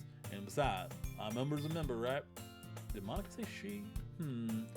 Hey, Key Whiz, by any chance, are you still looking for a club to join? I mean, I guess so, but in that case, is there any chance you could do me a big favor? I won't ask you to join, but if you could at least, visit my club, it made me real happy. Please. Well, I guess I have no reason to refuse. Besides, how could I ever refuse someone like Monica? Sure, I guess I could check it out. Haha, awesome. You're really sweet, Key Whiz. You know that? It's nothing, really. Shall we go then? I'll look for the materials another time. You're more important. Aw, you're more important too. Thanks, Queen. And thus, today marks the day I sold my soul to Monica and her irresistible smile. I dejectedly follow Monica across the school and upstairs, a section of the school I rarely visit. Monica, full of energy, swings open the classroom door.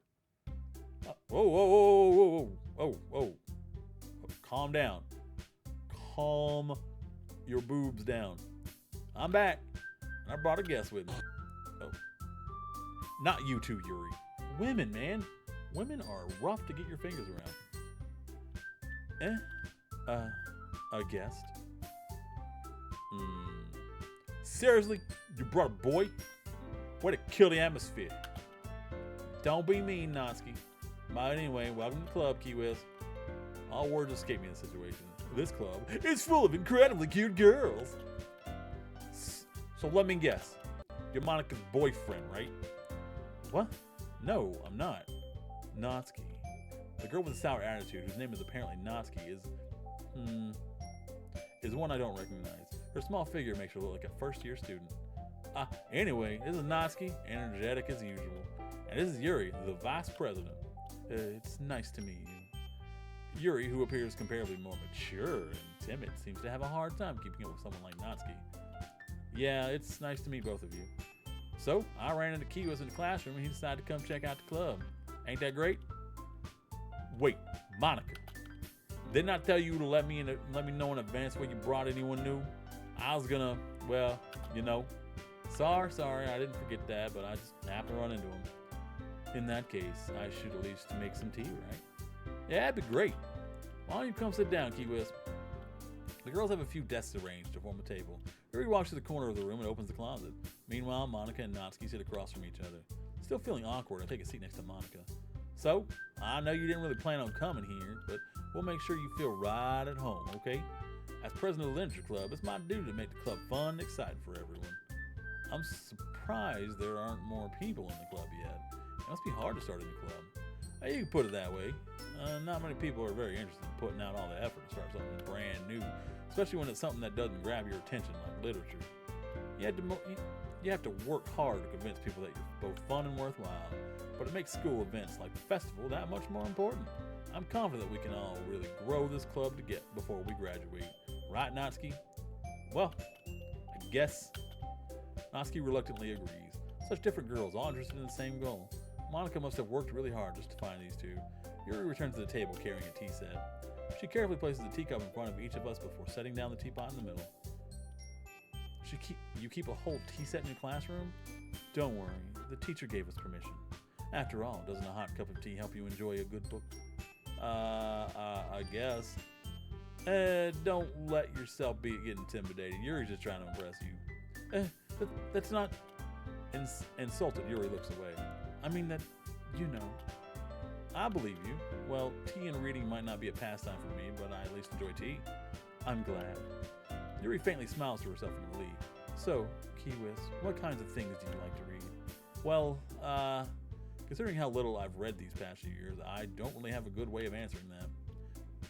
Manga? I mutter quietly to myself, half joking. Naki's head suddenly perks up. Looks like she wants to say something, but she keeps quiet. Not much of a reader, I guess. Well, that can change. What am I saying? I spoke without thinking after seeing Yuri's sad smile. Anyway, what about you, Yuri? Well, let's see. Yuri traces the rim for a teacup with her finger. I wish I was that teacup. My favorites are usually novels that build deep and complex fantasy worlds. The level of creativity and craftsmanship behind them is amazing to me. And telling a good story in such a foreign world is equally impressive. Yuri goes on, clearly passionate about her reading. She seems so reserved and timid since the moment I walked in, but it's obvious by the way her eyes light up that she finds her comfort in the world of books, not people. That's okay, I understand that. I found my comfort in the world of video games, not people. But you know, I like a lot of things. Stories with deep psychological elements usually immerse me as well. Isn't it amazing how a writer can so deliberately take advantage of your own lack of imagination to completely throw you for a loop? That is mean. That is mean. Because I know what you just did. I know what just happened to me. You want me to forget? I won't forget. Justice for Sayori. I don't care about Sayori. Anyway, I've been reading a lot of horror lately. I read a horror book once. It was Goosebumps. I desperately grasp something I can relate to at the minimum level. At this rate, Yuri might as well be having a conversation with the rock. If you smell what the Yuri is cooking. I'd expect that from you, Yuri. Suits you personally. Personality. Oh, is that so? Really, if a story makes me think or takes me to another world, then I really can't put it down. Surreal horror is often very successful at changing the way you look at the world, if only for a brief moment. Freaking hate horror. Oh, why is that? Well, Natsuki's eyes dart from me in a split second. Never mind, I don't care. That's right, you usually like to write about cute things, don't you, Natsuki? What? What gives you that idea? It's freaking stupid. You left a piece of scrap paper behind last club meeting. It looked like you were working on a poem called... Don't say it out loud. Pound you into dust. Put you in the dirt. And get that back. Fine. Natsuki, you write your own poems? And, well, I guess sometimes, you know. What do you care? I think that's impressive. Why don't you share them sometime? No. Natsuki averts her eyes. You wouldn't like them. Not a very confident writer yet? I understand how Natsuki feels. Sharing that level of writing takes more than just confidence. The truest form of writing is writing to oneself. You must be willing to open up to your readers, exposing your vulnerabilities and showing even the deepest reaches of your heart. You have writing experience. You got writing experience too, Yuri. Maybe if you share some of your work, you can set an example to help Natsuki feel comfortable enough to share hers. I guess it's the same for Yuri. We all sit in silence for a moment. Hey, I just got an idea. How about this? Hmm? Now asking you really quizzically at Monica. Let's all go home, write a poem of our own. Then next time we meet, we'll all share them with each other. That way, everyone is even. I mean, I thought it was a good idea. Well, I think you're right, Monica. We should probably start finding activities for all of us to participate in together. I did decide to take the responsibility of vice president after all. I need to do my best to nurture the club as well as its members. Besides, now that we have a new member, it seems like a good step for us to take. Man, she really took initiative as the vice president. Good for her. Do you agree as well, Kiwis? Hold on, there's still one problem. What's that? Now that we've reached the most important topic, I've only come forth with what's been on my mind the entire time. I never said I would join this club. Monica may have convinced me to stop by, but I never made any decisions. I still have other clubs to look at, and I lose my train of thought. All three girls stare back at me with dejected eyes. Dejected. Kinda angry and dejected. But, I'm sorry. I thought... the girls exchange glances before Monica turns back to me. I guess I need to tell you the truth, Kiwiz. Thing is, we don't have enough members yet to form an official club. We need 4. And I've been trying real hard to find new members. And if we don't find one more before the festival, I'm defenseless. Guilt trip, sweet. I love that. Love that for us. How am I supposed to make a clear-headed decision when it's like this? I would feel terrible for letting everyone down in the situation. And besides, the club itself seems pretty relaxed. So if I'm writing poems and is the price I need to pay in order to spend every day with these beautiful girls, Yuri? Right. Okay, I've decided then. I'll join the literature club. One by one, the girls' eyes lit up, totally lit. Oh my goodness, really? Do you really mean that, Kiwiz? Yeah. It could be fun, right? You really did scare me for a moment. I mean, if you really just left after this, it'd be super ticked off. Kiwiz, I'm so happy. We can become an official club now. Thank you so much for this. You're real amazing. Oh, I'm glad you see that.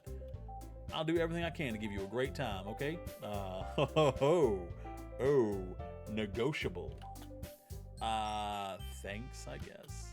All right, everyone. I think with that, we can officially end today's meeting on a good note. And remember tonight's assignment. Write a poem to bring to the next meeting we can all share. Monica looks over at me once more. Kiwiz, I look forward to seeing how you express yourself. Tee. Yeah. I really impressed the class star Monica with my mediocre writing skills. I already feel the anxiety welling up inside of me. Meanwhile, the girls continue to chit-chat as Yuri cleans up the tea set. I guess I'll be on my way then. All right. See you tomorrow then, darling. Can't wait. Man, she wants me. She wants me so bad. With that, I depart the club room and make my way home. The whole way, my mind wanders back and forth between the 3 girls. Natsuki. Yuri, my love. And of course, Monica. Will I really be happy spending every day after school in the literature club? Perhaps I'll have the chance to grow closer to one of these girls. Alright, I just need to make the most out of the circumstances, and I'm sure good fortune will find me. Welcome back, Frizz! We lost one of the girls. This may come as a surprise to you, but Sayori is not doing alright. I guess that starts with writing a poem tonight. You have unlocked a special poem. Would you like to read it? Ooh, I haven't done one of these. Can you hear me?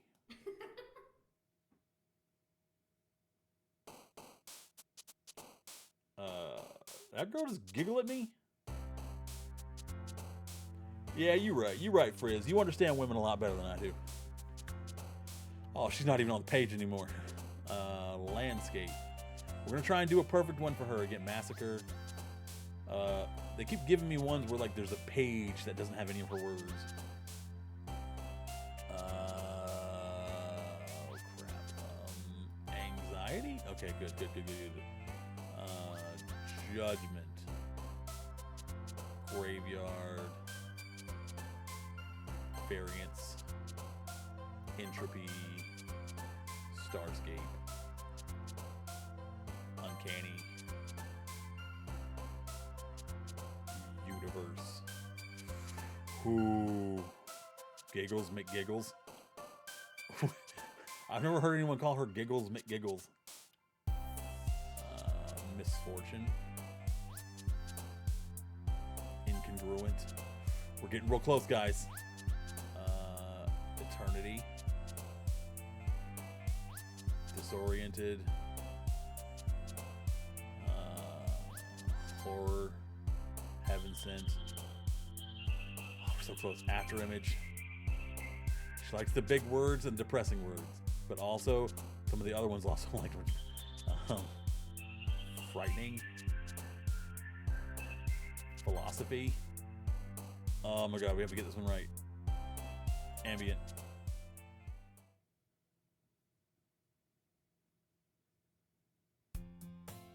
Oh, did we not do it? I didn't get an achievement, or did we already do one once? I don't remember us doing one. Hi again, Key Wisp. Glad to see you didn't run away on us. Haha. Nah, don't worry. This might be a little strange for me, but at least to keep my word. Well, I'm back at the Literature Club. I was the last to come. The background is moving. The background is zooming in. This is very disorienting. Oh my god, this is messing with my eyes. I was the last to come in, so everyone else is here already hanging out. Oh, your face is not okay. It's fine. Thanks for keeping your promise, Key Wisp. I hope this isn't too overwhelming of a commitment for you, making you dive headfirst into literature when you're not accustomed to it. Oh, don't do that. Oh, come on. Like he deserves any slack. You already had to be dragged here by Monica. I don't know if you plan to just come here and hang out or what, but if you don't take us seriously, then you won't see the end of it. Oh, Monica, you were in the front of the box. I don't know. Natsuki certainly have a big mouth for someone who keeps a manga collection in the classroom. Oh, now the music is messed up, and the background's tilting, and the music is messed up, and I don't. Natsuki finds herself stuck between saying Monica and manga. Manga's literature. Swiftly defeated, Natsuki plops back down in her desk. I'm sorry, Key Wisp.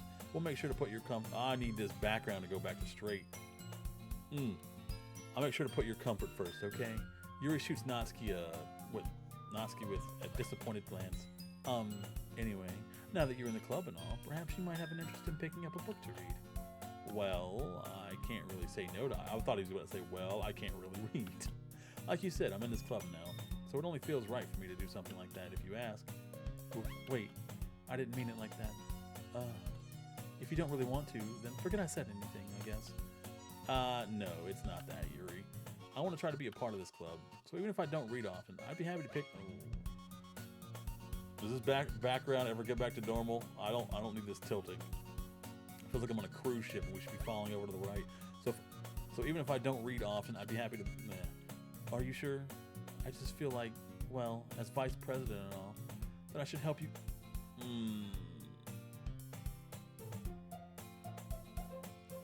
The music is not happy. That I should help you get started on something you might like. Yuri reaches into her bag and pulls out a book. I didn't want you to feel left out, so I picked out a book. Dude, she's a lot more forward without Sayori around. So I picked out a book that I thought you might enjoy.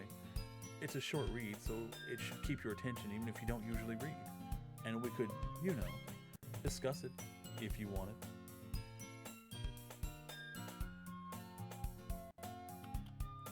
This is, how's this girl accidentally being so cute? So she even picked out a book she thinks I'd like, despite me not reading much. Yuri, thank you. I'll definitely read this. I enthusiastically take the book. Phew. Well, you can read it at your own pace. I look forward to hearing what you think. Okay, it's back. Now that everyone's settled, making sure it's not moving again. Okay, it's not moving. Now that everyone's settled in, I expected Monica to kick off some scheduled activities for the club, but that doesn't seem to be the case. Okay, the music is not back to normal. Yuri's face is already buried in a book. I can't help but notice her intense expression, like she was waiting for this chance. Meanwhile, Natsuki is rummaging around in the closet. I'm really curious to talk to Yuri a little bit more, but at the same time, I would feel bad for distracting her from reading. I catch a glimpse of the cover of her book. It looks like the same book that she lent me. More than that, she seems to be on the first few pages. Crap. I think she noticed me looking at her. Hide! A girl is looking at us. She sneaks another glance at me and our eyes meet for a split second. That only makes her hide her face deeper in her book. Sorry, I was just spacing out. I muttered this, sensing I made her uncomfortable. Oh, it's fine. If I was forced, then I probably wouldn't have noticed in the first place. Focused. But I'm just rereading a bit of this, so that's the book that you gave me, right? I wanted to reread some of it. Not for any particular reason. Just curious, how come you have two copies of the same book? Well, when I stopped at the bookstore yesterday... that's not what I meant. I mean, I just happened to buy two of them. I see. There's something fairly obvious here that Yuri isn't telling me, but I decided to let it go. I'll definitely start reading it soon. I'm glad to hear it. Once it starts to pick up, you might have a hard time putting it down. It's a very engaging and relatable story. I don't know how relatable it's going to be. Is that so? What's the story about anyway? Well, I look at the cover of the book. The book is titled Portrait of Markov. There's an ominous-looking eye symbol on the front cover. Basically, it's about this religious camp that was turned into a human experiment. How is that relatable? In what way? In what dimension is any of that relatable? Honestly. And the people trapped there have this trait that turns them into killing machines. Not relatable at all. But the facility gets even worse, and they start selectively breeding people by cutting off... Okay, that's a little bit relatable. Oh, that might be a little bit of a spoiler. But anyway, I'm really happy. I'm really into it. The book, I mean. Well, yeah, I should hope the book. Not the thing about the limbs. That's kind of dark, isn't it? You made it sound like it was going to be a nice story, so that dark turn came out of nowhere. Are you not a fan of that sort of thing, Kiwis? No, it's not that. I mean, I can definitely enjoy those kind of stories, so don't worry. I hope so. I mean, it's no Goosebumps, but I'm sure it'll be fun. Yeah, I totally forgot that Yuri is into those things. She's so shy and reclusive on the outside, but her mind seems to be completely different. It's just that this kind of story, it's the kind that challenges you to look at life from a strange new perspective.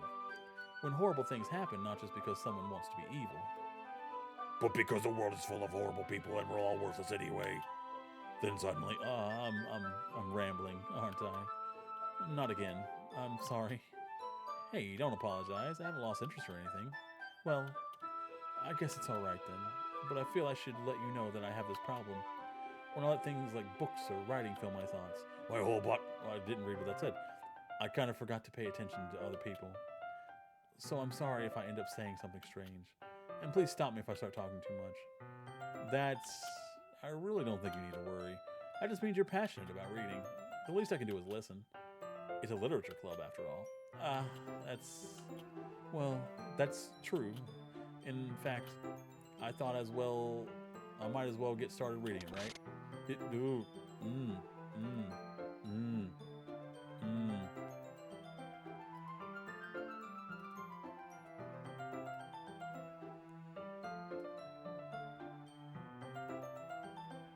She's so cute. How can my girl be this evil? I mean, you don't have to, but what are you saying? Let me just get the book. I quickly retrieved the book that I had put in my bag. Alright, it's fine if I sit here, right? I slip into the seat next to Yuri's. Yeah. Are you sure? You seem a little apprehensive. I'm sorry. It's not that I don't want you to. It's just something I'm not very used to. That is, reading in company with someone. I see. Well, just tell me if I end up distracting you or anything. Alright. I open the book and start the prologue. I soon understand that Yuri means about reading in company.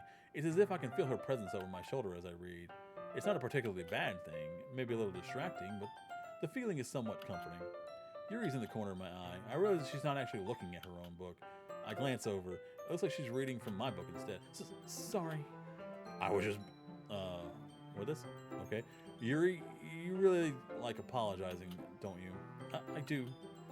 I don't really mean to. Sorry.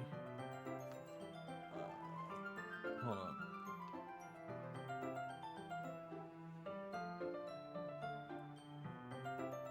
I'm gonna write this down so I can come back and read that secret text.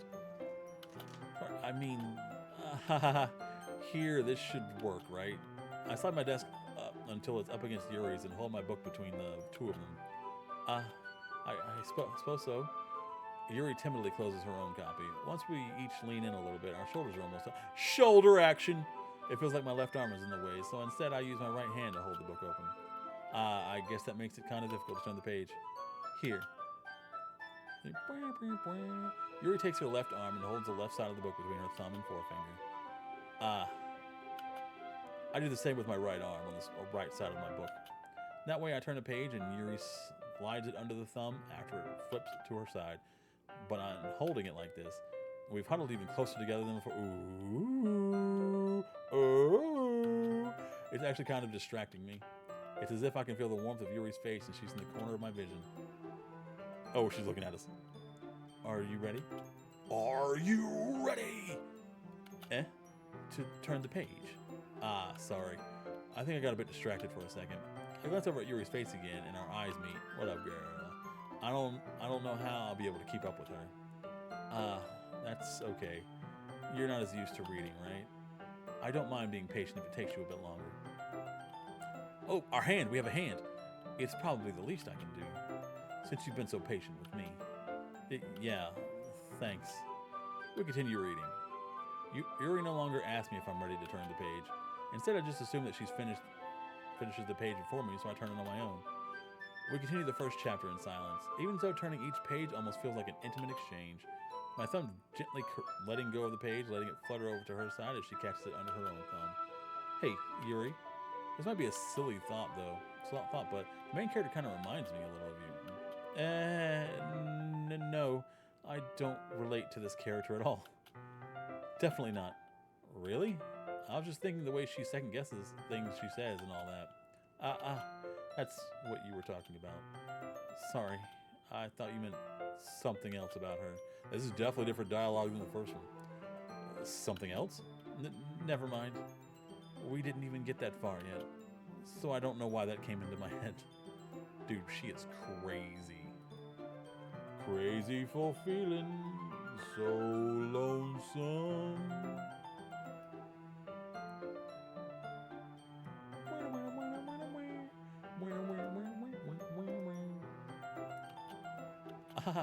Yuri, are you feeling alright? Yuri's been a little fidgety ever since we started reading. What's she hiding? You can rest if you're feeling that sick or something. Your breathing is a little... My breathing? Yuri puts her hands on her chest as if to feel her heartbeat. I didn't even notice. Anyway, I'm fine. I just need some water. Alright, don't push yourself. Yuri stands up and practically rushes out of the classroom. What on earth was that about? Key-Wisp, you something happened just now? I have no idea. Yuri was acting a little strange, I guess. So you don't know anything? Sorry, I can't say I do. Are you worried about her? No, not really. I was just making sure you didn't do anything to her.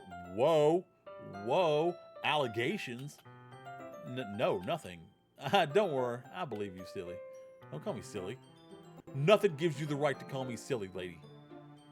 Yuri just does that sometimes, so it's nothing. Then why did you even get suspicious?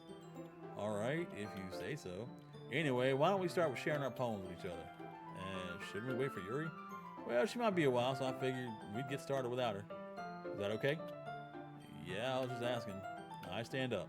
I make a mental note of where I left off in the book, then slip it back into my bag. Who should I share my poem with first? Natsuki. I told Natsuki I was interested in her poems yesterday, so it's probably only fair if I shared mine with her first.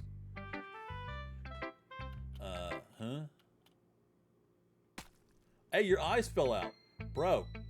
Okay, they're back. Never mind. Key-Wisp, if you're not going to take this club seriously, then go home. What? Harsh? What, you expect me to believe that you actually put effort into this? You think I'm stupid? I'm not a writer. Maybe it's not very good, but yeah, I did put effort. We all start somewhere, right? If you're still proud of the first poem you ever wrote, then I'd like to read it. Ooh, painful to think about. Fine. Well, sorry. You'll get better anyway. I'd tell you what to improve, but you're better off just trying again. Fair enough. Well, to each their own, I guess.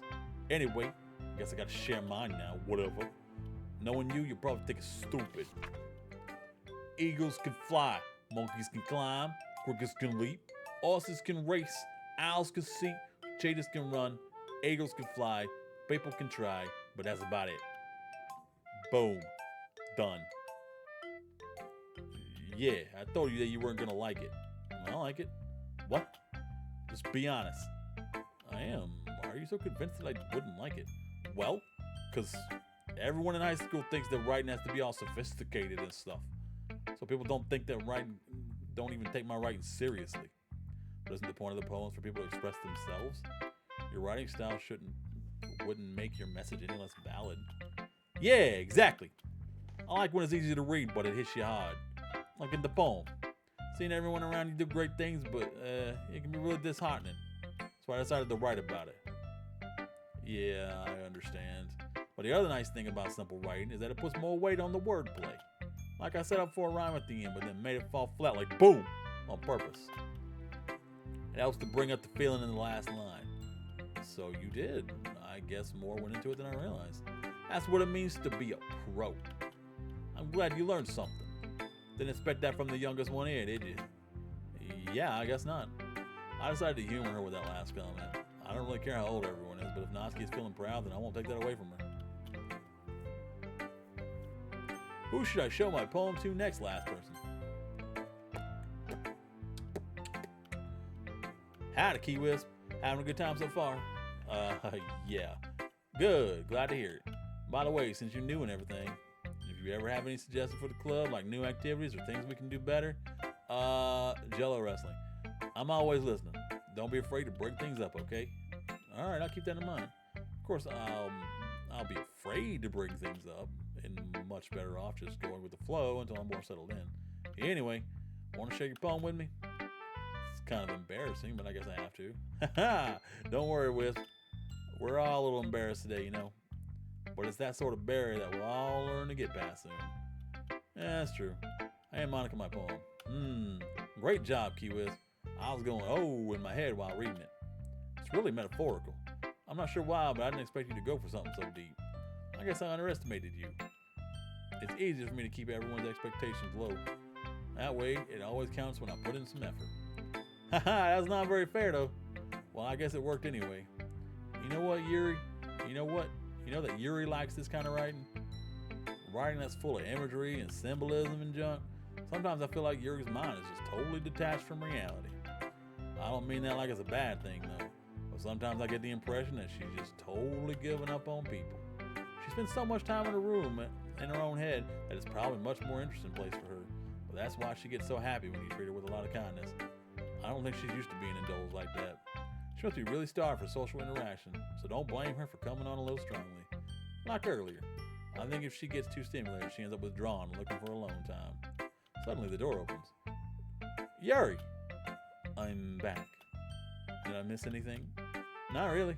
Well, we all started sharing our poems with each other. Eh? Already? I'm sorry for being late. No need to apologize. We still have plenty of time. So I'm more glad that you took all the time you needed. All right. Thanks, Monica. I suppose I should get my poem now. Anyway, do you want to read my poem now? Don't worry, I'm not very good. You sound pretty confident for someone who claims to not be very good. Well, that's because I have to sound confident. That doesn't mean I always feel that way, you know. I see. Well, let's read it then. Hole in the wall, but he wasn't looking at me. Confused, I frantically glanced at my surroundings. But my burned eyes can no longer see color. Are there others in the room? Are they talking? Or are they simply poems on flat sheets of paper? The sound of frantic scrawling playing tricks on my ears. The room begins to crinkle, closing in on me. The air I breathe dissipates before it reaches my lungs. I panic. There must be a way out. It's right there. He's right there. Swallowing my fears, I brandish my pen. Dope. So, what you think? It's very freeform, if that's what you call it. Sorry, I'm not really the right person to ask for feedback. It's alright. Yeah, that kind of style's gotten pretty popular nowadays. That is, a lot of poems have been putting emphasis on the timing between words and lines. When performed out loud, it can be real powerful. What was the inspiration behind this one? Well, I'm not sure if I know how to put it. I guess you could say that I had some kind of epiphany recently. It's been influencing my poems a bit. epiphany? Yeah, something like that. I'm kind of nervous to talk about deep stuff like that because it's kind of coming on strong. Maybe after everyone is better friends with each other. Anyway, here's Monica's writing tip of the day. Sometimes when you're writing a poem or a story, your brain gets too fixated on a specific point. If you try so hard to make it perfect, then you'll never make any progress. Just force yourself to get something down on the paper and tidy it up later. Another way to think about it is, if you keep your pen in the same spot for too long, you just get a big dark puddle of ink. So just move your hand and go with the flow. That's my advice for the day. Thanks for listening. Who should I show my poem? Last person, Yuri! As Yuri reads the poem, I notice her eyes lighten. Exceptional. What was that? Did I say that out loud? Yuri first covers her mouth, but then ends up covering her whole face. He's going to hate me. You really didn't do anything wrong, Yuri. I guess you're right. What am I getting so nervous for? Yuri takes a breath. So, what kind of writing experience do you have? Your use of imagery and metaphors indicates you've written a lot of poetry before. Really? Wow, that's a huge compliment coming from you. This is actually my first time really. Huh? Yuri stares at me blankly, then looks at my poem again. Well, I know that. I just meant, Yuri trails off, unable to find an excuse. She traces her fingers along the words in the poem as if breaking it down more thoroughly. Yeah, okay. This is the reason I was able to tell. It's just that there are specific writing habits that are usually typical of new writers. And having been through this myself, I kind of learned to pick up on them. I think the most noticeable thing I recognize in new writers is that they try to make their style very deliberate. In other words, they tend to pick a writing style separate from the topic matter, and they form-fit the two together. The end result is that both style and the expressiveness are weakened. Once Yuri finds her train of thought, it's as if her demeanor totally changes. Her stammering is completely gone and she sounds like an expert. Of course, that's not something you can be blamed for. There are so many different skills and techniques that go into writing even a simple poem. Not just finding them and building them, but getting them to work together is probably the most challenging part. It might take you some time, but it all comes with practice and learning by example and trying new things. I also hope that everyone else in the club gives you valuable feedback. Natsuki can be a little biased, though. Biased? How? Well, never mind. I shouldn't be talking about people like that. Sorry. It's fine. I'm not sure if Yuri is apologizing to herself, to me, or to Natsuki. Do you mind if I read your poem now? Please do. I'd love to share my thought process behind it. Yuri smiles dreamily as if that's a rare opportunity for her, which itself is kind of funny. After all, isn't it supposed to be a literature club? Ghost under the light, the tendrils of my hair illuminate beneath the amber glow. Bathing, it must be this one, the last remaining streetlight to have withstood the test of time. The last yet to be replaced by the sickening blue-green hue of the future. I bathe, calm, breathing air of the present, but living in the past. The light flickers, I flicker back. Dope! I'm sorry I have such terrible handwriting. What? I wasn't thinking that at all. But it took you so long to read. I'm not a good reader. I'm not very smart.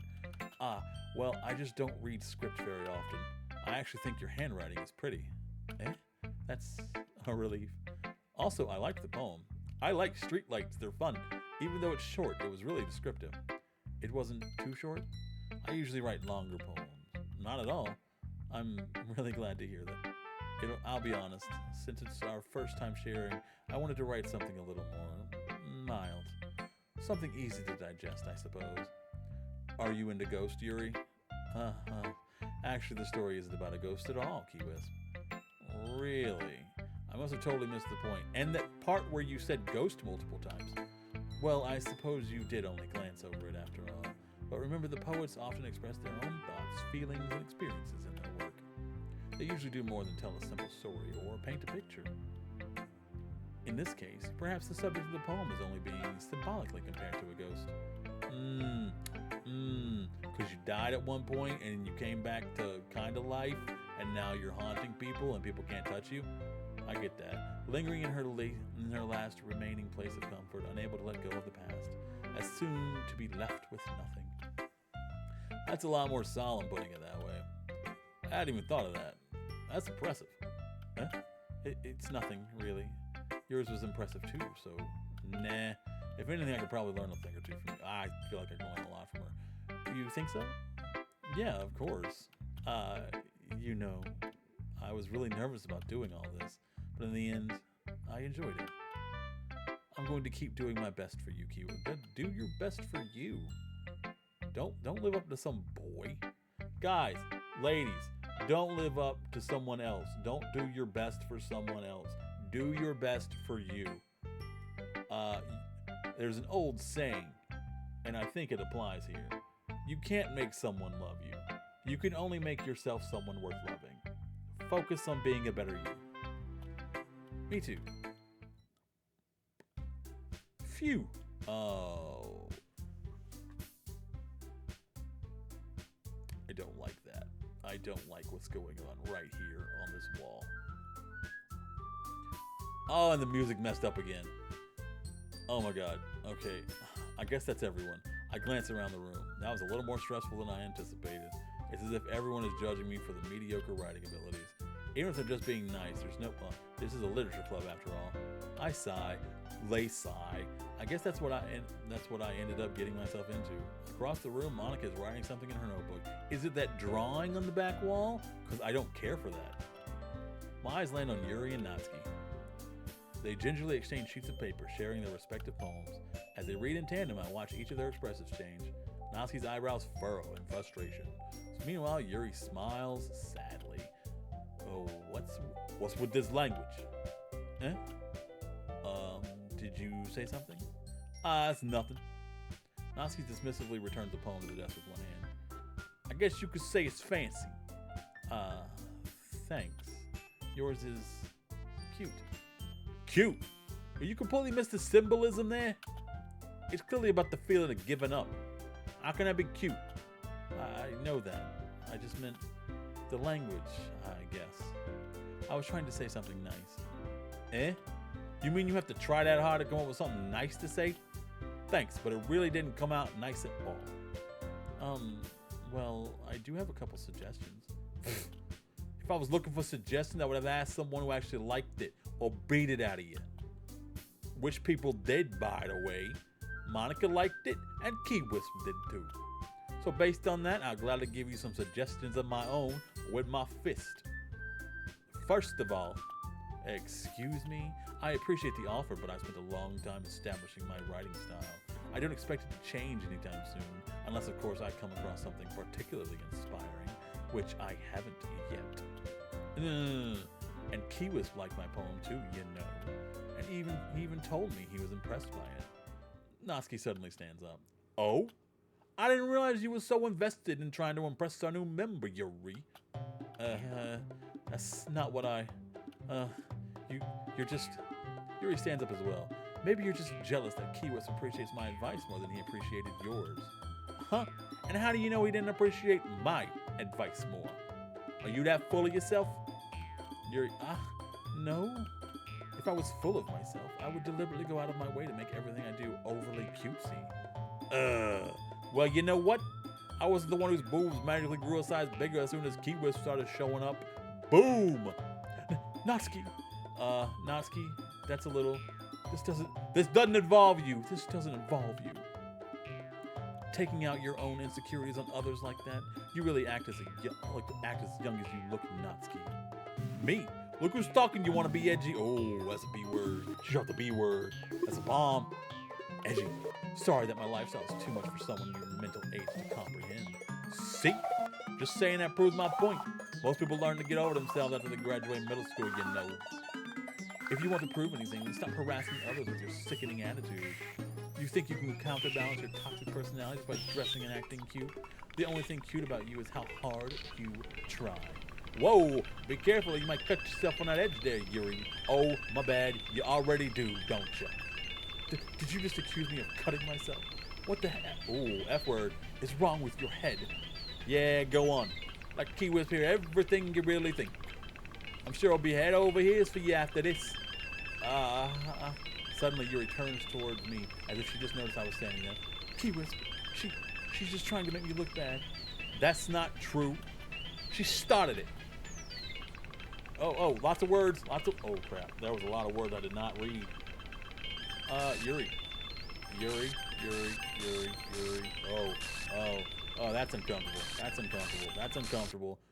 Hey, Monica. Hey, Key Wisp. Why don't we step outside for a little bit? Okay. Sorry about that. They really shouldn't have tried to get you involved. It's probably better for us to stay out of this. We'll get back inside once they're done. Some president I am, huh? I can't even confront my own club members properly. I just wish I was able to be a little more assertive sometimes. But I never have it in me to put my foot down against others. You understand that, right? Anyway, if this makes you want to spend less time with the others, then that's fine. Oh, that's a sneaky way to do that. Okay. I'd be happy to spend time with you instead.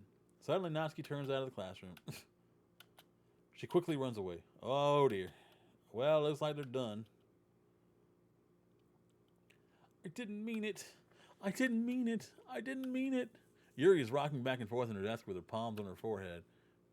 Yuri? I didn't mean it. I believe you. I have no idea what Yuri might have said to Natsuki, or did. Key Wisp, please don't hate me. Please. I'm not like this. There's something wrong with me today. It's fine, Yuri. We know you didn't mean it. Besides, I'm sure Natsuki will forget all about it by tomorrow. Completely. Oh, that's, First of all, that ain't how girls work. Second of all, yeah. Yeah, maybe. I don't freaking know. I don't know how this game's gonna go. It's taking all sorts of weird turns. Anyway, meeting's over, so you can go home now if you want. Yuri look at me like she wants to say something, but she keeps glancing at Monica. You can go first, Monica. I'd like to stay a little bit longer. I'm the president, so I should be the last one out. I'll wait for you to be done. Well, I'm vice president, so let me take that responsibility today. It kind of sounds like you don't want me around for something, Yuri. It's not that. I didn't get much of a chance to discuss my book with Key Wisp. It would just be... Yeah, our book club, Monica. Get out. Embarrassing with you listening. I guess I don't really have a choice, do I? I'm sorry for causing trouble. Oh. I don't... Someone got erased, or booted, or rebooted.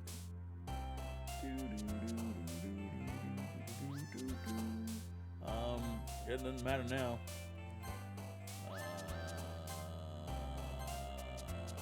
Ooh. That doesn't belong there.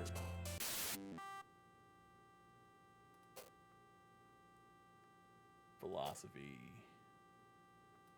Ambient. After image. Portrait. Incongruent. Masquerie.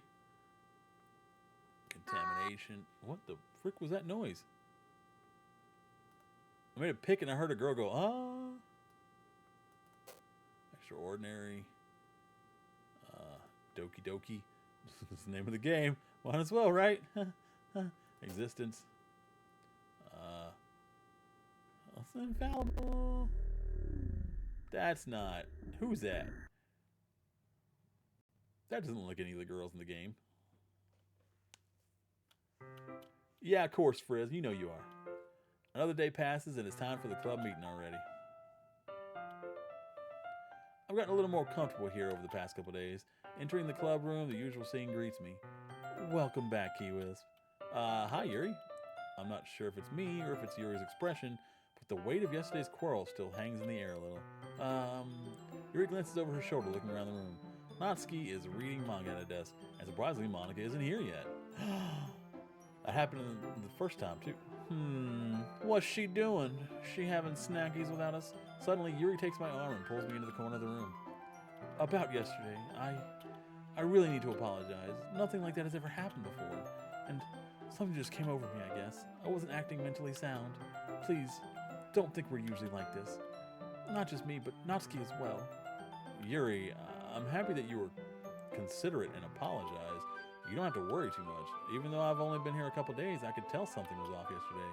Maybe we're just a little extra sensitive because it was our first time sharing poems. If only we had 5 members in our group, maybe one of them could help balance things out. But whatever it was, it didn't make me think any less of you. I had already decided that there's no way you can be a bad person. And now that you're apologizing, I know you really didn't mean it.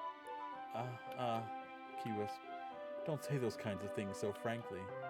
They make me a little too happy. She wants it. She wants it. I'm really glad that you're such an understanding person, and I'm really glad that you joined this club. Everything is a little bit brighter with you around, and, sorry, what am I saying right now? Hey, you guys see Monica? No, I haven't. I was also kind of wondering where she was. Man. Yuri, I'm guessing you haven't either? Yuri is clearly taken aback by how calmly Natsuki is addressing her. No, I haven't. Jeez, this isn't like her at all. I know it's stupid, but I can't help but worry a little bit. What? Why are you looking at me like that? Natsuki, about yesterday. I just wanted to apologize.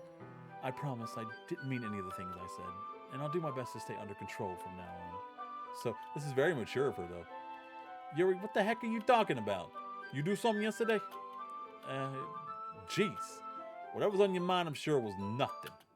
I don't even remember anything bad happening. You're the kind of person who worries too much about the little things, ain't you? But I'll accept your apology anyway, if it helps you feel a little bit better about it. So, forget about it. Besides, it's kind of nice to hear, since I'm always afraid you secretly hated me or something like that. No, not at all. I don't hate you. Well, you're kind of weird, but I don't hate you either. Natsuki turns to me. You're still on trial, though. Hey. Suddenly, the door swings open.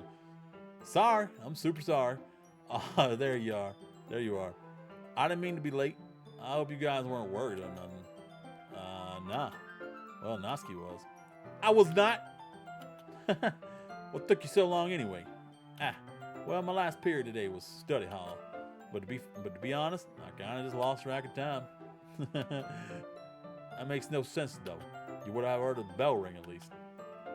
I must not have heard it since I was practicing piano. Piano. I wasn't where you played music as well, Monica. Don't give me more credit than I deserve. I guess I've been practicing for a while, but I'm still not really good yet. Still, that must require a lot of dedication. So I'm still impressed. Well, thanks, Yuri. You should play something for us sometime. Well, Monica looks at me. Well, I'm working on writing a song, but it's not quite done yet. Maybe once I get a little bit better, I will. That sounds cool. I look forward to it. Is that so? In that case, I won't let you down, Key Wisp. Monica smiles sweetly, and she knocked the other two out with her butt, apparently. I didn't mean any pressure or anything like that. Don't worry. I was hoping that I could share it with you anyway. I guess that's why I've been practicing so much recently. I see. I'm not sure if Monica was referring to the whole club or just me. In that case, best of luck. Thank you. So I didn't miss anything, did I? Nah, not really. I don't have to bring up anything the three of us talked about. Besides, Natsuki has already run off in the closet. Keywisp, since your compliments put me in a good mood, I was wondering if you would like to spend some time together today. I mean, in the club. Yeah, definitely. I planned on it anyway. Okay. Can we start now? Let's find a place to sit. I'm being a little forceful, aren't I? I'm sorry. My heart just won't stop going Doki Doki for some reason. Don't worry about it. If anything, it's nice to see you have so much energy. Yeah, but I need to try to calm down. I won't be able to focus on reading like this. Take your time. Yuri takes a deep breath and pulls a copy of the book out of her bag. Actually, I have a request. Do you mind if we make some tea first? Not at all. Thanks so much. If there's one thing that can make my reading time here any better, it's a nice cup of tea. Not to mention for yourself as well. Yuri stands up and makes her way to the closet. I follow a watch as she retrieves a small water pitcher from the shelf. Okay, make sure there's nothing weird going on in the background. Okay, the kind with a filter inside. Could you hold this for a second? Sure. Yuri hands me the water pitcher and also fetches an electric kettle. I'm going to plug this into the teacher's desk and then I'll get some water. She walks past me and sets the kettle down on the teacher's desk. I simply watch her movements. To my surprise, the way she moves really contrasts to her speaking mannerisms. Especially because of her long legs, Yuri appears elegant and methodical. Okay, may I have the water pitcher? Thanks, I'll be right back. I might as well walk with you. That's okay. You stay here. It won't take long. Pitcher in hand, Yuri hurries out of the classroom.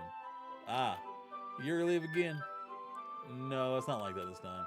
She's just filling up the water pitcher to make tea. Okay. Sorry for misunderstanding. What is with you? Why do you keep thinking I'm like doing inappropriate things with her? Like we're in the same room. You can see and hear everything that's happening. That's kind of ridiculous. Okay. 10 minutes pass. Yuri said it wouldn't take long. Is something holding her up? Water is hard. I'm bored just waiting here, so I decided to go look for her. We're going on an adventure. Let's see. The most logical place for Yuri to be would be the nearest water fountain. I start heading down that way. What's that noise? I don't know. It sounds a little suspicious.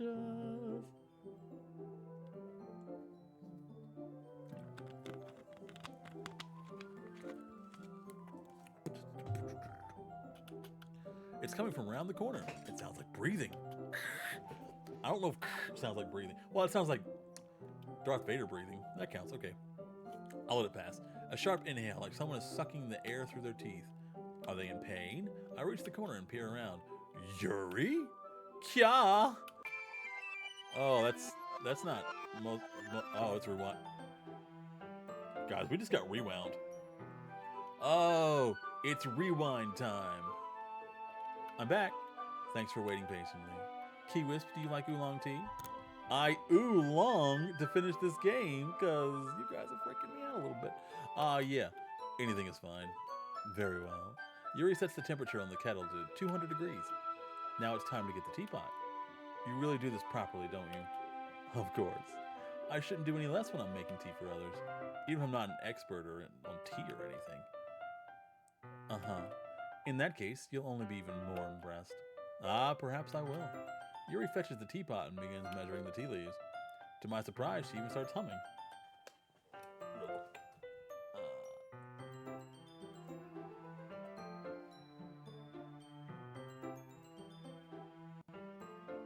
Okay. To my surprise, she even starts humming a little to herself. You must be in a good mood now. Is that so? I was letting it show. And you noticed. I was doing a bit of thinking, and I decided that I would try to express myself a little bit more.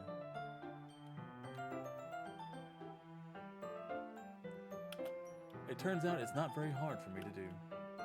When it's you who's around anyway. Well that's great, Yuri. Just don't push yourself too much. You're always worrying about me, Key Wisp. It's very endearing. That's... Yuri wasn't kidding. I don't even know if I can keep up with this. Oh... We're gonna keep up with it just fine. Don't even know if I can keep it. Okay.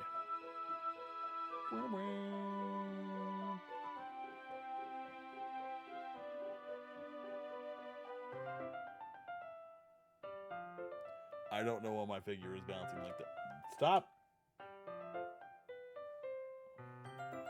Okay. Oh, alright.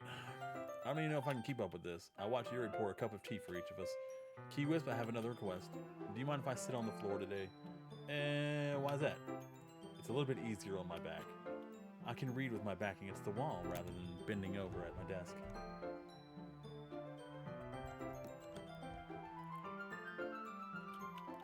Sorry, I didn't realize. Alright.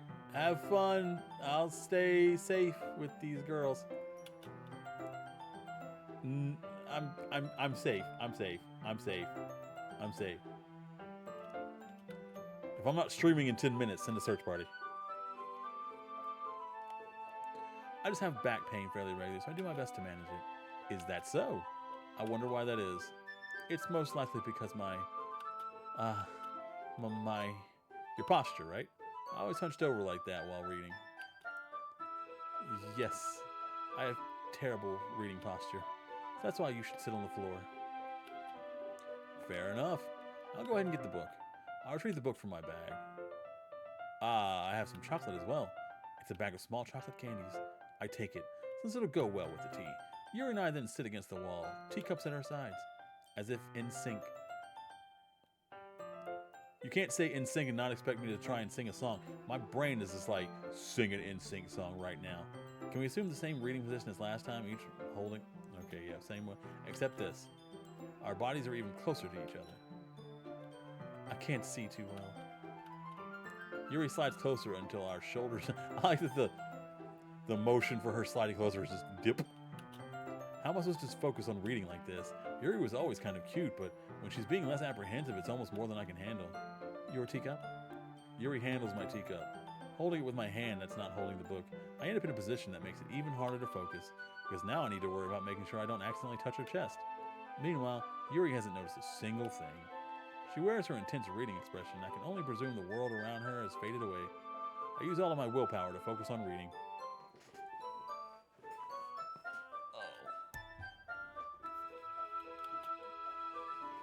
I'm gonna lean back but scoot forward.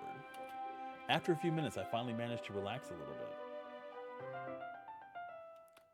I put the teacup between my legs and fumble with the chocolate.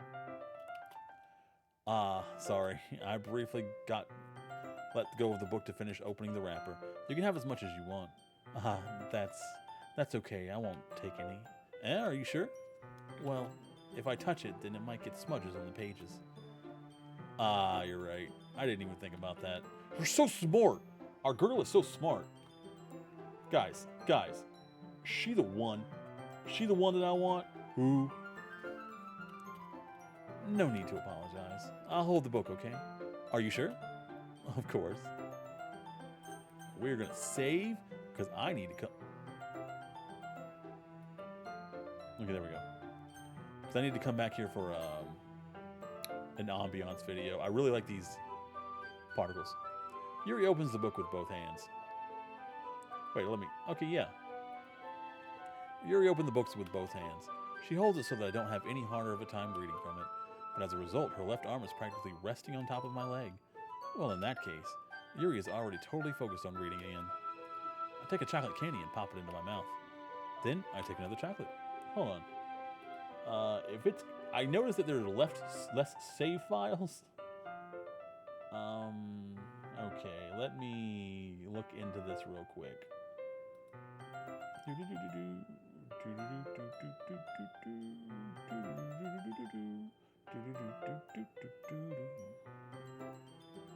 Real quickie. Steam apps. Common. Doki Doki Literature Club Plus. Let me find it. Manage. No, where's the save data? I want to copy this save file before they delete it because I need to come back here directly for 2, actually.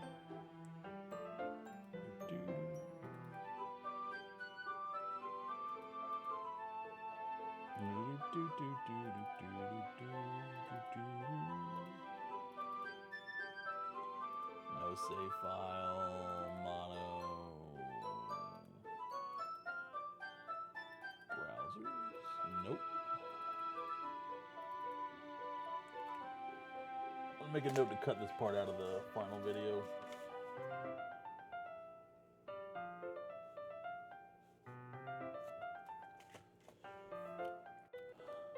Let's see.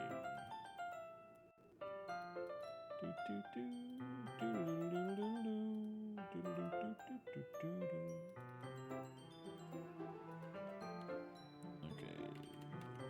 Save. Wait, did it just what just happened?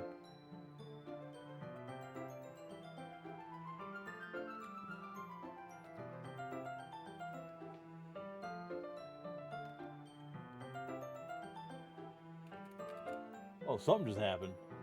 Huh.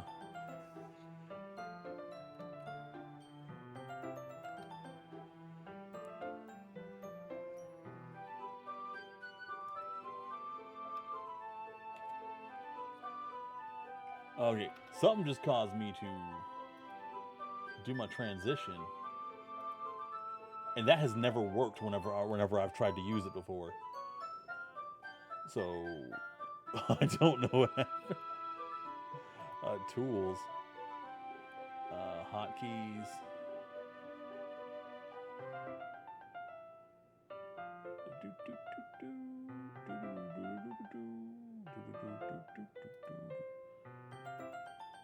Hold on. Hotkeys. Which one worked? Insert. Insert was a transition? It did! Holy crap. That has never worked since I made it. Wow, okay. Magical day. Oh, it didn't.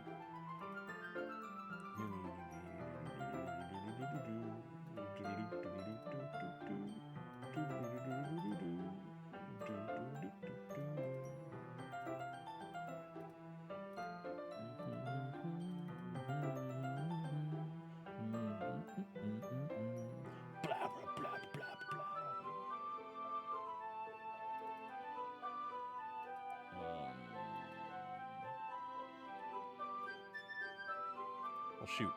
All right. She simply parts her lips as if the situation was completely natural, but that means I can't stop here. I apprehensively place the chocolate in her mouth.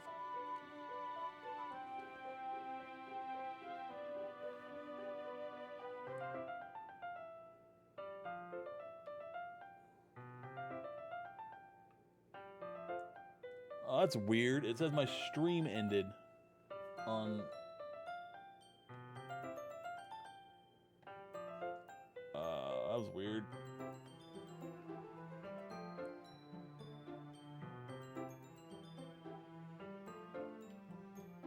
Man, there's been a lot of scuff this week. And some from last week. Just like that, Yuri closes her lips over it. Uh-huh. Yuri's expression suddenly breaks. Did I just... Yuri looks at me like she needs to confirm what just happened. Key Wisp? Sorry. I guess I shouldn't have done that. Yuri starts to breathe heavily. I can't... Key Wisp. Suddenly, Yuri forcefully grabs my arm and jerks me to my feet. My teacup gets knocked over. Key Wisp. My heart won't stop pounding, Key Wisp. I can't calm down. I can't focus on anything anymore. Can you feel it, Key Wisp? Yuri suddenly presses my hand against her chest. Ooh, why is this happening to me? I feel like I'm losing my mind. I can't make it stop. It even makes me not want to read. Ooh, that's ultimate. I just want to look at you. Ha!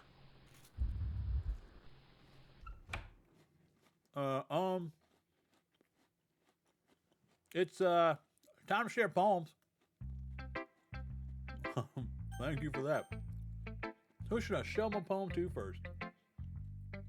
Yuri.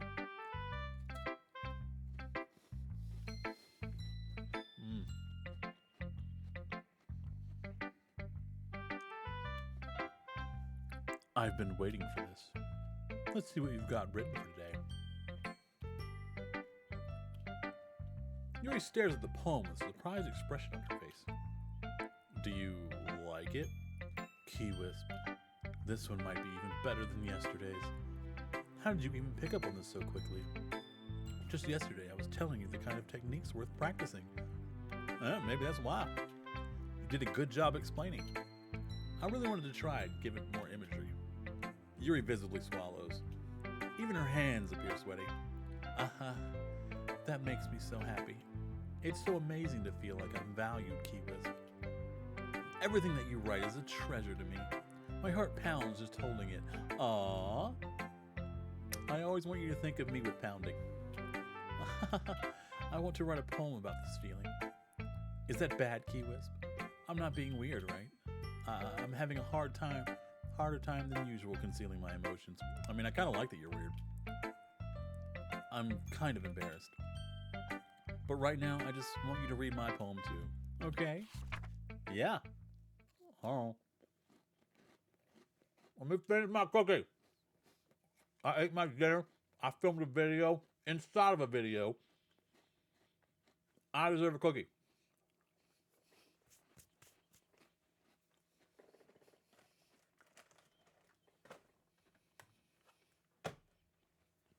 Okay. And for those of you wondering, it's a McVitie's Hobnob. If you know what that is, hello, mate. Good on you. Okay. Wheel. A rotating wheel, turning an axle, grinding, bolt-head, linear gearbox, falling sky. I don't think she actually knows what any of this stuff is. 7 holy stakes, a docked ship, a portal to another world, a thin rope tied to a thick rope. A torn harness, parabolic gearbox, expanding universe, time controlled by slipping cogwheels, existence of God, swimming with open water in all directions, drowning, a prayer written in blood, a prayer written in time, devouring snakes with human eyes, a thread connecting all living human eyes, a kaleidoscope of holy stakes, exponential gearbox, a sky of exploding stars, God disapproving the existence of God, a wheel rotating in 6 dimensions, 40. What is the 6th dimension? What's the 5th dimension? 40 gears and ticking clock, a clock that ticks 1 second for every rotation of the planet. A clock that ticks 40 times every time it ticks every second. A bolthead of holy stakes tied to the existence of a docked ship to another world. A kaleidoscope of blood written in clocks. A time-devouring prayer connecting a sky of 40 gears and open human eyes in all directions. Breathing gearbox, breathing bolthead, breathing ship, breathing portal, breathing snakes, breathing God, breathing blood, breathing holy sticks, breathing human eyes, breathing time, breathing prayer, breathing sky, breathing a wheel. It doesn't really matter what it's about. My mind has been a little hyperactive lately, so I had to take it out on your pen. That is, a pen fell out of your backpack yesterday, so I took it home for safekeeping, and I just really like the way that it writes. So I wrote this poem with it, and now you're touching it. I'm okay. What did I just... Can we pretend this conversation never happened? You can keep the poem, though. Who should I show my poem to next? Natsuki! They're all being completely normal. Oh, she does not look like she's being normal. Yeah, just as I thought. Key Whip, come on. I'm not stupid. I know how much time you've been spending with Yuri. It's obvious that you care more about impressing her than trying to prove your writing. I can do 2 things. To put it bluntly, it's kind of pathetic. Why are you even in this club, Key Whip? Honestly. I thought getting a new member would help everyone get more involved together. Not exclude each other even more. This is such a stupid activity anyway. Look, I'm not in a good mood today, and I just really don't feel like talking, right? Please go away. Oh, rude. Who should I show my... Let's do Monica. Hey, Key Whiz. Thought you saw something... No. Crap, no. Thought you saw something earlier that you weren't supposed to see. I don't want to have to tell you this, but I don't think I have a choice. It's getting kind of dangerous for you to spend so much time with Yuri. I don't know why, but she seems pretty easily excitable whenever you're around. Which shouldn't be a problem in itself. But when Yuri gets too excited, she finds a place to hide and starts cutting herself with a pocket. Wow. Wow. Monica's snitching on her friend. These girls are bratty. Ain't that kind of messed up? Okay. Maybe we should get her help instead of judging her that hard. She even brings a different one to school every day, like she has a collection or something. I mean, it's definitely not because she's depressed or anything like that. I think she just gets some kind of high from it. Well, at least it's not because she's depressed, because if she's depressed, it might go too far. Whereas if she gets a high, the odds are much, much more reduced. It might even be like a sexual thing. But the point is, you kind of been... I had one of those girls. That was an experience. But the point is, you kind of been enabling her. I'm not saying it's your fault, though. You just said it was my fault. But I guess that's why I had to explain it all to you. So I think if you keep your distance, that should probably be best for her. Cool. I'll just hang out and bang Natsuki then. That's clearly the better option. I think that's what she wants for us. While you're at it, don't be shy to spend a little more time with... No, Natsuki's the next one. To put it lightly, I at least have it together in my head. I know how to treat my club member. Do you? You kind of just trash talked Yuri. Anyway, you want to read my poem? Not really. I like the way this one turned out, so I hope you do too. Save me! The colors, they won't. Bright, beautiful colors. Flashing, expanding, piercing. Red, green, blue. An endless cacophony of meaningless noise. The noise, it won't stop. Violent and grating.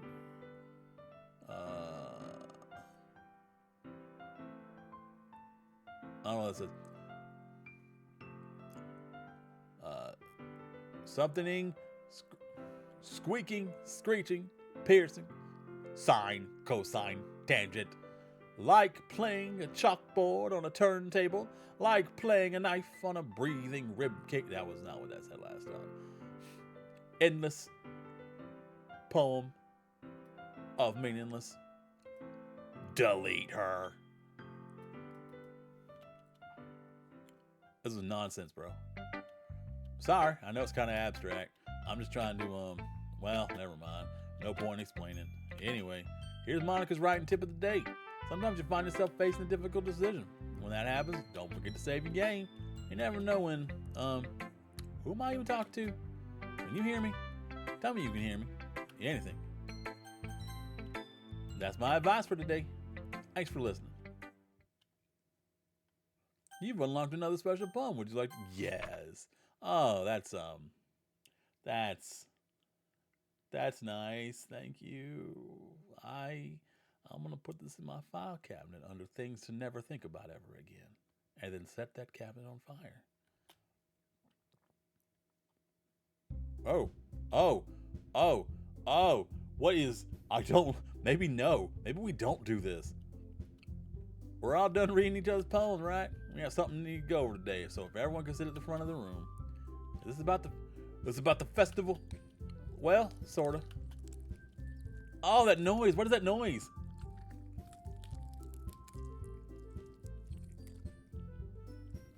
Oh no! Make that stop. Make that stop, please. Please make that stop. It's like we put together anything good in just a few days. We'll just end up embarrassing ourselves instead of getting any new members. That's a concern. Oh wait,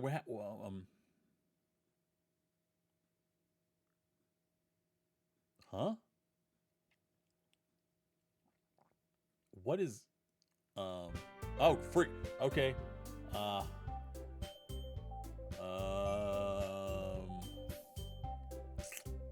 Oh, it's back. That's nice. I'm really excited that they brought this back. This is my favorite thing in this game. You know, as long as that red crap and that squishy noise is gone, fine with me. That's fine with me. I don't really do well with last minute preparations. I don't worry so much. You're gonna keep it simple, okay? Look, I know everyone's been a little more lively ever since don't blame this on me. Key Wisp joined and we started with some club activities, but this isn't the time for us to become complacent. We still only have 4 members, and the festival is our only real chance to find more, you know? What's so great about getting new members anyway? We already have enough to be considered official club. More members will just mean everything gets noisier and more difficult to manage. Amen. Amen. Natsuki, I don't think you're looking at the right way at all. Don't you want to share your passion with as many people as you can? To inspire them to find the same feelings that brought you here in the first place? Literature club should be a place where people can express themselves like they can't do anywhere else. It should be a place so intimate that you never want to leave. I know you feel that way too. I know we all do. So that's why we should work hard and put something together for the festival, even if it's nothing small. Right, Key Wisp? Come on. Can't take advantage of Key Wisp to agree with you just because he doesn't know how to say no to nothing. That's not true. I say no to you all the time. Boom. Look, Monica, you really think any of us had joined the club with other people in mind? You ain't never even talked until Key Wisp joined. Aw, that's sweet. As for me, I just like it better than I do at home. And Key Wisp isn't even passionate about literature in the first place. And that's everyone. Sorry, but you're really the only one who's so interested in finding new members. The rest of us are fine like this. I know you're president and all, but you could really consider our opinions for once. Monica is clearly taken aback by Natsuki's words. That's not true at all. I'm sure Yuri and Kiwis want to get more members too. Right? I don't know about Yuri, but I'm kind of indifferent. If I showed as much enthusiasm Monica wanted, then I would probably be lying. Still, it was up to me to rescue the situation. No. Natsuki's right, ain't she? This club is nothing more than a place for a few people to hang out. Why did I think that everyone saw it the same way I did? But that doesn't mean that we're against getting new members or anything. Kiwis, why'd you even join this club? What were you hoping to get out of it? Well, that's not really something I can be honest about, is it? In fact, if I remember, you weren't even given a choice not to join. That's not true at all. Yeah, can you come back and block this? Monica sits down and stares at her desk. What's the point of all this anyway? What if starting this club was a mistake? Now you've done it, Natsuki. What? Me? I just spoke my mind. It's a crime to be honest? It's not about being honest. It's about word choice. Besides, you have no right to speak for everyone else in the club like that. You don't understand at all.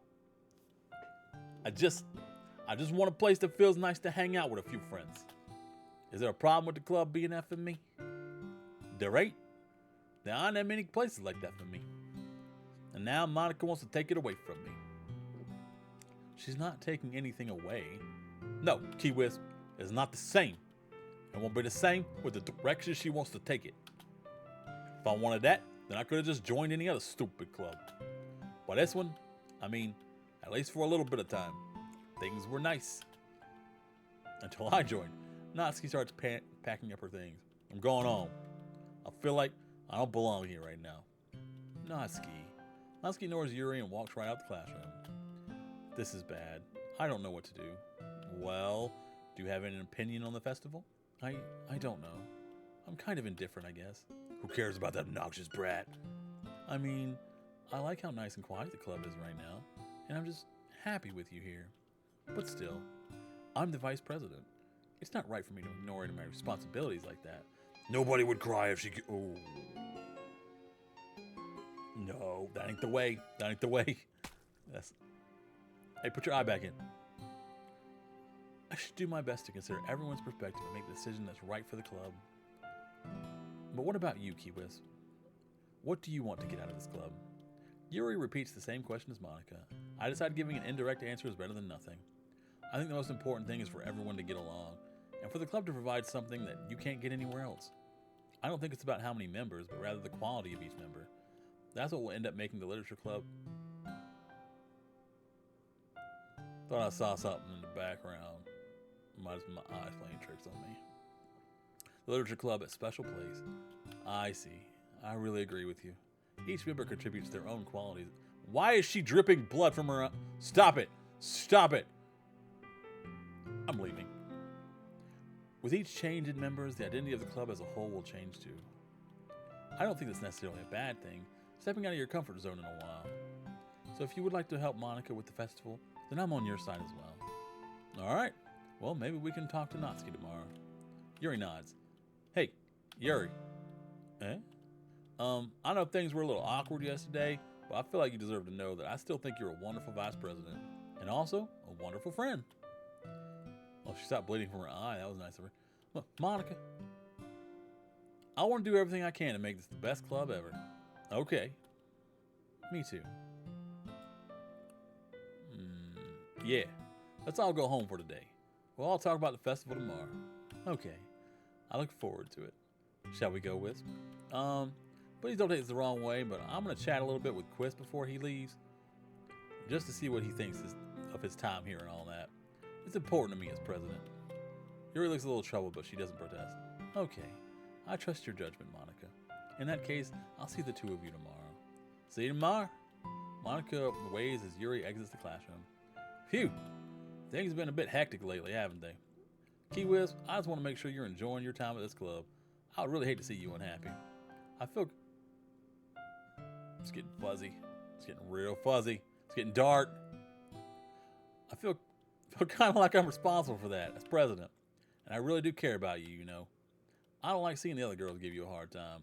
With how many, not, how much, not, what, with how mean Natsuki is, and everything she is not. And you're being a little bit, you know. Sometimes it feels like you and I are the only real people here. You know what I mean? But it's weird because all the time you've been here, we've hardly gotten to spend time together. I mean, I guess it's technically only been a couple days. Sorry, I didn't mean to say something weird. There are just some things I've been hoping to talk about. Just freaking talk to me one day, man. Things I know only you can understand. But wait, not yet. Stop it. Cool. Uh, um.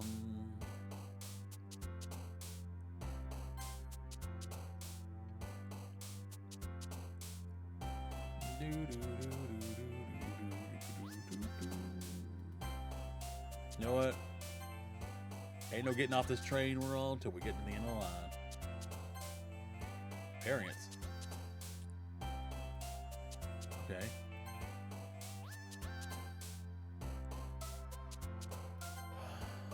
Melancholy. Entropy.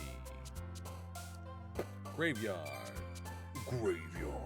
Disarray. Existence. Intellectual. Tenacious D. Ambient. Landscape. Disorient. Oh, that's her. Okay. Philosophy. Okay, we're doing good philosophy wise.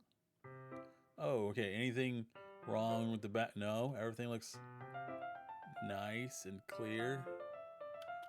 Hi, Key West. I've been waiting for you. Are you ready to continue reading? I brought my best tea today. Monica, I told you not to. She really late again. Inconsiderate as usual, Natsuki. Excuse me? Must you always interrupt my conversation with your incessant yelling? What are you talking about? What are you talking about? You said it like I do it on a regular basis or something. I just wasn't paying attention, okay? Sorry. Seriously, what's gotten into you lately? Me? Nothing. Is it really that bad? See, it is something.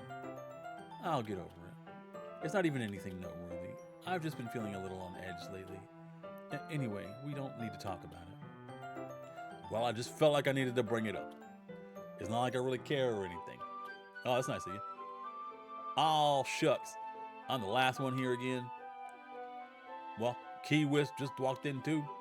Were you practicing piano again? Yeah. You must have a lot of determination. Starting this club and still trying to make time for piano. Well, maybe not determination. I mean, maybe not determination, but I guess passion motivates me to work. No, that's not it. Getting her not skied. I'm not skiing up my Monica's. It motivates me to work hard for the festival and, right. I forgot. About Natsuki. We were all talking yesterday and, well, we decided that we would like to support the festival as well. However, I understand how you feel about not wanting the club to change. I think we all kind of feel that way. So as long as we're all working together, this club will never become something we don't want. Man, she is a lot more headstrong and opinionated and expressive, and I'm loving this for her.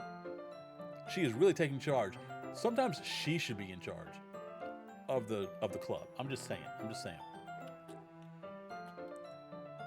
Also, if you help us out with the festival, then I'll buy you a new manga. Oh, that got her. Sorry, that last part was real funny. Look, I did some thinking about it yesterday. I was a little more hostile than I meant to be. I guess I really felt threatened or something. But I know this is something we're doing together. Another new member wouldn't hurt as long as they're cool. And I guess another girl would be nice this time. But more importantly, I don't hate to see the event suck just because I chose to back out. I'm a pro, you know. So I'm going to help too. And we'll make sure it's done right. Thank goodness. Isn't that great, Monica? Monica? Ah, yeah, that's wonderful. Wouldn't be the same without you. Oh, wouldn't be the same without you, Natsuki. Anyway, Key Wiz, what do you want to do today? I was thinking we already have plans today. Ah, is that so, Yuri? That's correct. Kiwis was already engaged. Oh, we're engaged in a novel that we're reading together. Aren't you glad I've already gotten him into literature? Oh, dude, she's becoming the dominant female. Oh, I'm living for this. Uh, I suppose. I was just, actually, it doesn't matter. It really doesn't. You guys can do whatever you want. Yes. Thank you for understanding, Monica. Dude. Actually, I have a request. Do you mind if I make some tea first? Not at all. Thanks so much. If there's one thing we can, we can make my reading time here any better. It's a nice cup of tea. Not to mention for yourself as well. Yuri stands up and makes her way to the closet. I follow and watch as she retrieves a small water pitcher from the shelf, the kind with a filter inside. Could you hold this for a second? Sure. Yuri hands me the water pitcher and also fetches an electric kettle. I'm going to plug this in at the teacher's desk, and then I'll go get some water. She walks past me and sets the kettle down on the teacher's desk. I simply watch her movements. To my surprise, the way she moves really contrasts her speaking mannerism. I read this like a couple times before, man. Especially because of her long legs. Yuri appears elegant and methodical. Okay, may I have the water pitcher? Thanks, I'll be right back. I might as well walk with you. That's okay. You stay here. It won't take long. Pitcher in hand, Yuri hurries out the classroom. Ah, did Yuri leave again? No, it's not like that this time. She's just filling up the water pitcher to make tea. Okay. Sorry for misunderstanding. 10 minutes pass. Yuri said it wouldn't take long. Is something holding her up? I'm bored just waiting here, so I decided to go look for her. Let's see. Was a logical place to in the water fountain and start heading down the hallway. Ha ha. This already happened.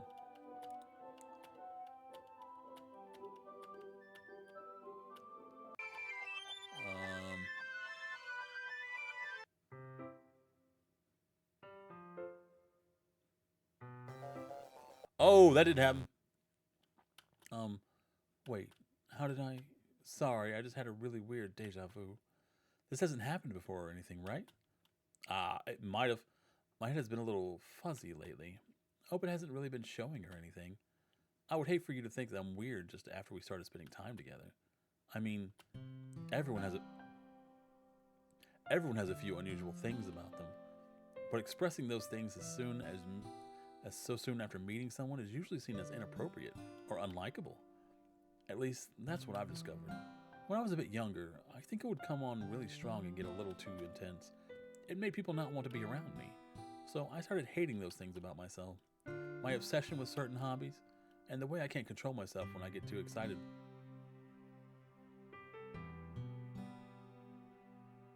Something feels off other than like everything. I get too excited about something.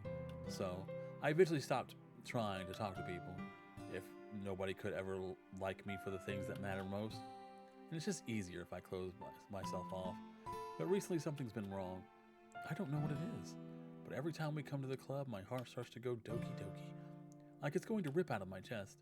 It overwhelms me with energy and emotions that I can't let out. It's been making me do weird things. I don't know why it's happening. Key Wisp, is it just me or has Monica been acting a little odd? I guess I didn't really talk to her that much. That's part of her problem. She's always been a sweetheart ever since I joined the club. But recently I've been feeling something sharp whenever she's around. I'm not crazy, right? Please tell me I'm not. I couldn't say anything before because she's always listening, but finally we're alone. Can we just stay here for a while? Yeah. Mm-hmm. Mm-hmm.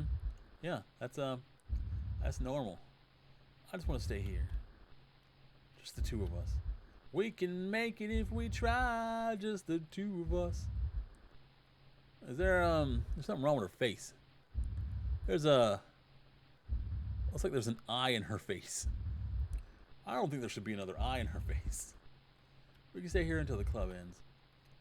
And then we'll have the club room all to ourselves. Nobody to interfere with our reading time. I see Monica. Monica is Monica-ing all over the place.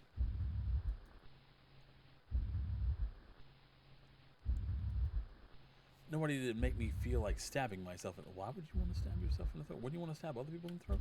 That was a joke. Just a joke.